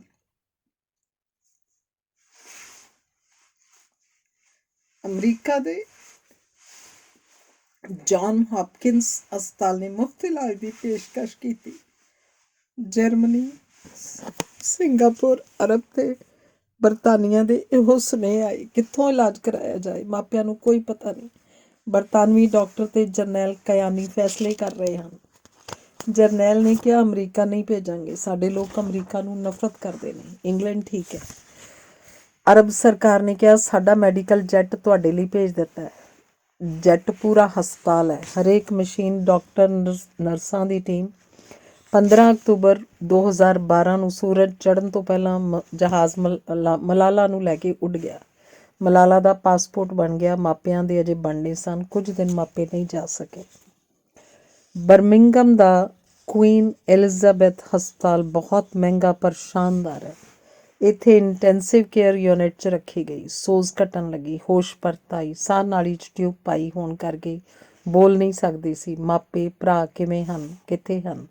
ਉਹ ਕਿਸੇ ਬਾਹਰਲੇ ਦੇਸ਼ ਵਿੱਚ ਹੈ, ਪਰ ਕਿੱਥੇ ਪਤਾ ਨਹੀਂ। ਖੱਬੀ ਅੱਖ, ਖੱਬਾ ਕੰਨ ਸੁੰਨ ਸਨ। ਦਰਅਸਲ ਸਾਰਾ ਹੀ ਖੱਬਾ ਪਾਸਾ ਨੁਕਸਦਾਰ ਸੀ। ਖੱਬੇ ਪਾਸੇ ਵਾਲਾ ਨਰਵ ਗੋਲੀ ਨੇ ਕੱਟ ਦਿੱਤਾ ਸੀ। ਨਰਸ ਨੇ ਨੋਟਬੁੱਕ ਤੇ ਪੈਨਸਿਲ ਦੇ ਕੇ ਕਿਹਾ, ਕੁਝ ਆਖਣਾ ਹੋਵੇ ਲਿਖ ਦਿਆ ਕਰੋ। ਪਹਿਲੀ ਲਿਖਤ ਸੀ, ਮੇਰਾ ਪਿਤਾ ਇੱਥੇ ਕਿਉਂ ਨਹੀਂ? ਉਸ ਕੋਲ ਪੈਸੇ ਨਹੀਂ, ਇਹ ਹਸਪਤਾਲ ਮਹਿੰਗਾ ਲੱਗਦਾ। ਪੈਸੇ ਕੌਣ ਦੇਵੇਗਾ? ਉੱਤਰ ਮਿਲਿਆ, ਪਾਪਾ ਠੀਕ ਹਨ, ਪਾਕਿਸਤਾਨ ਵਿੱਚ ਹਨ, ਜਲਦੀ ਆ ਜਾਣਗੇ। ਬਿੱਲਾਂ ਦਾ ਫਿਕਰ ਨਾ ਕਰ। ਪਰ ਮਲਾਲਾ ਨੂੰ ਸੱਚ ਨਹੀਂ ਆਉਂਦਾ ਸੀ। ਸੋਚਦੀ ਰਹੀ, ਕੋਈ ਮੈਨੂੰ ਰਾਤੋਂ ਰਾਤ ਇੱਥੇ ਚੁੱਕ ਲਿਆਇਆ। ਮਾਪੇ ਮੈਨੂੰ ਗਲੀਆਂ ਚੌਂਕਾਂ 'ਚ ਭਾਲਦੇ ਫਿਰਦੇ ਹੋਣੇ ਆ। ਡਾਕਟਰ ਜਦੋਂ ਆਪਸ ਵਿੱਚ ਹੌਲੀ ਹੌਲੀ ਗੱਲਾਂ ਕਰਦੇ, ਮਲਾਲਾ ਸੋਚਦੀ, ਇਹ ਇੱਕ ਦੂਜੇ ਨੂੰ ਕਹਿ ਰਹੇ ਨੇ ਇਸ ਕੁੜੀ ਕੋਲ ਪੈਸੇ ਤਾਂ ਹਨ ਨਹੀਂ, ਫਿਰ ਇਲਾਜ ਕੀ ਕਰਨਾ ਹੋਇਆ? ਇੱਕ ਡਾਕਟਰ ਦਾ ਚਿਹਰਾ ਉਦਾਸ ਦਿਸਦਾ ਸੀ। ਮਲਾਲਾ ਸੋਚਦੀ, ਇਹ ਹਸਪਤਾਲ ਦਾ ਮਾਲਕ ਹੋਣਾ, ਫਿਕਰਮੰਦ ਹੈ ਕਿ ਖਰਚਾ ਹੋਈ ਜਾ ਰਿਹਾ, ਕੁੜੀ ਨੇ ਪੈਸੇ ਦੇਣੇ ਨਹੀਂ। ਉਸ ਡਾਕਟਰ ਨੂੰ ਲਿਖ ਕੇ ਇੱਕ ਦਿਨ ਪੁੱਛ ਹੀ ਲਿਆ, ਤੁਸੀਂ ਉਦਾਸ ਕਿਉਂ ਹੋ? ਡਾਕਟਰ ਨੇ ਕਿਹਾ, ਬਿਲਕੁਲ ਉਦਾਸ ਨਹੀਂ। ਫਿਰ ਪੁੱਛਿਆ, ਮੇਰੇ ਇਲਾਜ ਦੇ ਪੈਸੇ ਕੌਣ ਦੇਵੇਗਾ? ਡਾਕਟਰ ਨੇ ਕਿਹਾ, ਸਰਕਾਰ। ਇਸ ਪਿੱਛੋਂ ਜਦੋਂ ਵੀ ਇਹ ਡਾਕਟਰ ਮਲਾਲਾ ਕੋਲ ਆਉਂਦਾ, ਮੁਸਕਰਾਉਂਦਾ ਆਉਂਦਾ। ਸੋਚਣ ਤੋਂ ਇਲਾਵਾ ਕਰਨ ਲਈ ਹੋਰ ਕੀ ਸੀ ਮਲਾਲਾ ਕੋਲ? ਸੋਚਦੀ, ਹੇਠਾਂ ਜਾ ਕੇ ਪਾਪਾ ਨੂੰ ਟੈਲੀਫੋਨ ਕਰ ਲਵਾਂ, ਪਰ ਕਾਲ ਵਾਸਤੇ ਪੈਸੇ ਨਹੀਂ, ਦੇਸ਼ ਦਾ ਫੋਨ ਕੋਡ ਪਤਾ ਨਹੀਂ। ਛੇਤੀ ਰਾਜ਼ੀ ਹੋ ਕੇ ਕੰਮ ਕਰਨ ਲੱਗਾਂਗੀ। ਮੋਬਾਈਲ ਖਰੀਦ ਕੇ ਪਾਪਾ ਨੂੰ ਫੋਨ ਕਰਾਂਗੀ, ਫਿਰ ਸਾਰੇ ਜਣੇ ਇਕੱਠੇ ਹੋ ਜਾਵਾਂਗੇ। ਡਾਕਟਰ ਆਇਆ, ਕਿਹਾ, ਦੇਖ ਮਲਾਲਾ, ਤੇਰੇ ਲਈ ਮੋਬਾਈਲ ਲੈ ਕੇ ਆਇਆ, ਹੁਣੇ ਤੇਰੀ ਗੱਲ ਅੱਬਾ ਨਾਲ ਕਰਵਾਉਣਾ, ਪਰ ਸ਼ਰਤ ਹੈ ਰੋਣਾ ਨਹੀਂ। ਉਹਨੇ ਫੋਨ ਮਿਲਾ ਕੇ ਅੱਬੂ ਨੂੰ ਦੱਸ ਦਿੱਤਾ ਕਿ ਮਲਾਲਾ ਗੱਲ ਸੁਣ ਸਕੇਗੀ, ਕਰ ਨਹੀਂ ਸਕਦੀ। ਮਲਾਲਾ ਨੇ ਅੱਬੂ ਦੀ ਆਵਾਜ਼ ਸੁਣੀ, ਅੱਖਾਂ 'ਚ ਲਿਸ਼ਕ ਆ ਗਈ। ਅੱਬੂ ਨੇ ਕਿਹਾ, ਜਲਦੀ ਆ ਰਿਹਾ ਜਾਨੀ, ਹੁਣ ਆਰਾਮ ਕਰ, 2 ਦਿਨਾਂ ਬਾਅਦ ਸਾਰੇ ਇਕੱਠੇ ਹੋ ਜਾਵਾਂਗੇ। ਚਿਹਰੇ ਉੱਪਰ ਨਹੀਂ, ਦਿਲ ਅੰਦਰ ਮੁਸਕਾਨ ਆਈ। ਉਹਦਾ ਖਿਆਲ ਅਜੇ ਵੀ ਅੱਬੂ ਵੱਲ ਚਲਾ ਜਾਂਦਾ। ਪਤਾ ਅੱਬੂ ਕਿਉਂ ਨਹੀਂ ਆਇਆ? ਉਸ ਕੋਲ ਪੈਸੇ ਨਹੀਂ, ਘਰ ਵੇਚਣ ਲੱਗਾ ਹੋਣਾ, ਪਿੰਡ ਦਾ ਪਲਾਟ ਵੇਚਣਾ ਹੋਣਾ, ਸਕੂਲ ਵੇਚਣਾ ਪੈ ਸਕਦਾ। ਉਹ ਸਕੂਲ ਤਾਂ ਕਿਰਾਏ ਦੀ ਇਮਾਰਤ ਹੈ, ਉਹ ਥੋੜ੍ਹਾ ਵਿਕ ਸਕਦਾ। ਘਰ ਤੇ ਪਲਾਟ ਵਿਕੇ ਨਹੀਂ ਹੋਣੇ ਤਾਂ ਫਿਰ ਧਨੀ ਲੋਕਾਂ ਕੋਲ ਗੇੜੇ ਕੱਢਦਾ ਹੋਊ ਕਿ ਕਰਜ਼ਾ ਦੇ ਦਿਓ, ਜਦੋਂ ਪੈਸੇ ਮਿਲੇ ਤਾਂ ਆ ਜਾਓ। ਇੱਧਰ ਪਿਤਾ ਦੀ ਆਵਾਜ਼ ਤਾਂ ਮਲਾਲਾ ਨੇ ਸੁਣ ਲਈ ਸੀ। ਮਲਾਲਾ ਦੀ ਆਵਾਜ਼ ਮਾਪਿਆਂ ਕੋਲ ਨਹੀਂ ਪੁੱਜੀ। ਭਾਂਤ ਸੁਭਾਂਤੀਆਂ ਖਬਰਾਂ ਮਿਲਦੀਆਂ। ਜ਼ਿਆਦੀਨ ਕੋਲ ਮੇਜਰ ਜਨਰਲ ਗੁਲਾਮ ਕਮਰ ਆਇਆ, ਕਿਹਾ, ਚੰਗੀ ਖਬਰ ਆਈ ਹੈ ਇੰਗਲੈਂਡ ਤੋਂ, ਸਾਡੀ ਧੀ ਬਚ ਗਈ ਹੈ। ਜ਼ਿਆਦੀਨ ਦੀ ਨਹੀਂ, ਮਲਾਲਾ ਦੇਸ਼ ਦੀ ਧੀ ਹੋ ਗਈ। ਜਰਨੈਲ ਨੇ ਦੱਸਿਆ, ਪਰ ਉਹਨੂੰ ਨਜ਼ਰ ਦੀ ਸਮੱਸਿਆ ਪੇਸ਼ ਆ ਰਹੀ ਹੈ। ਜ਼ਿਆਦੀਨ ਸੋਚਣ ਲੱਗਾ, ਤਾਂ ਕਿ ਮੇਰੀ ਧੀ ਅੰਨ੍ਹੀ ਹੋ ਗਈ ਹੈ। ਉਹ ਪੁੱਛਿਆ ਕਰੇਗੀ, ਮੈਂ ਕਿੱਥੇ ਹਾਂ? ਚਲੋ ਕੋਈ ਗੱਲ ਨਹੀਂ, ਮੈਂ ਆਪਣੀ ਇੱਕ ਅੱਖ ਉਹਨੂੰ ਦੇ ਦਿਆਂਗਾ, ਪਰ ਮੇਰੀ ਨਿਗਾਹ ਵੀ ਤਾਂ ਘਟ ਗਈ ਹੈ। 5 ਦਿਨਾਂ ਬਾਅਦ ਸਾਹ ਨਲੀ ਸਾਫ਼ ਹੋਣ ਪਿੱਛੋਂ ਪਾਈਪ ਕੱਢ ਲਈ। ਮਲਾਲਾ ਬੋਲ ਪਈ, ਪਰ ਲੱਗਦਾ ਸੀ ਆਵਾਜ਼ ਕਿਸੇ ਹੋਰ ਦੀ ਹੈ। ਅੱਬਾ ਨਾਲ ਗੱਲ ਕੀਤੀ। ਅੱਬਾ, ਮੇਰੀ ਆਵਾਜ਼ ਬਦਲ ਗਈ। ਨਹੀਂ ਜਾਨੀ, ਉਹੀ ਆਵਾਜ਼ ਹੈ, ਬਸ ਥੋੜ੍ਹੇ ਦਿਨਾਂ 'ਚ ਬਿਲਕੁਲ ਠੀਕ ਹੋ ਜਾਏਗੀ। ਹਫ਼ਤਾ ਬੀਤ ਗਿਆ, ਪਾਸਪੋਰਟ ਨਹੀਂ ਆਏ। ਬੀਵੀ ਨੇ ਜ਼ਿਆਦੀਨ ਨੂੰ ਕਿਹਾ, ਅੱਜ ਵੀ ਪਾਸਪੋਰਟ ਨਾ ਆਏ, ਕੱਲ੍ਹ ਤੋਂ ਮੈਂ ਭੁੱਖ ਹੜਤਾਲ 'ਤੇ ਬੈਠ ਜਾਵਾਂਗੀ। ਜ਼ਿਆਦੀਨ ਨੇ ਗੱਲ ਮੇਜਰ ਨੂੰ ਦੱਸ ਦਿੱਤੀ। ਮੇਜਰ ਘਬਰਾ ਗਿਆ। 10 ਮਿੰਟ ਬਾਅਦ ਤੇਜ਼ ਕਦਮੀ ਆਇਆ, ਕਿਹਾ, 10 ਮਿੰਟ 'ਚ ਇਸਲਾਮਾਬਾਦ ਲਈ ਚੱਲਾਂਗੇ, ਉੱਥੇ ਕਾਗਜ਼ ਪੱਤਰ ਜਲਦੀ ਮਿਲ ਜਾਣਗੇ। ਇਸਲਾਮਾਬਾਦ ਵਿੱਚ ਵੀ ਸਖਤ ਸੁਰੱਖਿਆ ਪ੍ਰਬੰਧ ਸਨ। ਨਾਈ ਹਜਾਮਤ ਕਰਨ ਆਉਂਦਾ, ਗਨਮੈਨ ਨਿਸ਼ਾਨਾ ਸੇਧੀ ਰੱਖਦਾ, ਉਸਤਰੇ ਨਾਲ ਕਿਤੇ ਗਾਲੀ ਨਾ ਕੱਟ ਲਏ, ਕੋਈ ਤਾਲਿਬਾਨ ਹੋਇਆ ਫਿਰ। ਦੇਰੀ ਇਸ ਕਰਕੇ ਹੋ ਰਹੀ ਸੀ ਕਿਉਂਕਿ ਗ੍ਰਹਿ ਮੰਤਰੀ ਰਹਿਮਾਨ ਮਲਿਕ ਵੀ ਨਾਲ ਜਾਣਾ ਚਾਹੁੰਦਾ ਸੀ ਤੇ ਇਕੱਠਿਆਂ ਪ੍ਰੈਸ ਕਾਨਫਰੰਸ ਕਰਨੀ ਹੋਏਗੀ। ਨਾਲੇ ਇਹ ਪ੍ਰਬੰਧ ਵੀ ਕਰਨਾ ਹੈ ਕਿ ਜ਼ਿਆਦੀਨ ਪਰਿਵਾਰ ਬਰਤਾਨੀਆ ਤੋਂ ਕਿਤੇ ਸਿਆਸੀ ਪਨਾਹ ਨਾ ਮੰਗ ਲਵੇ, ਇਸ ਨਾਲ ਸਰਕਾਰ ਦੀ ਬਹੁਤ ਬਦਨਾਮੀ ਹੋਏਗੀ। ਅੱਬੂ ਨੇ ਜਦੋਂ ਮਲਾਲਾ ਨੂੰ ਦੱਸਿਆ ਕਿ 2 ਦਿਨਾਂ 'ਚ ਆ ਜਾਵਾਂਗੇ ਤਾਂ ਬੋਲੀ, ਮੇਰਾ ਬਸਤਾ ਲਿਆਉਣਾ ਨਾ ਭੁੱਲਿਓ, ਜੇ ਸਵਾਤ ਨਹੀਂ ਜਾ ਸਕਦੇ ਨਵੀਆਂ ਕਿਤਾਬਾਂ ਖਰੀਦ ਲਿਆਓ। ਮਾਰਚ ਵਿੱਚ ਇਮਤਿਹਾਨ ਹਨ, ਇਸ ਵਾਰ ਫਸਟ ਆਉਣਾ ਹੈ, ਪਿਛਲੀ ਵਾਰ ਸੈਕਿੰਡ ਰਹਿ ਗਈ ਸੀ। ਮਲਾਲਾ ਨੇ ਇੱਕ ਦਿਨ ਨਰਸ ਨੂੰ ਪੁੱਛਿਆ, ਮੇਰਾ ਪੇਟ ਇਸ ਥਾਂ ਤੋਂ ਸਖਤ ਕਿਉਂ ਹੈ? ਨਰਸ ਨੇ ਦੱਸਿਆ, ਖੋਪੜੀ ਦਾ ਟੁਕੜਾ ਕੱਟ ਕੇ ਰੱਖਿਆ ਹੋਇਆ ਹੈ। ਇੱਕ ਦਿਨ ਨਰਸ ਕੁਝ ਗਿਫਟਾਂ ਲਿਆਈ। ਇਹ ਕਿਹਨੇ ਭੇਜੀਆਂ ਨੇ? ਨਰਸ ਹੱਸ ਪਈ। 8000 ਖੱਤ ਸ਼ੁਭ ਇਛਾਵਾਂ ਦੇ ਆਏ ਪਏ ਨੇ ਸਾਰੀ ਦੁਨੀਆ ਵਿੱਚੋਂ। ਬਹੁਤੇ ਤੋਹਫੇ ਬੱਚਿਆਂ ਨੇ ਭੇਜੇ। ਕਮਰਾ ਭਰਿਆ ਪਿਆ ਸੀ। ਕਈਆਂ ਨੇ ਸਿਰਨਾਮਾ ਇਹ ਲਿਖਿਆ ਸੀ, ਮਲਾਲਾ ਬਰਮਿੰਘਮ ਹਸਪਤਾਲ। ਇੱਕ ਸਿਰਨਾਮਾ ਇਹ ਵੀ ਸੀ, ਬਰਮਿੰਘਮ ਵਿਚਲੀ ਕੁੜੀ ਲਈ ਜਿਹਦੇ ਸਿਰ 'ਚ ਗੋਲੀ ਲੱਗੀ। ਇਹ ਕਾਰਡ ਵੀ ਟਿਕਾਣੇ ਪੁੱਜ ਗਿਆ। ਕਈਆਂ ਨੇ ਗੋਦ ਲੈਣ ਦੀ ਇੱਛਾ ਪ੍ਰਗਟ ਕੀਤੀ। ਸਭ ਤੋਂ ਸੋਹਣਾ ਤੋਹਫਾ ਬੇਨਜ਼ੀਰ ਦੇ ਬੱਚਿਆਂ ਬਿਲਾਵਲ ਤੇ ਬਖਤਾਵਰ ਨੇ ਭੇਜਿਆ, ਆਪਣੀ ਮਰਹੂਮ ਮਾਂ ਦੇ 2 ਸ਼ਾਲ। ਮਲਾਲਾ ਨੇ ਨੱਕ ਨਾਲ ਲਾ ਕੇ ਸੁੰਘੇ, ਇਹ ਜਾਣਨ ਲਈ ਕਿ ਬੇਨਜ਼ੀਰ ਕਿਹੜਾ ਸੈਂਟ ਵਰਤਦੀ ਸੀ। ਧਿਆਨ ਨਾਲ ਦੇਖਿਆ, ਇੱਕ ਲੰਮਾ ਕਾਲਾ ਵਾਲ ਦਿਸਿਆ। ਮੱਥੇ ਨਾਲ ਲਾ ਕੇ ਡੱਬੀ ਵਿੱਚ ਪਾ ਲਿਆ। ਬਰਤਾਨੀਆ ਦੇ ਸਾਬਕ ਪ੍ਰਧਾਨ ਮੰਤਰੀ ਤੇ ਹੁਣ UNO ਦੇ ਵਿੱਦਿਆ ਪ੍ਰਸਾਰਣ ਵਿੰਗ ਦੇ ਇੰਚਾਰਜ ਗੋਰਡਨ ਬਰਾਊਨ ਨੇ ਇੱਕ ਸਕੀਮ ਲਾਂਚ ਕੀਤੀ, ਜਿਹਦਾ ਨਾਮ ਰੱਖਿਆ I am ਮਲਾਲਾ। ਜਿਹੜਾ ਬੱਚਾ ਇਹ ਵਾਕ ਬੋਲੇ, ਸਮਝਿਆ ਜਾਵੇ ਕਿ ਉਹ ਪੜ੍ਹਨ ਦਾ ਇੱਛੁਕ ਹੈ, ਉਹਦੀ ਮਦਦ ਕੀਤੀ ਜਾਵੇ। ਸਰ ਉਲਫ ਕਾਰੀ ਸੁਆਤ ਵਿੱਚ ਇੰਗਲੈਂਡ ਦਾ ਆਖਰੀ ਗਵਰਨਰ ਸੀ। ਉਹਦੀ ਪੋਤੀ ਨੇ ਖੱਤ 'ਚ ਲਿਖਿਆ, ਮਲਾਲਾ, ਮੈਨੂੰ ਪਸ਼ਤੋ ਨਹੀਂ ਆਉਂਦੀ। ਮੇਰੇ ਬਾਬਾ ਆਰਾਮ ਨਾਲ ਬੋਲ ਲੈਂਦੇ ਹਨ। ਪਛਤਾਵਾ ਹੈ ਸਿੱਖ ਨਾ ਸਕੀ। ਤੈਨੂੰ ਪਸ਼ਤੋ 'ਚ ਖੱਤ ਲਿਖਣ ਨੂੰ ਦਿਲ ਕੀਤਾ। ਮੈਡੋਨਾ ਨੇ ਇੱਕ ਗੀਤ ਮਲਾਲਾ ਲਈ ਗਾਇਆ ਤੇ ਸਮਰਪਿਤ ਕੀਤਾ। ਮਲਾਲਾ ਨੂੰ ਅਭਿਨੇਤਰੀਆਂ ਵਿੱਚੋਂ ਸਭ ਤੋਂ ਵਧੀਆ ਏਂਜਲੀਨਾ ਜੋਲੀ ਲੱਗਦੀ ਸੀ। ਲਓ, ਏਂਜਲੀਨਾ ਦਾ ਖੱਤ ਆ ਗਿਆ। ਮਾਪੇ ਬਰਮਿੰਘਮ ਪੁੱਜ ਗਏ। ਮਲਾਲਾ ਨੂੰ ਉਹਨਾਂ ਦੇ ਆਉਣ ਤੋਂ ਪਹਿਲਾਂ ਇੰਟੈਂਸਿਵ ਕੇਅਰ ਯੂਨਿਟ ਵਿੱਚੋਂ ਬਦਲ ਕੇ ਕਮਰੇ 'ਚ ਲੈ ਆਏ। ਤਾਕੀ ਖੋਲ੍ਹ ਦਿੱਤੀ। ਪਹਿਲੀ ਵਾਰ ਇੰਗਲੈਂਡ ਦੇਖਿਆ, ਪਰ ਇਹ ਕੀ? ਪਹਾੜੀਆਂ ਕਿਉਂ ਨਹੀਂ? ਇੰਨੀ ਧੁੰਦ ਕਿਉਂ ਹੈ? ਬੈੱਡ ਦਾ ਸਿਰਹਾਣੇ ਵੱਲ ਦਾ ਪਾਸਾ ਉੱਚਾ ਚੁੱਕ ਦਿੱਤਾ ਸੀ ਤਾਂ ਕਿ ਇਉਂ ਲੱਗੇ ਜਿਵੇਂ ਬੈਠ ਕੇ ਗੱਲਾਂ ਕਰ ਰਹੀ ਹੈ। 16 ਦਿਨਾਂ ਦਾ ਵਿਛੋੜਾ 16 ਸਾਲ ਵਰਗਾ ਲੱਗਾ। ਮਾਂ ਨੇ ਮੇਰੀ ਪਿੱਛੋਂ ਕਹਿ ਕੇ ਮੱਥਾ ਚੁੰਮਿਆ। ਅੱਬੂ ਨੇ ਬਾਂਹ ਫੜ ਕੇ ਜਾਨੀ ਕਿਹਾ ਤਾਂ ਰੋਈ। ਗਰਦਨ ਵਿੱਚ ਲੰਮੀਆਂ ਸੂਈਆਂ ਗੱਡ ਦਿੱਤੀਆਂ ਸਨ। ਸਿਰ ਦੇ ਟਾਂਕੇ ਕੱਟੇ ਸਨ। ਰੋਈ ਨਹੀਂ ਸੀ। ਹੁਣ ਦਿਲ ਵੱਸ 'ਚ ਨਹੀਂ। ਮਾਂ ਪਿਓ ਖੂਬ ਰੋਏ। ਦੋਵੇਂ ਭਰਾ ਆ ਗਏ। ਤੂੰ ਯਾਦ ਆਉਂਦੀ ਰਹੀ ਮਲਾਲਾ। ਪਰ ਛੇਤੀ ਮਲਾਲਾ ਨੂੰ ਭੁੱਲ ਕੇ ਉਹਦੇ ਖਿਡੌਣਿਆਂ ਦੁਆਲੇ ਹੋ ਗਏ। ਖੁਸ਼ਹਾਲ ਨੇ ਲੈਪਟਾਪ ਉੱਤੇ ਖੇਡਾਂ ਖੇਡਣੀਆਂ ਸ਼ੁਰੂ ਕਰ ਦਿੱਤੀਆਂ। ਲੰਮੇ ਸਫ਼ਰ ਵਿਚਲਾ ਥਕੇਵਾਂ ਤਾਂ ਹੈ ਹੀ ਸੀ। ਆਪਣੀ ਧੀ ਦੀ ਸ਼ਕਲ ਦੇਖ ਕੇ ਹੋਰ ਉਦਾਸ ਹੋਏ। ਡਾਕਟਰ ਨੇ ਬਾਹਰ ਹੀ ਦੱਸ ਦਿੱਤਾ ਸੀ, ਸੰਭਲ ਕੇ। ਅਜੇ 10% ਠੀਕ ਹੋਈ ਹੈ, 90% ਇਲਾਜ ਬਕਾਇਆ ਹੈ। ਉਹਨਾਂ ਨੂੰ ਪਤਾ ਨਹੀਂ ਸੀ ਮਲਾਲਾ ਦਾ ਅੱਧਾ ਚਿਹਰਾ ਸੁੰਨ ਹੈ, ਮੁਸਕਰਾ ਨਹੀਂ ਸਕਦੀ। ਖੱਬੀ ਅੱਖ ਸੁੱਜੀ ਹੋਈ ਸੀ ਤੇ ਖੱਬੇ ਪਾਸੇ ਦਾ ਮੂੰਹ ਜਿਵੇਂ ਕਿਸੇ ਨੇ ਹੇਠਾਂ ਖਿੱਚ ਦਿੱਤਾ ਹੋਵੇ। ਇਸ ਪਾਸੇ ਦਾ ਕੰਨ ਬੰਦ ਸੀ।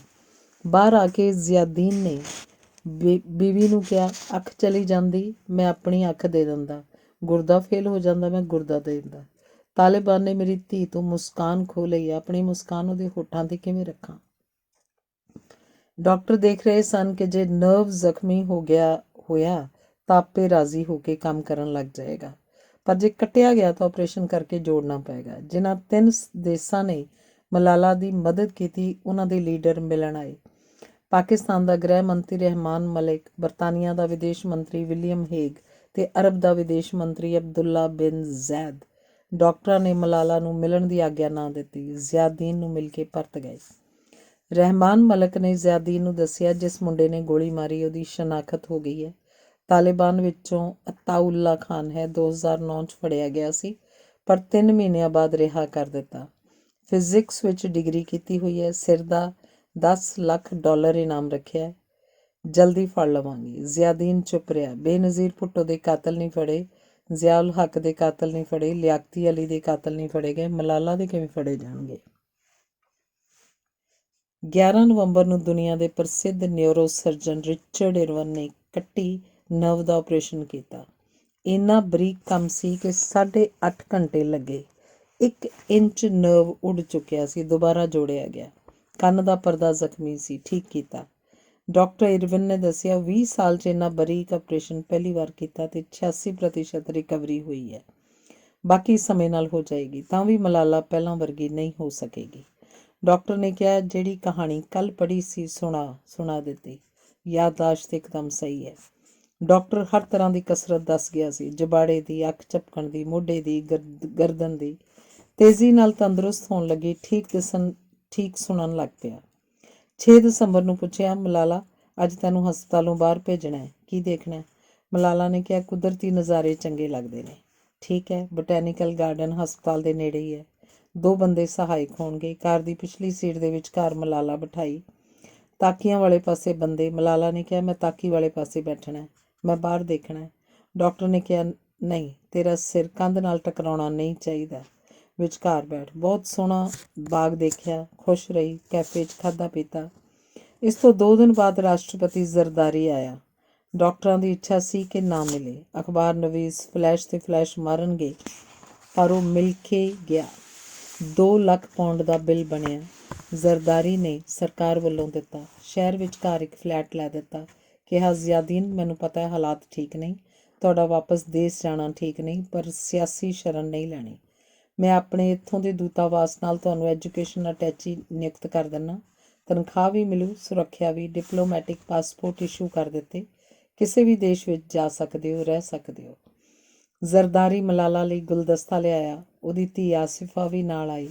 ਗੋਰਡਨ ਬਰਾਊਨ ਨੇ ਕਿਹਾ, UN ਵਿੱਚ ਵੀ ਤੁਸੀਂ ਸਾਡੇ ਸਲਾਹਕਾਰ ਰਹੋਗੇ ਜ਼ਿਆਦੀਨ। ਜ਼ਰਦਾਰੀ ਨੇ ਕਿਹਾ, ਤੂੰ ਪਾਕਿਸਤਾਨ ਦੀ ਧੀ, ਪਾਕਿਸਤਾਨ ਦੀ ਸ਼ਾਨ ਹੈ ਮਲਾਲਾ। ਇੱਥੇ ਤੇਰੀ ਪੜ੍ਹਾਈ ਦਾ ਇੰਤਜ਼ਾਮ ਕਰਾਂਗੇ, ਇੰਗਲੈਂਡ ਵਿੱਚ। ਲੋਕਾਂ ਨੇ ਖਬਰਾਂ ਪੜ੍ਹੀਆਂ। ਕਈਆਂ ਨੇ ਕਿਹਾ ਸ਼ੋਹਰਤ ਦੀ ਭੁੱਖੀ ਸੀ, ਮਸ਼ਹੂਰੀ ਮਿਲ ਗਈ। ਕਈਆਂ ਕਿਹਾ ਵਲਾਇਤ ਜਾਣ ਵਾਸਤੇ ਡਰਾਮਾ ਕਾਮਯਾਬ ਹੋ ਗਿਆ। ਕੋਈ ਆਖ ਦਿੰਦਾ ਗੋਲੀ ਲੱਗੀ ਨਹੀਂ। ਮਨ ਘੜਤ ਖਬਰਾਂ ਨੇ। ਜਨਵਰੀ 2013 ਦੇ ਪਹਿਲੇ ਹਫ਼ਤੇ ਹਸਪਤਾਲੋਂ ਛੁੱਟੀ ਹੋਈ। ਪਰਿਵਾਰ ਘਰ 'ਚ ਇਕੱਠਾ ਹੋ ਗਿਆ। ਖੁਸ਼ਹਾਲ ਨਵੀਆਂ ਚੀਜ਼ਾਂ ਦੇਖ ਕੇ ਖੁਸ਼ ਸੀ, ਪਰ ਇੱਥੇ ਦੋਸਤ ਕੋਈ ਨਹੀਂ। ਅਟਲ ਖੁਸ਼ ਕਿ ਸਕੂਲ ਨਹੀਂ ਜਾਣਾ ਪੈਂਦਾ। ਥੋੜ੍ਹੀ ਥੋੜ੍ਹੀ ਦੂਰ ਤੱਕ ਪੈਦਲ ਸੈਰ ਕਰਨ ਜਾਂਦੇ। ਬਰਫ਼ਬਾਰੀ ਹੋ ਰਹੀ ਹੁੰਦੀ। ਗੋਰੀਆਂ ਨੰਗੀਆਂ ਲੱਤਾਂ ਨਾਲ ਹਾਈ ਹੀਲ 'ਤੇ ਤੁਰਦੀਆਂ। ਮੇਮਾ ਵੇਖ ਕੇ ਜ਼ਿਆਦੀਨ ਦੀ ਬੀਵੀ ਸ਼ਰਮਿੰਦਗੀ ਮਹਿਸੂਸ ਕਰਦੀ। ਇਹਨਾਂ ਦੀਆਂ ਲੱਤਾਂ ਲੋਹੇ ਦੀਆਂ ਬਣੀਆਂ ਹੋਈਆਂ ਨੇ, ਠੰਡ ਹੀ ਨਹੀਂ ਲੱਗਦੀ। ਮਿੰਗੋਰਾ ਦੇ ਖੁਸ਼ਹਾਲ ਸਕੂਲ ਵਿੱਚ ਕਲਾਸ ਲੱਗਦੀ। ਇੱਕ ਕੁਰਸੀ ਖਾਲੀ ਰੱਖੀ ਜਾਂਦੀ ਜਿਸ ਉੱਪਰ ਮਲਾਲਾ ਲਿਖਿਆ ਹੁੰਦਾ। ਮਲਕਾ ਨੇ ਦੱਸਿਆ ਕਿ ਉਹਦਾ ਮੁਕਾਬਲਾ ਹੁਣ ਮੋਨਿਬਾ ਨਾਲ ਸੀ, ਪਰ ਮਲਾਲਾ ਨਾਲ ਮੁਕਾਬਲਾ ਕਰਨ ਵਿੱਚ ਜੋ ਠਾਠ ਸੀ, ਉਹ ਮੋਨਿਬਾ ਵਿਚਾਰੀ ਨਾਲ ਕਿੱਥੇ। ਅਜੇ ਖੋਪੜੀ ਵਾਲੀ ਹੱਡੀ ਫਿੱਟ ਕਰਨੀ ਸੀ। ਦੁਬਾਰਾ ਦਾਖਲ ਹੋਈ, ਪੇਟ ਵਿੱਚੋਂ ਹੱਡੀ ਕੱਢੀ। ਡਾਕਟਰ ਨੇ ਕਿਹਾ, ਇਹ ਠੀਕ ਨਹੀਂ ਰਹੀ, ਇਨਫੈਕਸ਼ਨ ਹੋ ਜਾਏਗੀ। ਨਕਲੀ ਹੱਡੀ 8 ਪੇਚਾਂ ਨਾਲ ਜੜ ਦਿੱਤੀ। ਜਿਸ ਸੋਹਣੇ ਘਰ 'ਚ ਪਰਿਵਾਰ ਰਹਿ ਰਿਹਾ, ਉਹਦੇ ਪਿਛਵਾੜੇ ਵੱਡਾ ਬਾਗ ਹੈ, ਪਰ ਨਾ ਕੋਈ ਪਤੰਗ ਉਡਾਵੇ, ਨਾ ਸ਼ੋਰ ਕਰੇ। ਕੋਠਿਆਂ ਦੀਆਂ ਛੱਤਾਂ ਉੱਪਰ ਭੱਜ ਨਹੀਂ ਸਕਦੇ, ਗੱਲਾਂ ਮਾਰਨ ਕੋਈ ਨਹੀਂ ਆਉਂਦਾ, ਨਾ ਕੋਈ ਦਾਲ ਸਬਜ਼ੀ ਦੀ ਕੌਲੀ ਮੰਗੇ। ਸਵਾਦ ਵਿੱਚ ਤਾਂ ਗੁਆਂਢਣ 2 ਟਮਾਟਰ ਮੰਗ ਕੇ ਲੈ ਜਾਂਦੀ ਹੈ। ਇੱਥੇ ਲੋਕ ਕਿਸੇ ਦੇ ਕੁਝ ਨਹੀਂ ਲੱਗਦੇ, ਜਿਵੇਂ ਕਿਸੇ ਜੇਲ੍ਹ 'ਚ ਰਹਿ ਰਹੀ ਹੋਵੇ। ਮਿੰਗੋਰਾ ਪਿੰਡ ਮਲਾਲਾ ਦੀ ਮਾਂ ਕੋਲ ਭੁੱਖੀ ਤਿਹਾਈ ਇੱਕ ਔਰਤ ਆਈ, ਖਾਣ ਨੂੰ ਰੋਟੀ ਮੰਗੀ। ਮਾਂ ਨੇ ਰੋਟੀ ਖਵਾਈ, ਠੰਡਾ ਪਾਣੀ ਪਿਲਾਇਆ, ਅਸੀਸਾਂ ਦਿੰਦੀ ਨੇ ਕਿਹਾ, ਗਲੀ 'ਚ ਕੋਈ ਦਰਵਾਜ਼ਾ ਖੁੱਲ੍ਹਾ ਨਹੀਂ ਸੀ, ਕਿਸ ਤੋਂ ਮੰਗਦੀ? ਤੇਰਾ ਦਰ ਖੁੱਲ੍ਹਾ ਦੇਖਿਆ, ਰੂਹ ਰਾਜ਼ੀ ਹੋ ਗਈ। ਤੇਰਾ ਦਰ ਅੱਲਾ ਹਮੇਸ਼ਾ ਖੁੱਲ੍ਹਾ ਰੱਖੇ। ਇੱਥੇ ਸੋਚਦੀ ਮਿੰਗੋਰਾ, ਕਈ ਬੱਚੇ ਮੇਰੇ ਘਰੋਂ ਸਵੇਰ ਦੀ ਰੋਟੀ ਖਾ ਜਾਂਦੇ, ਹੁਣ ਉਹ ਕੀ ਕਰਦੇ ਹੋਣਗੇ? ਬਰਮਿੰਘਮ ਵਾਲੇ ਘਰ ਵੀ ਬਚਿਆ ਖਾਣਾ ਪੰਛੀਆਂ ਨੂੰ ਪਾਉਂਦੀ ਹੋਈ ਟੱਪੇ ਗਾਈ ਜਾਂਦੀ। ਘੁੱਗੀ ਨਾ ਮਾਰ, ਇੱਕ ਮਰੇਗੀ, ਬਾਕੀ ਕਦੀ ਨਹੀਂ ਆਉਣਗੀਆਂ। ਟੈਲੀਫੋਨ 'ਤੇ ਗੱਲਾਂ ਕਰਨ ਤੋਂ ਇਲਾਵਾ ਕੋਈ ਮਨੋਰੰਜਨ ਦਾ ਸਾਧਨ ਨਹੀਂ। ਗਰੀਬੀ ਵਿੱਚ ਦੀ ਲੰਘਦਿਆਂ ਜ਼ਿਆਦੀਨ ਨੇ ਸਕੂਲ ਸ਼ੁਰੂ ਕੀਤਾ। ਫਿਰ 3 ਸਕੂਲ ਹੋ ਗਏ, 1100 ਬੱਚੇ ਤੇ 70 ਅਧਿਆਪਕ। ਪਰ ਜ਼ਿਆਦੀਨ ਇੰਗਲੈਂਡ ਵਿੱਚ ਬੈਠਾ ਹੈ। ਕਦੀ ਆਖਦਾ, ਜਿਹੜਾ ਬੂਟਾ ਤੁਸੀਂ ਹੱਥੀਂ ਲਾਇਆ, ਸਿੰਜਿਆ, ਵੱਡਾ ਹੋਇਆ, ਉਹਦੀ ਛਾਂ 'ਚ ਬੈਠਣ ਦਾ ਹੱਕ ਤਾਂ ਮਾਲਕ ਨੂੰ ਮਿਲਣਾ ਚਾਹੀਦਾ। ਲੋਕ ਕਹਿੰਦੇ ਨੇ ਜ਼ਿਆਦੀਨ ਨੇ ਇੰਗਲੈਂਡ ਜਾਣਾ ਸੀ, ਚਲਾ ਗਿਆ। ਮੱਛੀ ਨੂੰ ਪਾਣੀ 'ਚੋਂ ਬਾਹਰ ਸੁੱਟ ਦਿਓ, ਉਹ ਖੁਸ਼ ਹੋਏਗੀ। ਨਬੀ ਨੂੰ ਜਦੋਂ ਮੱਕਾ ਛੱਡ ਕੇ ਮਦੀਨੇ ਜਾਣਾ ਪਿਆ ਸੀ, ਉਹਨਾਂ ਨੇ ਇੱਕ ਵਾਰ ਆਖਰੀ ਝਾਤ ਮੱਕੇ ਉੱਪਰ ਮਾਰੀ ਸੀ। ਪਰ ਮੈਨੂੰ ਕੀ ਪਤਾ ਸੀ ਮੈਂ ਵਾਪਸ ਜਾ ਹੀ ਨਹੀਂ ਸਕਾਂਗਾ। ਮੈਂ ਤਾਂ ਸਵਾਤਵਾਦੀ ਉੱਪਰ ਆਖਰੀ ਝਾਤ ਵੀ ਨਾ ਮਾਰੀ। ਮਲਾਲਾ ਆਖਦੀ, ਪਾਪਾ, ਪਰ ਇੱਥੇ ਕੁੜੀਆਂ ਦੇ ਸਕੂਲਾਂ ਨੂੰ ਕੋਈ ਬੰਬਾਂ ਨਾਲ ਤਾਂ ਨਹੀਂ ਉਡਾਉਂਦਾ। ਮਾਵਾਂ ਨੂੰ ਪਤਾ ਹੈ ਬੱਚੇ ਪੜ੍ਹ ਕੇ ਘਰ ਆ ਜਾਣਗੇ। ਸਵਾਤ ਵਿੱਚ ਤਾਂ ਪਤਾ ਹੀ ਨਹੀਂ ਕੌਣ ਘਰ ਆਏਗਾ, ਕੌਣ ਨਹੀਂ। ਸਵਾਤ 'ਚ ਸਾਹਮਣੇ ਉਹ ਤੁਰਿਆ ਆਉਂਦਾ ਹਰੇਕ ਬੰਦਾ ਤੁਹਾਨੂੰ ਤਾਲਿਬ ਲੱਗਦਾ। ਇੱਥੇ ਤਾਲਿਬਾਨ ਤਾਂ ਨਹੀਂ ਨਾ। 16ਵੇਂ ਜਨਮ ਦਿਨ ਮੌਕੇ ਮਲਾਲਾ ਨੂੰ ਨਿਊਯਾਰਕ UNO ਅਸੈਂਬਲੀ ਵਿੱਚ ਭਾਸ਼ਣ ਦੇਣ ਲਈ ਸੱਦਿਆ। 400 ਡੈਲੀਗੇਟ ਸਨ। ਉਹਨੇ ਕਿਹਾ, ਮੈਂ ਹਰੇਕ ਬੱਚੇ ਦੇ ਹੱਥ ਵਿੱਚ ਕਲਮ ਕਾਗਜ਼ ਫੜਾਉਣਾ। ਮੈਂ ਦੱਸਣਾ ਚਾਹਿਆ, ਕਾਗਜ਼ ਕਲਮ ਬੰਦੂਕਾਂ ਤੋਂ ਤਾਕਤਵਰ ਨੇ। ਕੁਝ ਲੋਕ ਮੈਨੂੰ ਆਖ ਦਿੰਦੇ ਨੇ, ਉਹ ਕੁੜੀ ਜਿਹਦੇ ਸਿਰ 'ਚ ਗੋਲੀ ਵੱਜੀ, ਮੈਂ ਇਸ ਨਿਸ਼ਾਨੀ ਨਾਲ ਦੁਨੀਆ 'ਚ ਜਾਣੀ ਜਾਵਾਂ, ਮੈਨੂੰ ਪਸੰਦ ਨਹੀਂ। ਜੇ ਮੈਨੂੰ ਲੋਕ ਕਹਿਣ ਇਹ ਹੈ ਉਹ ਕੁੜੀ ਜੋ ਕੁੜੀਆਂ ਦੇ ਹੱਕ 'ਚ ਲੜੀ ਤਾਂ ਮੈਨੂੰ ਖੁਸ਼ੀ ਮਿਲੇ। ਹਾਜ਼ਰੀਨ ਨੇ ਖਲੋ ਕੇ ਸਿਰ ਨਿਵਾ ਕੇ ਮਲਾਲਾ ਨੂੰ ਸਤਿਕਾਰ ਦਿੱਤਾ। ਅੱਬੂ ਨੇ ਕਿਹਾ, ਪਾਕਿਸਤਾਨ ਦੀ ਨਹੀਂ, ਤੂੰ ਸਾਰੇ ਜਹਾਨ ਦੀ ਧੀ ਹੈ ਮਲਾਲਾ। ਮਾਂ ਨੇ ਕਦੀ ਫੋਟੋ ਨਹੀਂ ਖਿਚਵਾਈ ਸੀ, ਪਰਾਏ ਮਰਦ ਅੱਗੇ ਮੂੰਹ ਨੰਗਾ ਕਿਉਂ ਕਰਨਾ। ਪਹਿਲੀ ਵਾਰ ਚਾਅ ਨਾਲ ਉਹਨੇ ਫੋਟੋਆਂ ਖਿਚਵਾਈਆਂ। ਇਹ ਖਬਰ ਅਖਬਾਰ 'ਚ ਪੜ੍ਹ ਕੇ ਤਾਲਿਬਾਨ ਨੇਤਾ ਰਸ਼ੀਦ ਨੇ ਬਿਆਨ ਦਿੱਤਾ, ਅਸੀਂ ਮਲਾਲਾ ਦੀ ਪੜ੍ਹਾਈ ਖਿਲਾਫ ਨਹੀਂ ਹਾਂ, ਉਹ ਸਾਡੀ ਇਸਲਾਮਿਕ ਸਟੇਟ ਦੀ ਆਲੋਚਨਾ ਕਰਦੀ ਹੈ, ਸ਼ਰਅ ਦੀ ਪਾਬੰਦ ਨਹੀਂ, ਇਸ ਕਰਕੇ ਗੋਲੀ ਮਾਰੀ। ਉਹ ਸਾਡਾ ਵਿਰੋਧ ਕਰਨਾ ਛੱਡੇ, ਬੁਰਕਾ ਪਹਿਨੇ ਤੇ ਬੇਸ਼ੱਕ ਸਵਾਤ 'ਚ ਆ ਕੇ ਪੜ੍ਹੇ ਲਿਖੇ, ਸਾਨੂੰ ਕੋਈ ਇਤਰਾਜ਼ ਨਹੀਂ, ਅਸੀਂ ਉਹਨੂੰ ਮਾਫ਼ ਕਰ ਦਿਆਂਗੇ। ਪੱਤਰਕਾਰਾਂ ਨੇ ਮਲਾਲਾ ਨੂੰ ਕਿਹਾ, ਜਵਾਬ ਦੇ। ਮਲਾਲਾ ਨੇ ਕਿਹਾ, ਮੈਂ ਜਵਾਬ ਕਿਉਂ ਦਿਆਂ? ਤਾਲਿਬਾਨ ਸਾਡੇ ਹੁਕਮਰਾਨ ਨਹੀਂ ਜੋ ਅਸੀਂ ਇਹਨਾਂ ਅੱਗੇ ਜਵਾਬਦੇਹ ਹੋਈਏ। ਮੇਰੀ ਜ਼ਿੰਦਗੀ ਮੇਰੀ ਹੈ, ਕਿਵੇਂ ਜੀਣਾ ਕਿਵੇਂ ਰਹਿਣਾ ਇਹ ਫੈਸਲਾ ਮੈਂ ਕਰਾਂਗੀ, ਤਾਲਿਬਾਨ ਨਹੀਂ ਕਰਨਗੇ।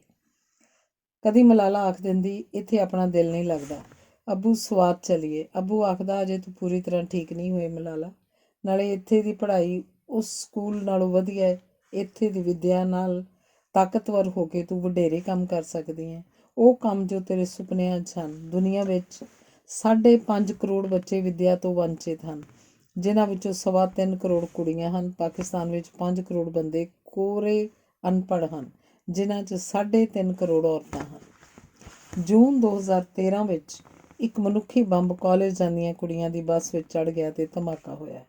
40 ਕੁੜੀਆਂ ਸਵਾਰ ਸਨ, 14 ਮਰ ਗਈਆਂ। ਜ਼ਖਮੀਆਂ ਨੂੰ ਹਸਪਤਾਲ ਲਿਜਾਂਦਿਆਂ ਨਰਸਾਂ ਉੱਪਰ ਫਾਇਰਿੰਗ ਹੋਈ। ਕਰਾਚੀ ਦਾ ਜਿਹੜਾ ਸਕੂਲ ਮਲਾਲਾ ਦੇ ਨਾਮ 'ਤੇ ਸੀ, ਇਨਾਮ ਵੰਡ ਸਮਾਰੋਹ ਮੌਕੇ ਉੱਥੇ ਬੰਬ ਚੱਲਿਆ। ਪ੍ਰਿੰਸੀਪਲ ਸਮੇਤ 8 ਬੱਚੇ ਮਾਰੇ ਗਏ। ਮ੍ਰਿਤਕ 5 ਤੋਂ 10 ਸਾਲਾਂ ਦੀ ਉਮਰ ਵਿਚਕਾਰ ਸਨ। ਮਲਾਲਾ ਦੀ ਮਾਂ ਸੁਣ ਕੇ ਰੋ ਪਈ, ਸੁੱਤੇ ਬੱਚੇ ਦਾ ਅਸੀਂ ਵਾਲ ਨਹੀਂ ਛੂੰਹਦੇ ਕਿ ਜਾਗ ਨਾ ਪਏ, ਇੱਕ ਇਹੋ ਜਿਹੇ ਦਰਿੰਦੇ ਆ ਉਤਰੇ। ਮਲਾਲਾ ਨੇ ਰੱਬ ਨੂੰ ਕਿਹਾ ਸੀ, ਮੇਰਾ ਕੱਦ ਵਧਾ, ਮੈਂ 5 ਨਮਾਜ਼ਾਂ ਤੋਂ ਇਲਾਵਾ 100 ਨਮਾਜ਼ਾਂ ਵਾਧੂ ਪੜ੍ਹਾਂਗੀ। ਅੱਲਾ ਦਾ ਸ਼ੁਕਰਾਨਾ ਕਰਦਿਆਂ ਮਲਾਲਾ ਆਖਦੀ ਹੈ, ਹੇ ਪਰਵਰਦਗਾਰ, ਤੂੰ ਮੇਰੀ ਅਰਦਾਸ ਮਨਜ਼ੂਰ ਕੀਤੀ, ਮੇਰਾ ਕੱਦ ਦੁਨੀਆ ਭਰ ਵਿੱਚ ਵੱਡਾ ਕਰ ਦਿੱਤਾ, ਮੈਂ ਵਾਅਦੇ ਅਨੁਸਾਰ 100 ਨਮਾਜ਼ਾਂ ਪੜ੍ਹ ਦਿੱਤੀਆਂ, ਸਾਰੇ ਜਹਾਨ ਉੱਪਰ ਮਿਹਰਬਾਨ ਹੋ, ਆਮੀਨ। ਧੰਨਵਾਦ।